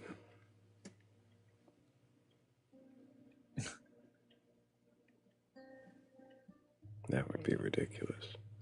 No, I don't know. Yeah. I can't remember what happens at the end of the movie. I just remember them like fighting their way out of some compound. More things I need to rewatch. Blake, are you a night person, night Thrayle? Up all night? Yeah, I kind of oscillate back and forth. Yeah. Jimmy, that would be a very upsetting retcon. But let's get back to the main topic. Hello. Marina, can I get your age for TikTok TOS? Mine is 37, and I'm not really here to speak about the topic. I just want to come up here and say how much I appreciate you and your live. I was just in another live with a similar topic to yours, and the host was being very toxic and very rude and barely let any guest speak. It was pretty terrible. I've come up here before and talked about my beliefs, and you've always been super polite to me and anyone else. You asked questions that kind of made me feel stupid, but regardless, you were never rude, and you're always really kind about and willing to have a discussion about it. So I just want to say I appreciate you for that. I appreciate that, Marina. I'm sorry you had a bad experience, but I really appreciate your thoughts on that. Thank you. No problem. Oh, I didn't go up to his guest. I was just listening to him berate people for a while. It was too much, man. All right, you can feel free to kick me off now. I'm about to try to go to sleep anyway. Well, I hope you rest well. Appreciate Thank you. Have a good night. Take You care. too. Big W's. Big Yeah. W's for Marina. Thank you. I don't want to know which host. Just appreciate the compliments that were there.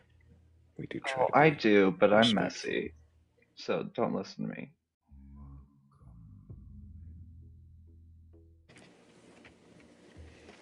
Yeah. I don't know anyone who has similar to this, who is toxic. I don't know which, but there's so many, so. Oh, we missed. Did we? This.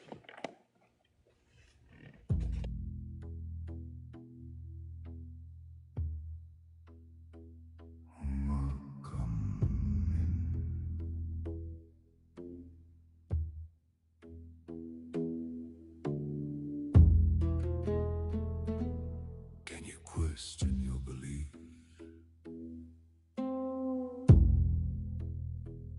Do you have a belief in a God? A higher power? Or anything like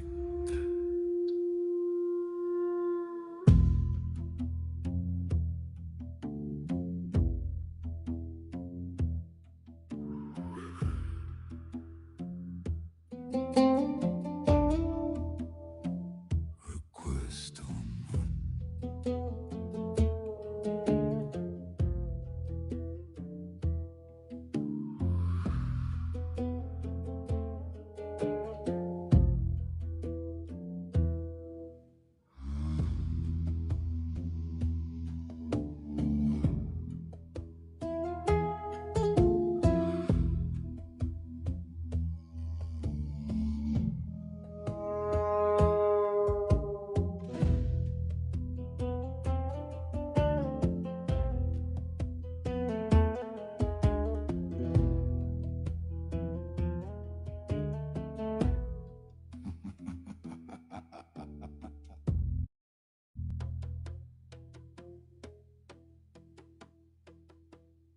welcome.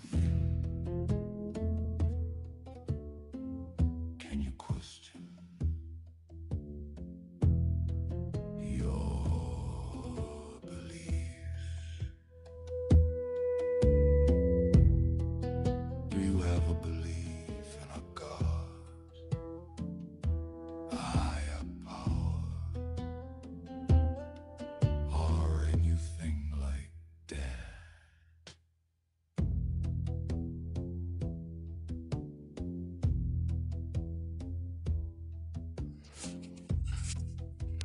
Hello, my friend.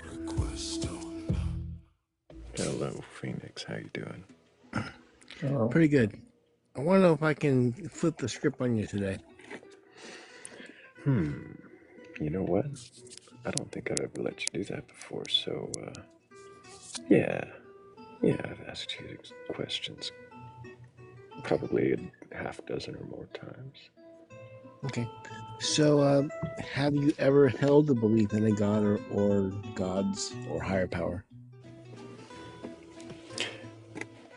An acceptance of the truth of a god. That would be how I put belief, at least, in that. Unless you have a different meaning. I mean, did you, or do you currently believe in a god or gods or a higher power?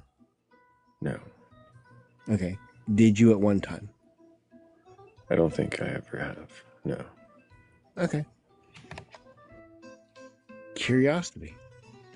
Is there anything that you can think of that would convince you that a god or god exists?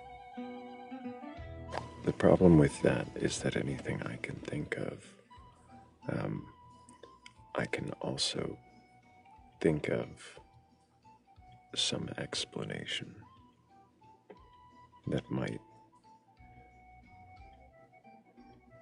contradict the definitiveness of a god.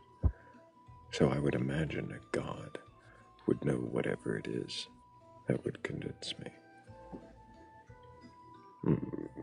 My short answer is usually just God only knows. I actually love that song too.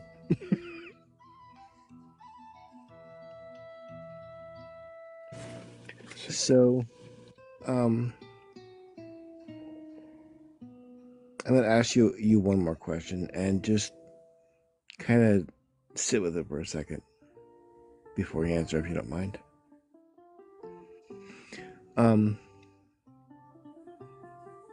With the timeline of the beginning of the Earth here, do you think that a Big Bang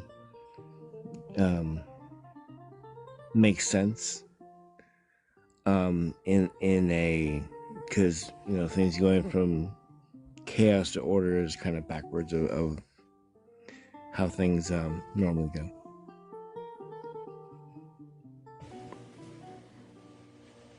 I'm sorry, you kind of loaded that question up with something about chaos and order. You were asking if I think the Big Bang is likely. Yeah. Well, I'll break it down into two parts. Do you think that the Big Bang is likely? And when you say Big Bang, you're referring to the whatever the current scientific understanding of the expansion of the universe is? Yes. I think that an expanding universe and current explanations are understandable. I don't know about likely. That's I don't know how to determine that.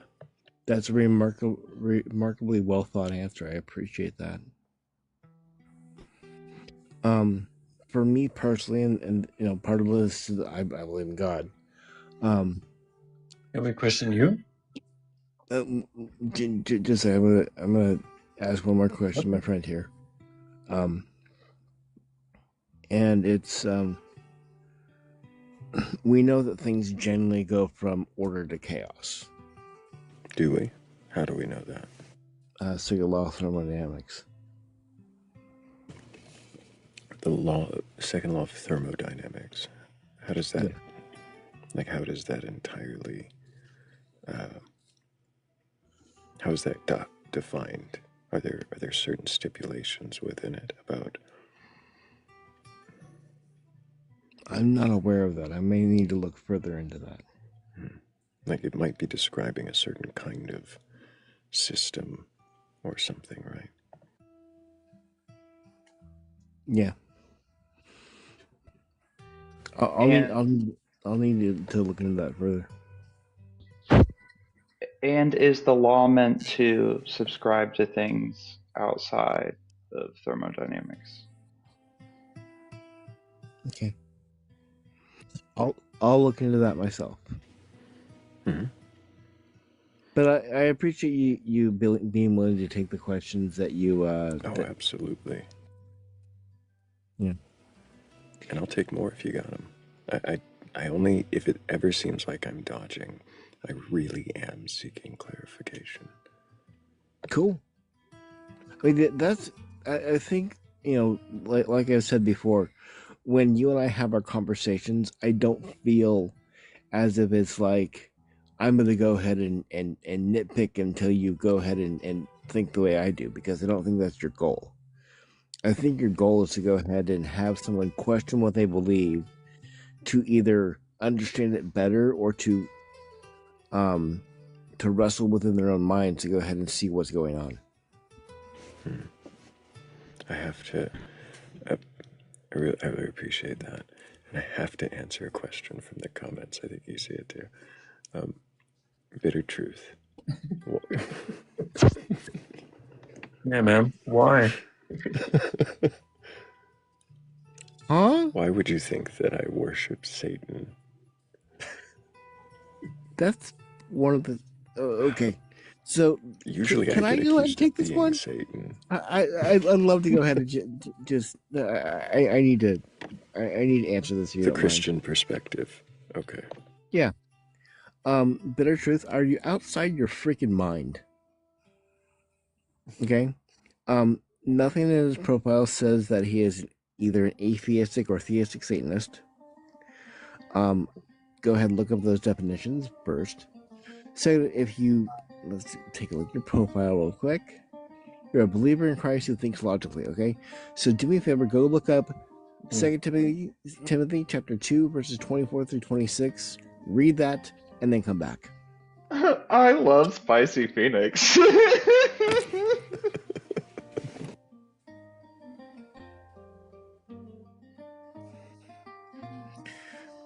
No. Hey, if I as a Christian screw up, I need someone to call me on it. If another Christian screws up, I will call them on it. Oh, and the one that I'd like my other friend, friends on here to remember.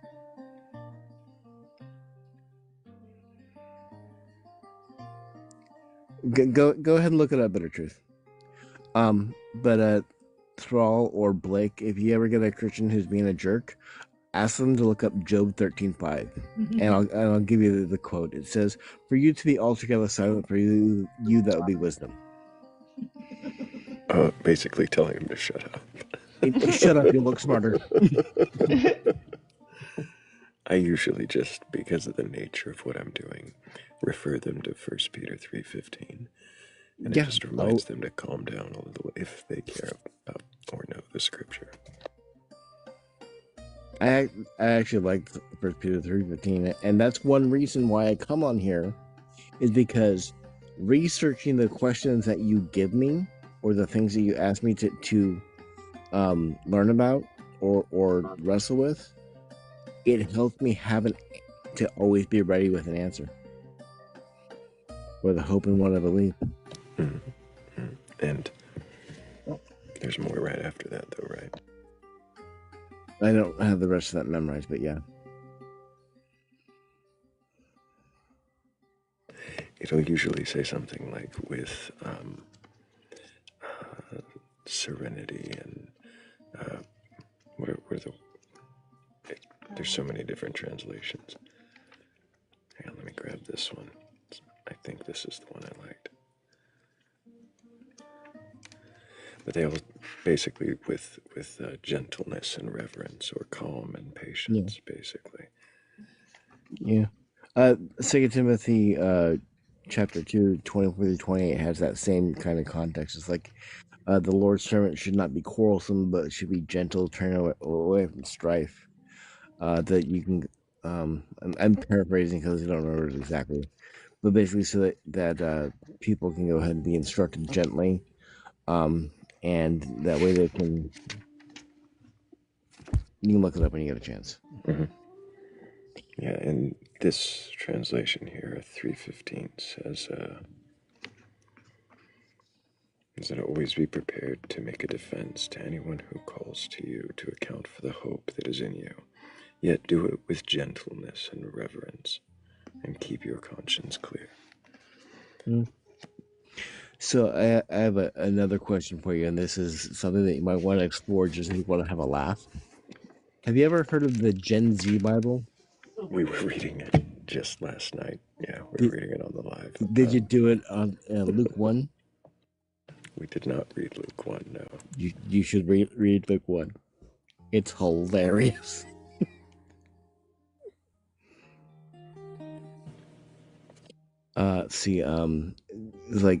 Since Mary was Christ's first girl, or she was a pick-me girl for God. Oh no. It's bad. I hate this because this is just how I talk. So have you read the Gen Z Bible yet, Blake? Yeah, it's just kind of how I talk. All right, so Blake, I'm gonna say something, and this is the only time I will use this phrase. What do you call 7 chickens that have the flu? Oh no. Oh no. Maybe not. It's 6, 7.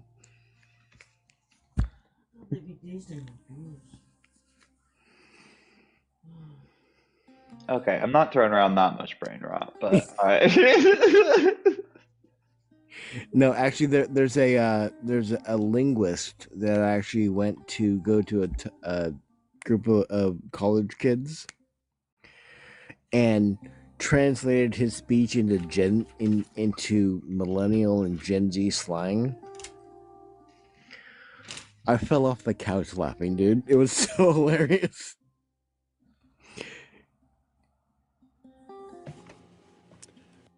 Hey, Thrayle, what is the music you have playing in the background? Oh, it's just backing track stuff that I make with AI. If you get a chance, could you send me a link to it? It's kind of relaxing. Oh yeah, we play it. I'll see if I can. I don't have it published anywhere. We just use it here. Yeah. But yeah, I mean, and Sebastian, I actually came up yesterday and kind of went through the sitting in the hot seat. I'm sorry, I missed it. Yeah. It's okay. I mean, I'm one of those guys. I was just curious, what you believe, but yeah. Well, Sebastian's ready to question. Super you ready. know what, Sebastian? I'll give you 5 questions. How's that sound? He waits a whole week while he listens to the show at work, and then on the weekend he gets to come up. And nobody's here to question. Yeah, I wait a whole week. That's right. Yeah. So, what are you? You're a believer, right? I am a believer in Jesus Christ. He is my Lord and Savior. Okay. Did you grow up in this belief? In the general belief, yes. Over time, there have been things that I'll say, evolved in. There's some things that I thought were true that after further study I discovered weren't true. There are things that I thought, and attitudes that I have that I thought were righteous that were not. I had to change those things through study and prayer and adjusting my own prejudices. Do you have an example of one of these things? Yeah. So when it talks about things in the Bible that are forbidden between 2 men or 2 women. I'm trying to use TikTok friendly language. I was very, very homophobic. I was hateful. Oh. And then looking like through Genesis, where it shows that we are created in God's image, that God loves absolutely everybody, and I need to treat people with respect and not treat them like crap. So I had to change the way I dealt with people. Yeah, I'm glad you changed that. So you have been. How old are you? You've been believer your whole life? For about 40 years. 40. Yeah, Wow. I'm 53. Older I just than me. have to make sure. Yeah. Older than me. Yeah. So, what do you think it would take for you to lose your faith? That's something that I've talked with Thrayle about. There's something that I'm exploring with Everlasting. I don't know if I've corrected you before, but it is Thrayle. Thrayle, yeah. Oh, Thrayle. Okay, sorry, my bad. That's all right. Thrall means servant or slave, and some people think they're the same. But my buddy up in the top box. Yeah, many people say it's wrong, so you're not the first one. But, What would it take for you? So Everlasting is discussing with me on Monday at 4:00 my time. We're going to discuss the whether or not Jesus was actually a person, and if Jesus Christ was not someone who actually existed. That would put him. Oh yeah, historical. Yeah. Mm-hmm. Yeah. Because that if Jesus Christ did not exist in reality, then it would mean that there's no forgiveness for sin, which means that what I believed is a complete lie, which would be devastating. If there's no forgiveness for sin, doesn't that mean there's also really no sin? No, because what is sin? So the actual Hebrew word sin is an archery term. It means to miss the mark. So you're saying if Jesus Christ, I think I'm understanding. You're saying if Jesus Christ didn't exist, then you would still believe the God of the Hebrew Bible existed. And then you would have to follow its laws. Why? Damn it, brother, you're making me think again, okay? I got enough research to do. I love that. I love that you take the time to do that, though. Yeah. Yeah, I do take the time. I'm gonna be in front of my computer for hours this week. Yeah, I'm sorry. If you did lose your faith, would you still believe in some kind of God, or would you be more like an atheist? I honestly don't know. It's something that I have to go ahead and look at. Yeah. That's a good answer. Yeah. I don't know is a great answer. Well, if you always have the answer, you're lying. Right. But Sebastian, I actually have a gift for you. Oh. So do you know the Bible pretty well? The Bible? Yeah. Not really, I bet. I know some of it. I haven't read it all, but I know all the horrible things in the Old Testament. So, yeah. Well, let's talk about a horrible thing in the Old Testament real quick. Who is the best babysitter in the Bible? Oh, no. Is this some kind of joke? Yes, it is. I don't know. It's David. He rocked Goliath to sleep. Okay. He just used real rocks. I appreciate you're able to. You're a Christian, but you still have a sense of humor. So yeah, I like that. I mean, I don't think Christianity disables their sense of humor. Yeah, but I mean, in the Bible, even like you even joke about your own faith, and that's some fundamental Baptists have no sense of humor. There are those. That's true. I do talk to people with no sense and there's Westboro Baptists, but I don't consider them Christian. And they think the same of you. I'm sure. Actually, you're familiar with the stuff they do, right? Yes, I am. So I was in Portland, Oregon, and I was a commercial bus driver for the city, and they were protesting at a Blazer game because they had said something positive about LGBTQ. And what they didn't realize that 2 blocks away, there was a Comic-Con. And so 300 people in costume of like Greek and Roman gods went and chased them away. Fascinating. I would have loved to see that. I bet there's video. I'm sure there is. There probably is. I wasn't able to take it because my phone was locked in the cabinet behind me because I was a commercial driver. Yeah. But I wanted to film it so bad. That's wild. You know, it's like Avengers assemble. Yeah, I think that was 5 questions. So thank you for answering my questions. No problem. Hell yeah. I'm gonna go ahead and take off, and I'm not sure if you're able to be there, but if you want to come to the thing on Monday, I'd love to see you there, bud. Yeah, I'd love to, if I'm awake for it. Everlasting tends to go live kind of in contrast to my sleep hours, but we'll see. Okay. We'll see. I'll try to make it. And I'd encourage everybody in the audience, you guys all, most of them know who Everlasting Godstopper is. Make sure you check out his live stream on Monday. But thank you, Phoenix. Appreciate you being here. Appreciate your questions. And I'll try and come up with a new dad joke for next time. Hell yeah. All right, take care. You too.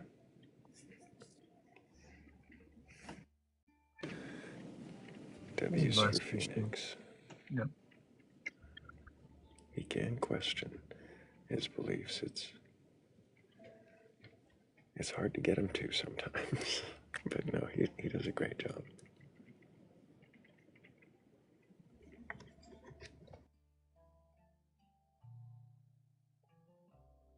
I didn't expect the joke when I was like talking about the Old Testament and stuff. And all of a sudden, he got that joke. Oh yeah. I know. Yeah, they have a Rolodex of biblical dad jokes.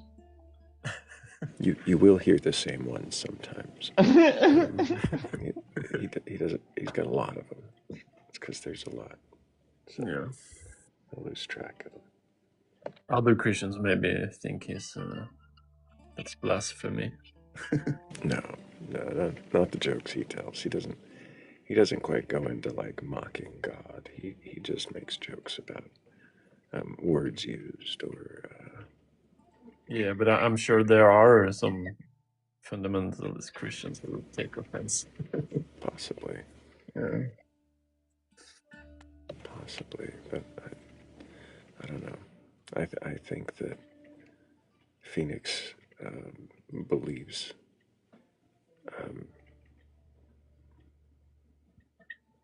in well, his beliefs are.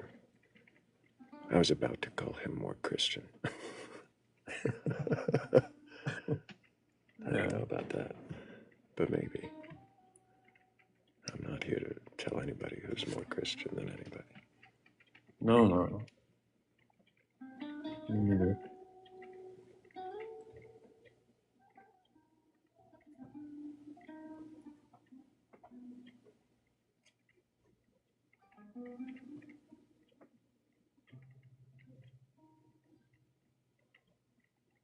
No more believers, huh? At the moment. This is the time of morning when... Yeah. Well, actually, somebody was in queue, but I'm going to bet they were a ghost. A poltergeist who will likely not apparate.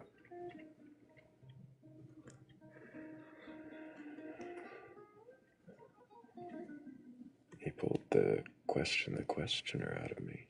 Are you changing it back? We can give it a little time if either of you've got a question.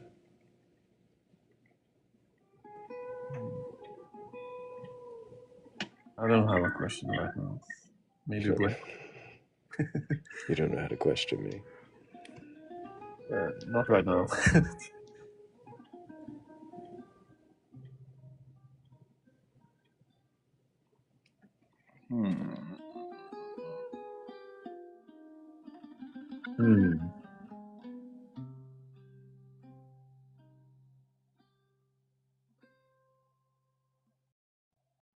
Not that I can think of right now.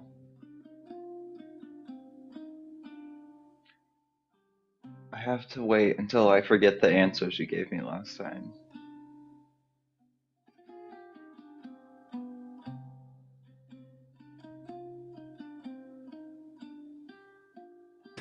Well, if I didn't already thank JD and Sarahkin and Cat the Witch for helping with the previous goal, thank you guys so much. I'm pretty sure I saw another name in that list. Oh, chat had a good one. What level of aliens do you believe in? I think you have said that you believe in like it's probable they exist somewhere out there. But I don't know if I don't know the likelihood, but it seems to me that it would be an awful waste of space. It feels like it should be that there would be, or could be, other life of some kind. What that looks like, what it does, if it's amoebas or advanced, ascended beings, I have no idea.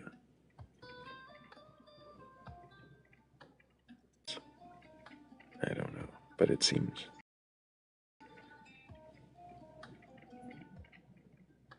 Why would there be all that space? Have I ever asked you, Thrayle, if you believe we have been visited by alien life sometime? I don't know. I have seen things that people call evidence for it, and it raises questions, but I have no idea. I don't see why that would be likely, considering the vast distance to travel and what. I don't know. Hello, Pinky. Can I get your age for TikTok TOS? Did you mean to request that? Is Pinky a speaker?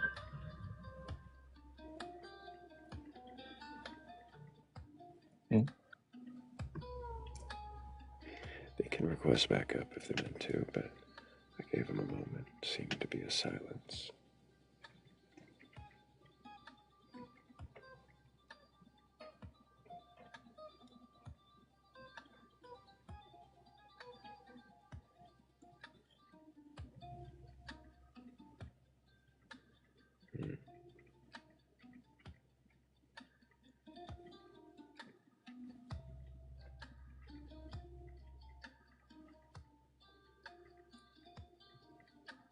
have you ever had an experience, even if you chalked it up to like exhaustion or delusion or what have you, that was like unexplainable, and in the moment you're like, oh, that might be something like supernatural or unexplainable? Well, that's a good question. I have had momentary experiences that make me like have a response, like a fight or fight, like an adrenaline spike, which seems to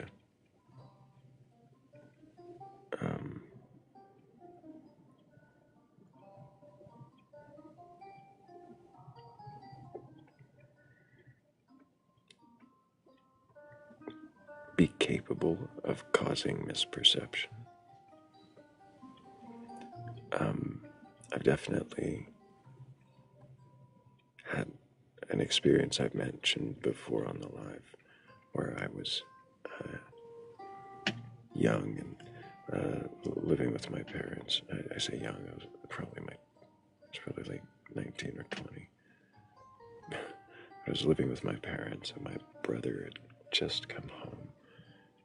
And as I looked at the door, as seeing him come through the door instead of him, I saw the face of a demon. But I was watching horror movies, had been up for more than a day, I'm sure. And just that seeing a shape outline in the doorway caused me to see something in a moment, have like an adrenaline surge. And then as he opened the door and I realized who it was, everything kind of fell into focus, made sense, why it went that way.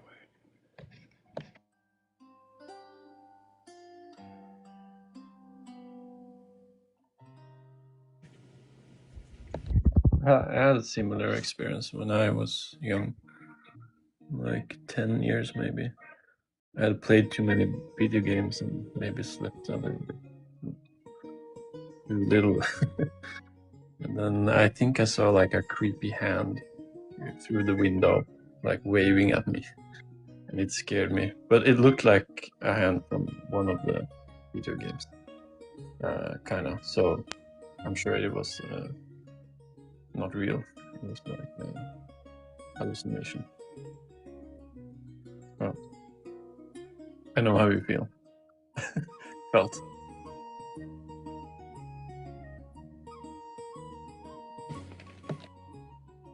Yeah, one time I had this experience where there was a glowing wall situation, but our attic was full of bats, and so they probably just transported bioluminescent bacteria into the house. Very well could have. I do remember a time out late, walking through the woods, looking at the stars through the trees, and seeing a star start to move. And I think, oh, maybe it's a plane or something. And as it starts to move, it sort of starts to break apart and form a small line, a train of stars that wrap across the sky in this sort of extraordinary display. To me at the time, in the moment, made my neck, the hairs on my neck stand up. And then I realized it was a train of satellites. It was kind of some Starlink thing.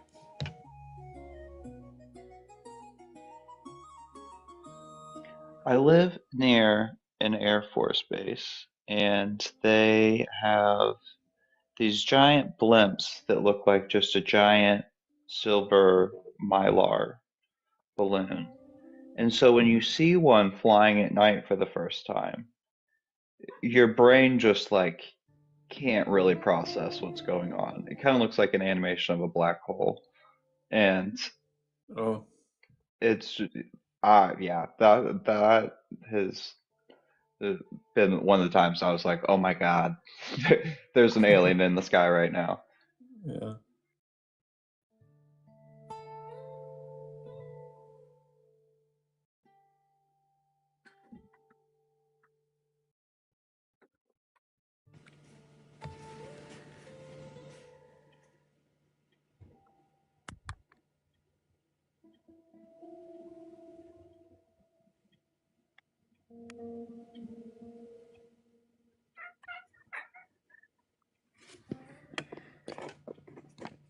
Yeah, I can imagine unexplained celestial displays to be something that might cause ancient peoples to develop mythologies, tell stories. Yeah. Explain the movements of comets or certain things, planets even.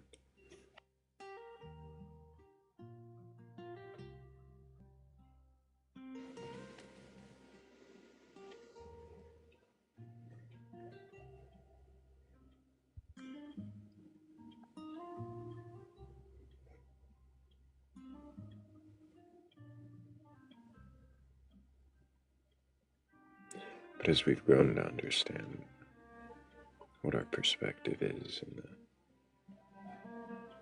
what is out there, it really seems kind of arrogant of us to assume that we know the stories of these stars, or that we know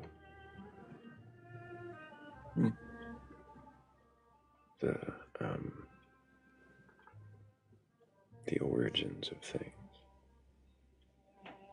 the meaning of them, the why behind, as one guest earlier this evening insisted that everything needed a why instead of a how. Why? That's a good question.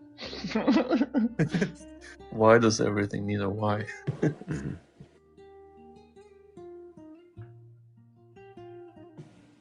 is, Yeah, because is even when why. we look at like planets through a telescope and we're getting like spectroscopy from it, a lot of times we're getting like a 16 by 16 pixel like bit of information that, and that includes like its atmosphere and moon and like area around it as well. And from that we can get a lot of information, because from that spectrometry we can determine what elements are in that planet, what kind of like atmosphere, if it has an atmosphere, and like sometimes even if there's like volcanic activity, and what kind of like molecules are being trailed off the planet or like replenished. But that is still like uh, a picture still is worth 1,000 words. And so there's a big difference between being able to detect methane on another planet and being able to like see the bacteria growing on a rock producing the methane.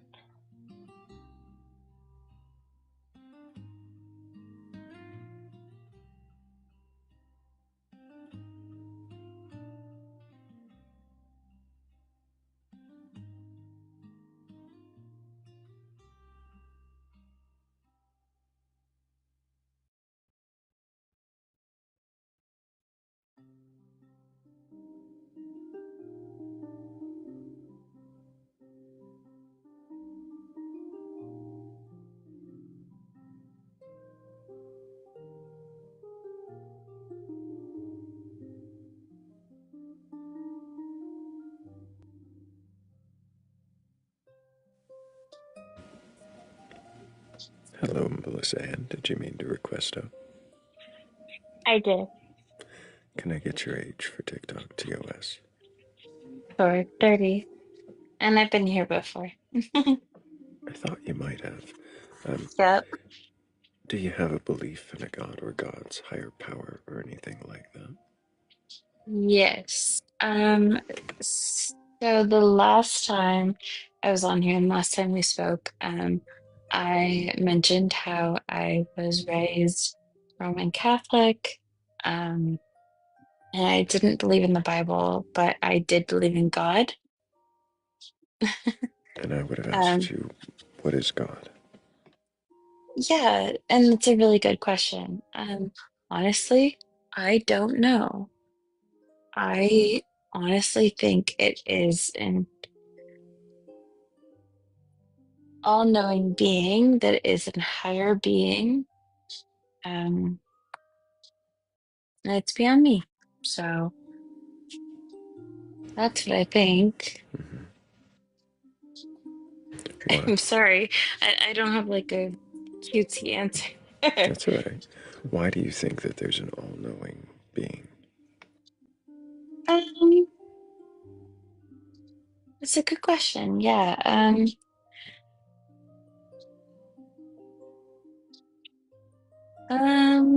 Probably again because of what I was like fed and forced to consume as a child, in my religious courses and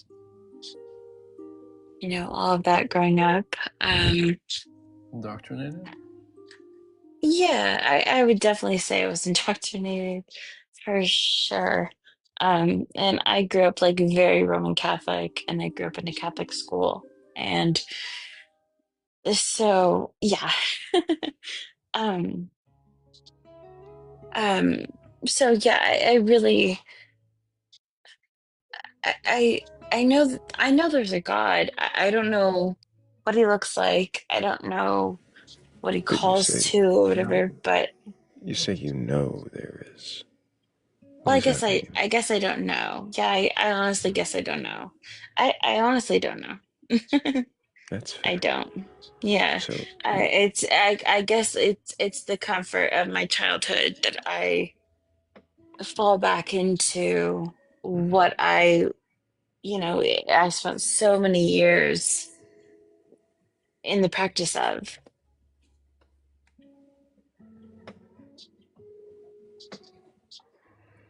Sorry, I hope that makes sense. It That's probably okay. doesn't, but So your belief in God, does it currently feel like a remnant of your childhood? Or does it feel like something different? also you have an incredible voice for this, by the way. Thank you. You're welcome. I don't really know. I don't I believe in a God. I don't know what the God looks like. I don't know if it's a woman. I don't know if it's a man. I don't know if it's a person. It's a God. But like I was raised Roman Catholic. Like so Yeah. I don't know. I don't know. A woman. I don't know if it's a man. I don't know. But like I don't know. I don't know how to answer your question. It's a whole lot of I don't knows. Respectfully. It's okay. Good morning, Bats. Good morning, Thrayle. Good morning, everybody. Good morning. Good morning. So, Melissa, is it possible Good that morning. this God is like is it possible it's just a human concept? Oh, for sure. Is that a Yeah, scary because thought for you? yeah, A, well, a I will world say, without like, God? Let her I, answer, Sebastian. Yeah, I'm sorry.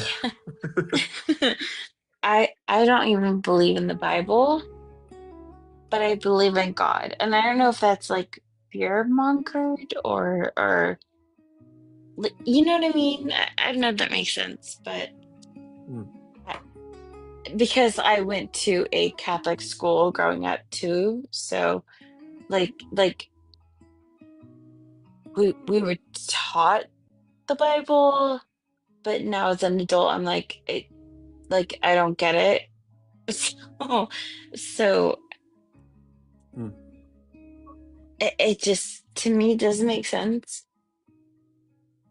Yeah. So Bats, did you have a question for Melissa? Mhm. Yes. Hey, Melissa. Hi. You said earlier that it brought you comfort. And it kind of prompted me to ask you a question that I like to ask people. I don't know if I've asked you this before. I don't think I have.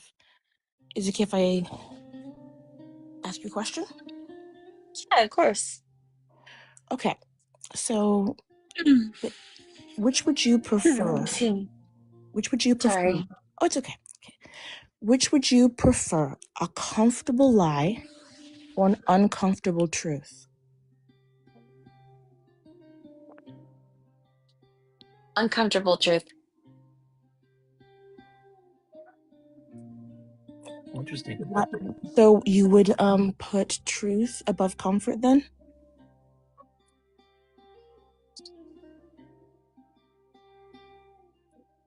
Wait.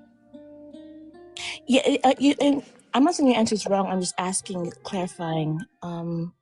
You would rather have the truth than someone just give you something comfortable? No. Wait, I think that's like it's like a red herring. I think you mean a false dichotomy. Yeah. Like the I'm two a little things aren't confused. necessarily the two things aren't Sorry. necessarily opposite, is what you mean. Yeah, I don't think you're trying to catch me, for me in like a catch 22, but No, I'm really trying to understand which you would prefer. Because some people would prefer comfort over truth, and some people prefer right. truth over comfort. So I'm trying Yeah, to no. understand. Yeah, I want truth over comfort every Okay. time. How, Sorry, sorry if I didn't answer appropriately, but I want That's truth fine. over comfort for sure. you're doing great, Melissa. Okay. Sorry, everyone. I didn't know this was going to be a test. Golly. It's not so much a test, it's just questions to try to find out what Yeah. it is you believe in. I'm curious is how how much of your beliefs do you believe to be accurate? Like, if you had to put in, like, I'm not trying to ask too hard questions here, but I'm just trying. No, you're good. You're totally good. Okay, just if you don't want to answer, you don't have to answer. Oh That's no, fine. I know. Okay. You're totally fine. Okay. So, at what percentage would you give your beliefs of accuracy? Like, if would you say it's half true, or a little more than half true, a little less than half true, or mostly true altogether?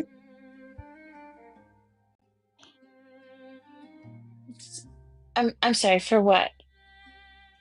Beliefs. Like, if I say I had a belief in Santa, I might say that am I 50% belief, or that like a little belief. In my case, my belief in Santa is a negative number, but for Mine other, as well. Yeah. yes, yeah. My children, however, their belief is like 50-50 kind of. Okay, and I think that's beautiful. Yeah, and that's like my main work line I've worked with children. So I'm kind of confused as to what your baseline is, I guess. I'm I'm a little confused. I might not be using the right words. I just woke up and I'm trying to formulate words on No them. worries. No worries. Is there anyone else maybe who wanted to formulate the question better or ask a different question? Is it like how many percent she believes in God? Is that what you mean? Yeah. If you were to assign a percentage to the likelihood of a God existing, what percentage would you put on that? To a certain god? To any God.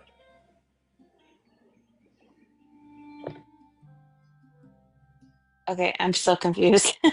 Sure. Yeah, I'm 0 confused. means it Sorry. doesn't exist. 100 means absolutely, no question, there must be.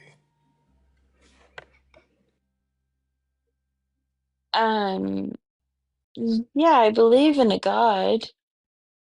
I don't know what that god looks like or You speaks said that or already, is. though, but we were Right. asking to see if you could even try to, for a moment, consider what percentage you would assign to your certainty. Well, I don't know what that means. That's what I'm saying. Like, Like me, I don't believe in what it. is it? What is a god? I'm like, I don't get what that means. Like, a belief in a It's god fine, Melissa. means a certain. are you 100% I don't sure there is a understand God? that. I don't get it. Interesting. I, because that seems commercialized to me. Like that seems like, yep, What does it's commercialized mean? it's like, yeah, your God comes with this. Like I don't understand. Like why do I No, need to? I don't get it. right. It's a rough estimate of how you feel about the likelihood that a God exists. If I were to How ask can? you, if I were to ask you, Melissa, how certain are you that you exist? Like on a scale of 0 to 100, how sure Well, are I you know I that you exist. I'm a exist? person.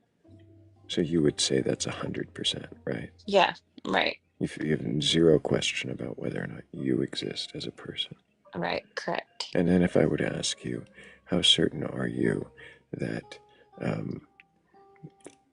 that Australia exists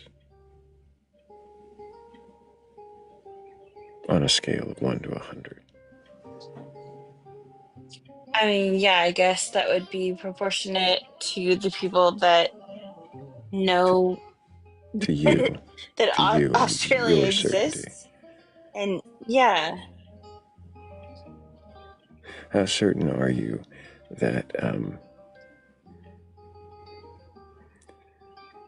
that aliens exist on a scale of 1 to 100?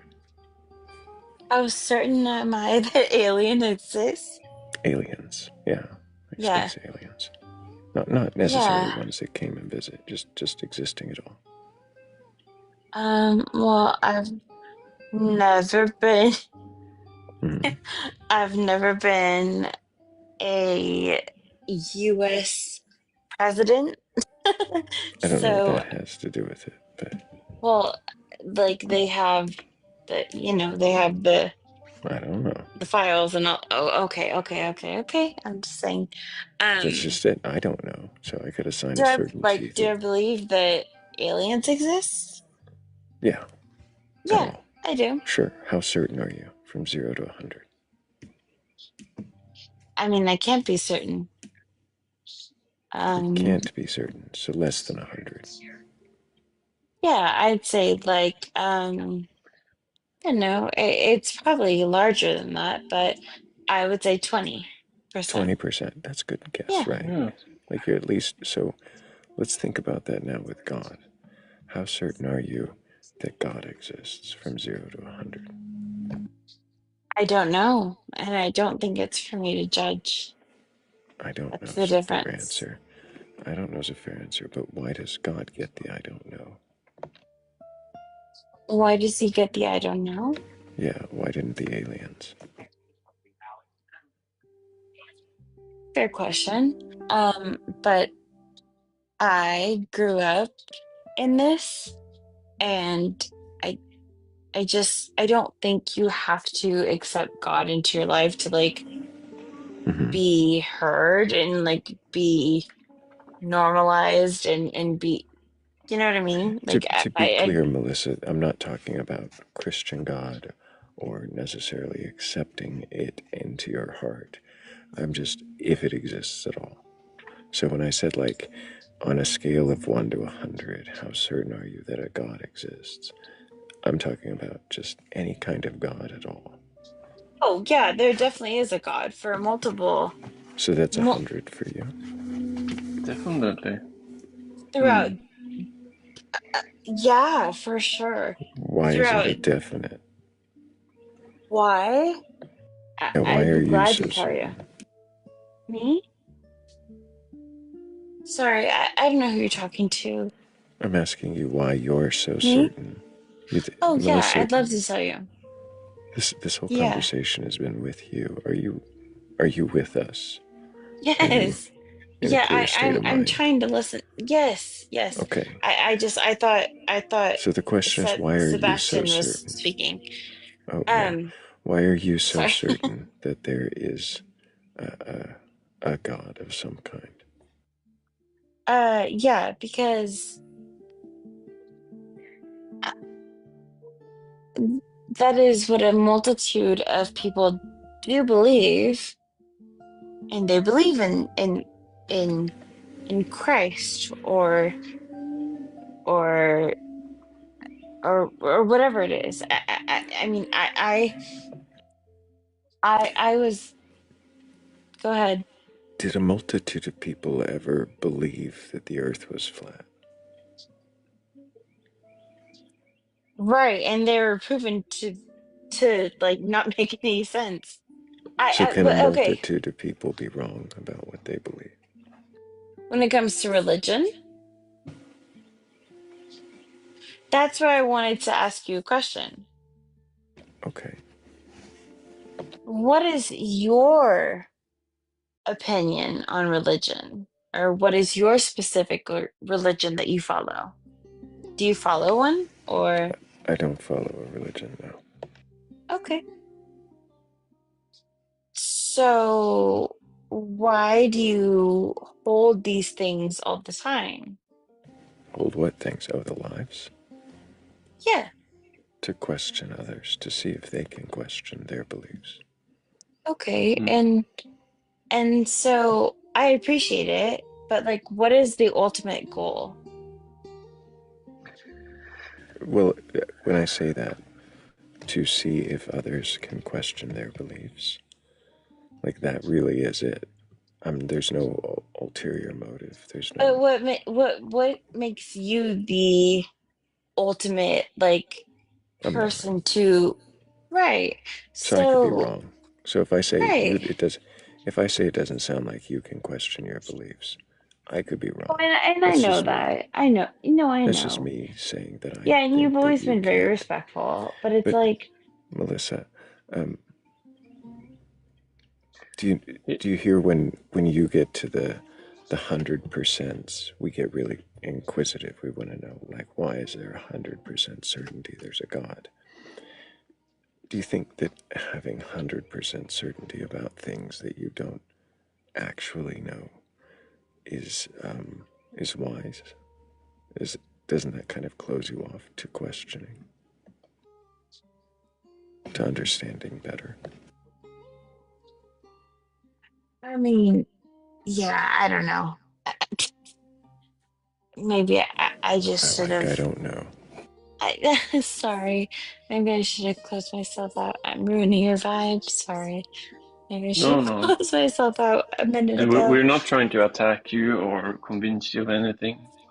You seem like a very nice lady, and yeah, we just want to question you. That's all. Yeah, that's fine. I'm We're okay with curious. questioning. Well, Yeah. we are going to move on soon, but Melissa, if you have any more questions, not because you're doing anything wrong, we've just kind of It's been going for okay. a little I while. don't. But I wanted to make sure if you had any questions, you could get them out. I just, yeah. So are you, for you, host, are you, you're not an atheist, but you just are what are you? Because I'm kind of curious. Is that okay to ask? Well, Sorry. yeah, you've got the right time to ask me a question. I say Sorry. question to questioner. Sorry. So, atheist, it just depends on your definition of the word atheist. If atheist means you believe there are no gods, then no, I'm not that kind of atheist. But if atheist means that you lack a belief in a god, then I could say that I'm that. I don't have a belief in a god.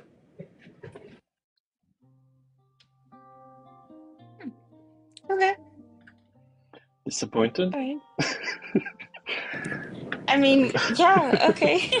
Yeah, I'm not saying there are no gods. I don't know. Yeah. Yeah, no, and you've always been super respectful and great. And so respectfully, I'm going to leave so you guys can like find someone else. Appreciate you, Melissa, but I hope that you keep Yeah, asking questions, and maybe you'll think about those 100% answers and come back and see if we can't sure. question a little And bit I of do that. follow you, so I appreciate the content and all of that. So It was nice to meet you, Melissa. Take care. Thank you, Melissa. yeah, you as well. Thank you guys.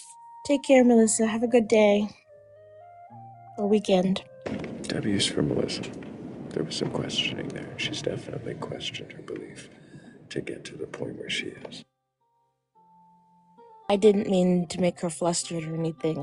I was just curious. I understand. I don't think she was. I think maybe she came up just to question me, and that's fine. This is the time to do that.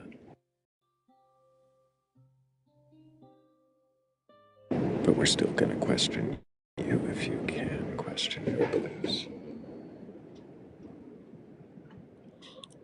I did notice the tapping went up pretty good while Melissa was up here. Did you see the break I did past see that we 100? broke 100K, which is awesome. Hello?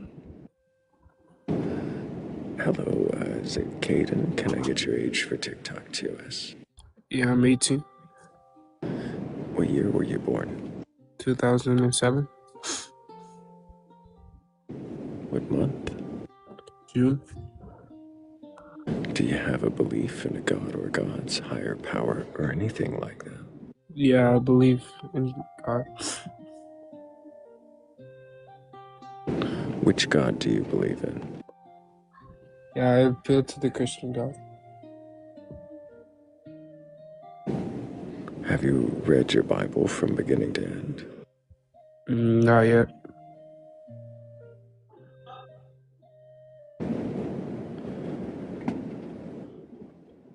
Hello?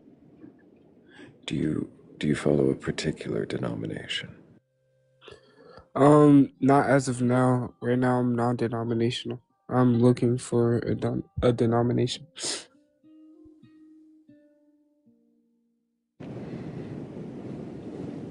Do you believe the stories from the Bible to be true and literal?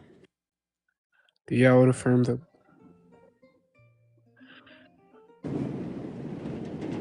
I'm sorry, say that again. I said yes, I would affirm them. All of them? Yeah. So, six-day creation is a true story, according to you. I mean, we could appeal to that, or we could appeal to... Appeal? What do you mean appeal to? I'm just asking if you believe it's a true story. Are you trying to have a debate with someone who isn't here? Well, I don't believe that it's literal. That was my question. So you don't believe the six-day creation is literal? No. Does that mean that it's not true? No, that... What? No. So not being literal doesn't mean that it's not true. In what way is it true? Yeah, I would just say I could take it as a like as steps. It's using days as like a process, or like how things form. But like we could also What do you mean it's take it using literally. days as a process? I mean, like it's just like like specific parts, like the earth was formed, and then like animals, and then like everything else, right? Like you could take it literally though. Do you understand what I was asking you, though? I Yeah, wasn't you were asking if I asking. could take it literally. I was asking if you believe it is true and literal. And you're saying it wasn't literal, but it's true. I asked how it's true, and you said I could take it literally. That doesn't answer how it's true, though, does it? No, wait. Your question wasn't how it's true. Your question was if it's not literal, how would it be true? I don't see the contention.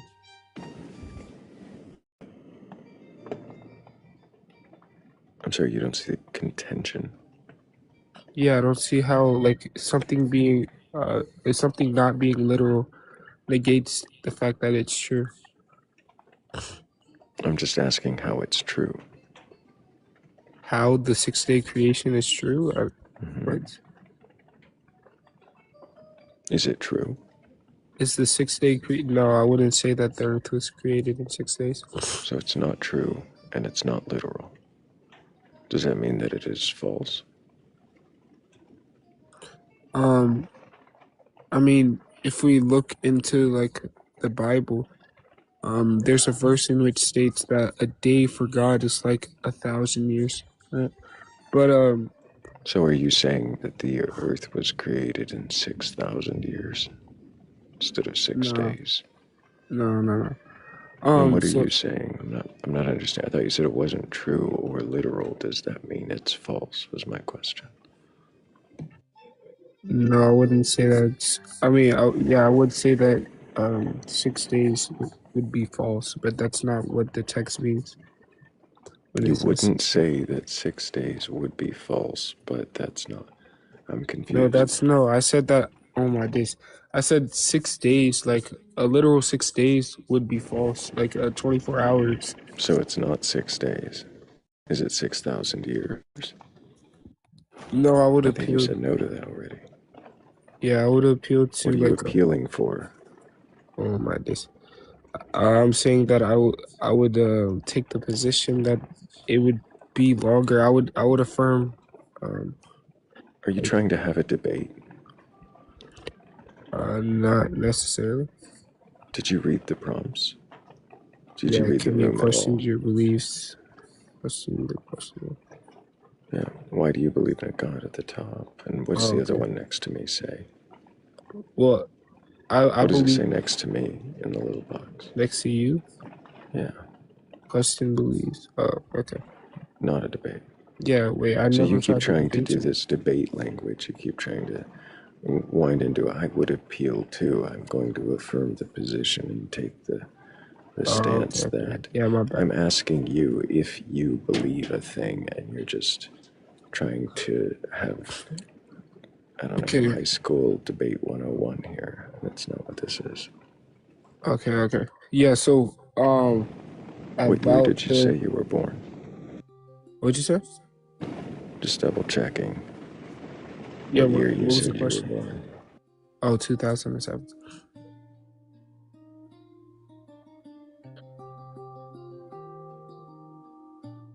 Hello? We're still here. So, you're saying that you believe in the Christian God of the Bible that you haven't read because Wait, who says that I haven't read the Bible? Oh, I thought when I asked if you'd read it from beginning to end.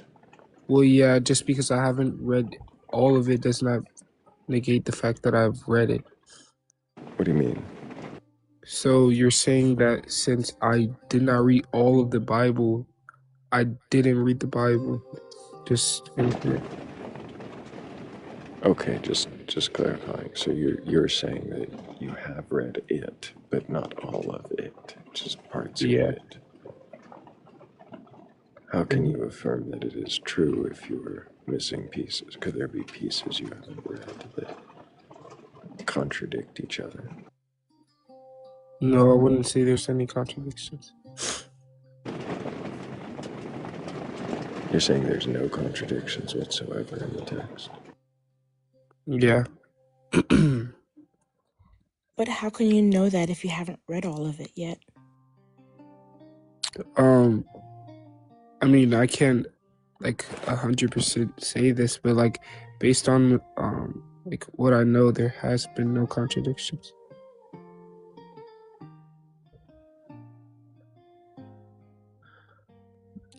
I think that's a definitely more truthful answer.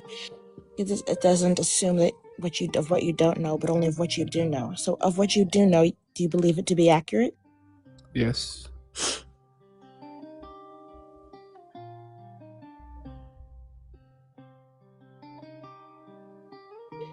You stated that the days might not be literal. Does the order matter? Does the order matter? Yeah, see, maybe the days may be to interpretation. Well, wait, first I forgot to expand on the point of the days. So like I brought up how I forget the exact verse, but it says a day for God is like 1,000 years. This just means that God is outside of time, so it wouldn't be like we're moving past that point, though. Bat's question was different. Okay. Yes, we understand that. We understand. We're familiar with that verse. I'm just wondering if maybe if the order matters. Like maybe the amount, how long the days are don't matter, but does the order of the days matter? The order of the days. Yes, like first day light, second day, like all those things. Like, does that order matter? If it's or does even though the day may be left to interpretation? I mean, I guess yeah, it wouldn't matter.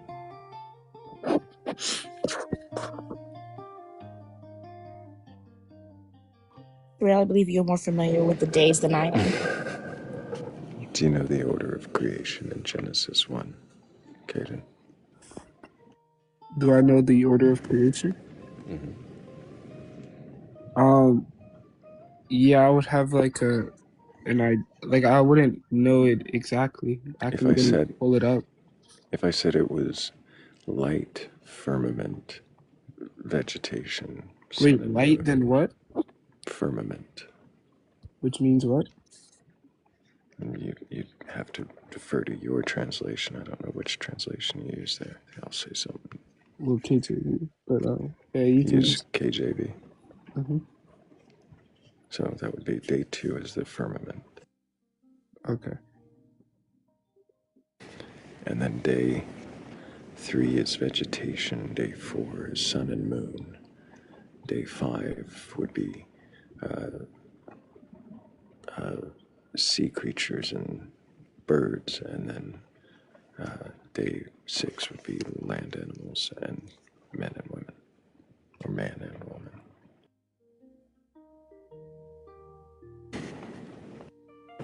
Does that sound familiar? Okay, yeah. Okay. Are you familiar with the order of creation in Genesis 2?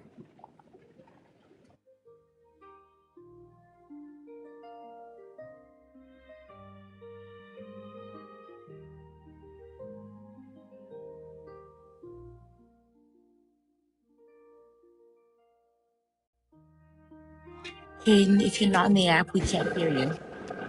Yeah, a yes or no would have been fine. And I'm not trying to trip you up on something or gotcha. I'm actually going to ease you into this with a hypothetical first, Caden. Oh. I'm actually glad. I've gone almost all week without doing the Genesis 1 and 2.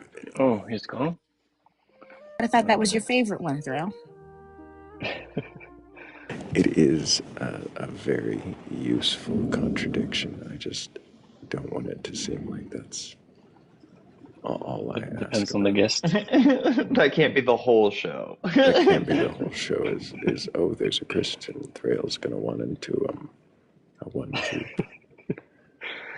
I just the 1 and 2. I'd like to actually get to the roots of their beliefs without completely devastating them in the first 3 questions. Before pulling out the rug under them, you want to know what they believe. But with Philbros and mini Philbros, it does make sense to go straight for that.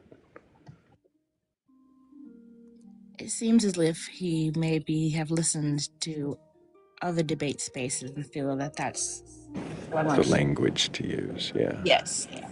It did feel like trying to speak a vernacular he didn't quite have the grasp of. I had a guest like that earlier tonight as well, who did all right. They did okay. So young, so much more to learn. Yeah, I knew everything at 18 apparently, and nothing at 31. Right.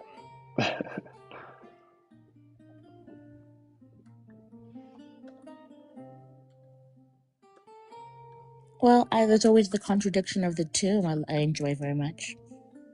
Yeah, there's that. I was looking at the 2 Samuel's 1 Chronicles one, the God incited David, or the devil incited David. Who incited David? Yeah, that one. Mm-hmm.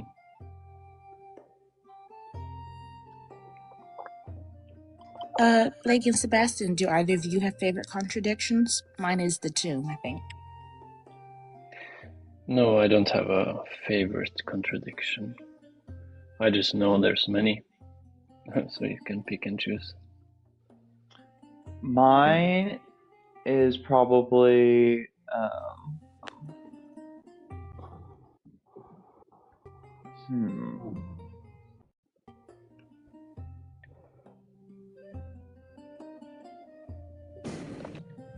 We have a new guest.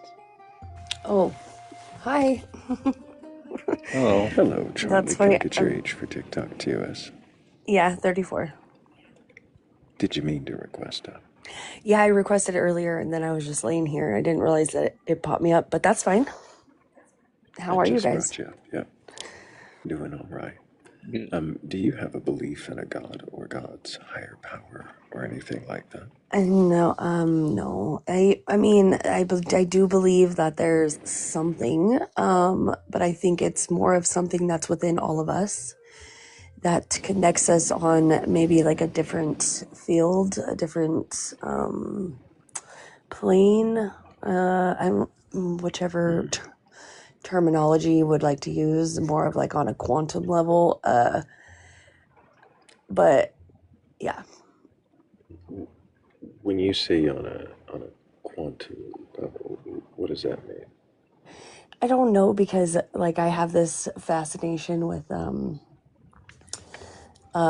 like the whole collapse of the wave function. Now, don't get me wrong, because I do not understand it. I just have my own dots that I've connected that lead to more of like an energy basis, right? So like I do believe that our energy is a frequency, and within that frequency it connects certain people.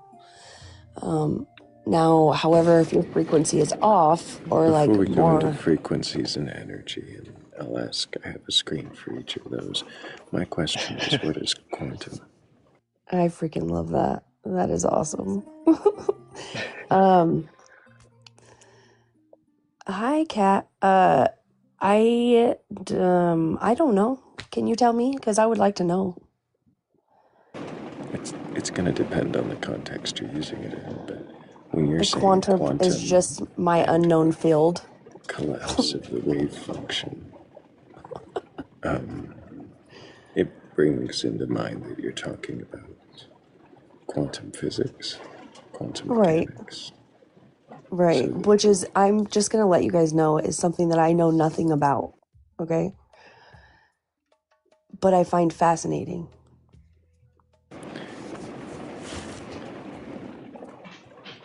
It's okay. Blake's Is it got questions. wise? Go for it.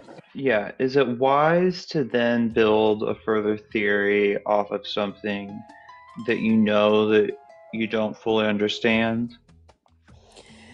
I don't think we fully understand anything, to be honest. But you understand what I mean when I say that you don't fully understand. Like you're admitting that like you don't have a full grasp on the subject. Correct. Yeah, like, no, this is the rabbit hole I've just recently been diving down. So my basic understanding of it is less than even. Yeah, so if you don't have like a mastery of the subject and like you don't, is it wise to then like start building theories off of that? Oh, probably not.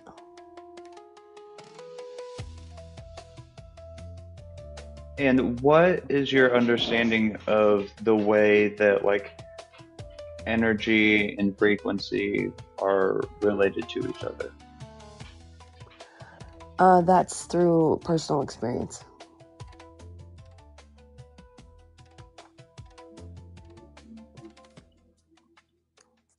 Oh, I was waiting for you to switch the background, Thrayle. Or do you want to keep going on what is quantum? I would love a definition of what the word quantum means, actually. A quanta is usually thought of as like the smallest of something, the smallest unit of something. The way to enumerate something. Quantum is in quantum mechanics. Usually just refers to the very small, the science of the very small. Okay. Huh. Thrayle? I'm sorry. I have some stuff I gotta take care of. Could you send me Yeah, now I got to you. the comment? Appreciate you. Thank you for much. today. Thank you for having me. Absolutely. Take care. W's for Sebastian. Great questions.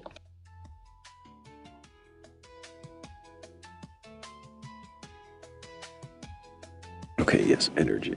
That's where we were going. It looks like that. What is energy?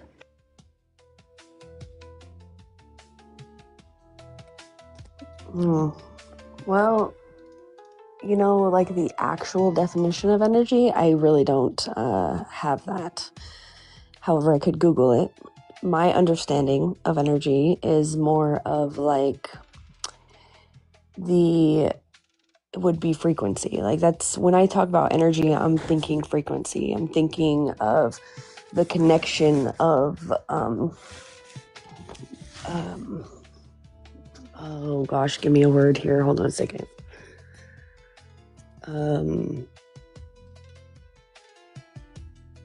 Electricity, like frequency, energy, you know what I mean?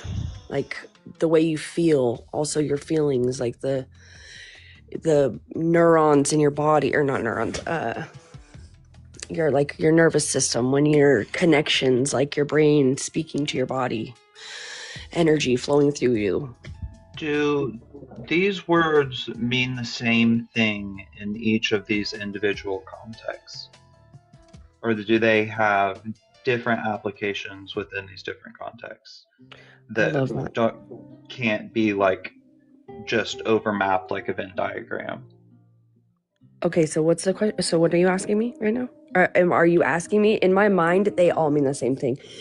Can you correct me? Absolutely, please do. I hope for correction. I like to be corrected, and I like to have a better understanding of the words I'm using, because I really sometimes feel as if I know nothing. The more I learn, like I said, the less I know. That's how I feel. Well, I'll give you one example, and it can kind of illuminate on how, like, situationally dependent these words can be. So, like, when we're talking about frequency with electricity, do you know what what is oscillating, that is being that frequency is denoting? No. And then when you look at something like a light wave, do you know what that oscillation is denoting? No. So in things like that, the oscillation or frequency can mean very different things, or like in sound, and like how that relates to energy and how much energy each of those actions has or carries, and if those like have a mechanism to get from one to the other.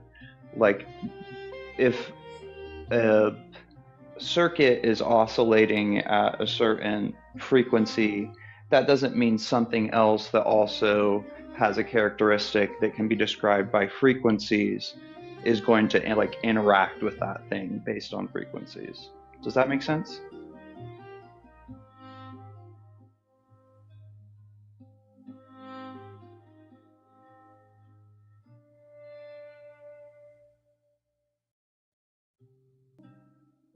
Darling, if you've scrolled out of the app, we can't hear you. Oh, they're gone.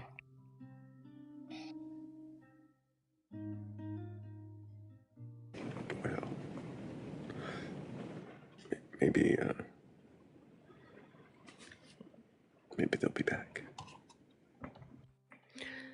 That was an accident, so I do apologize. My phone like froze up on me. But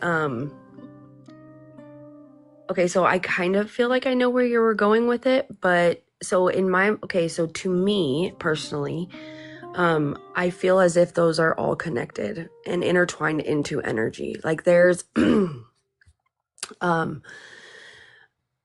like I don't know how to explain it. I would love to. This is part of me that is wanting to understand it on a deeper level due to my own personal experiences with it. Like the way that I feel energy, I can feel I don't know it's more of like I want to grasp the understanding of it, but I don't even know it from a basic level because when I was in school, and maybe I should have paid way more attention. So there's that.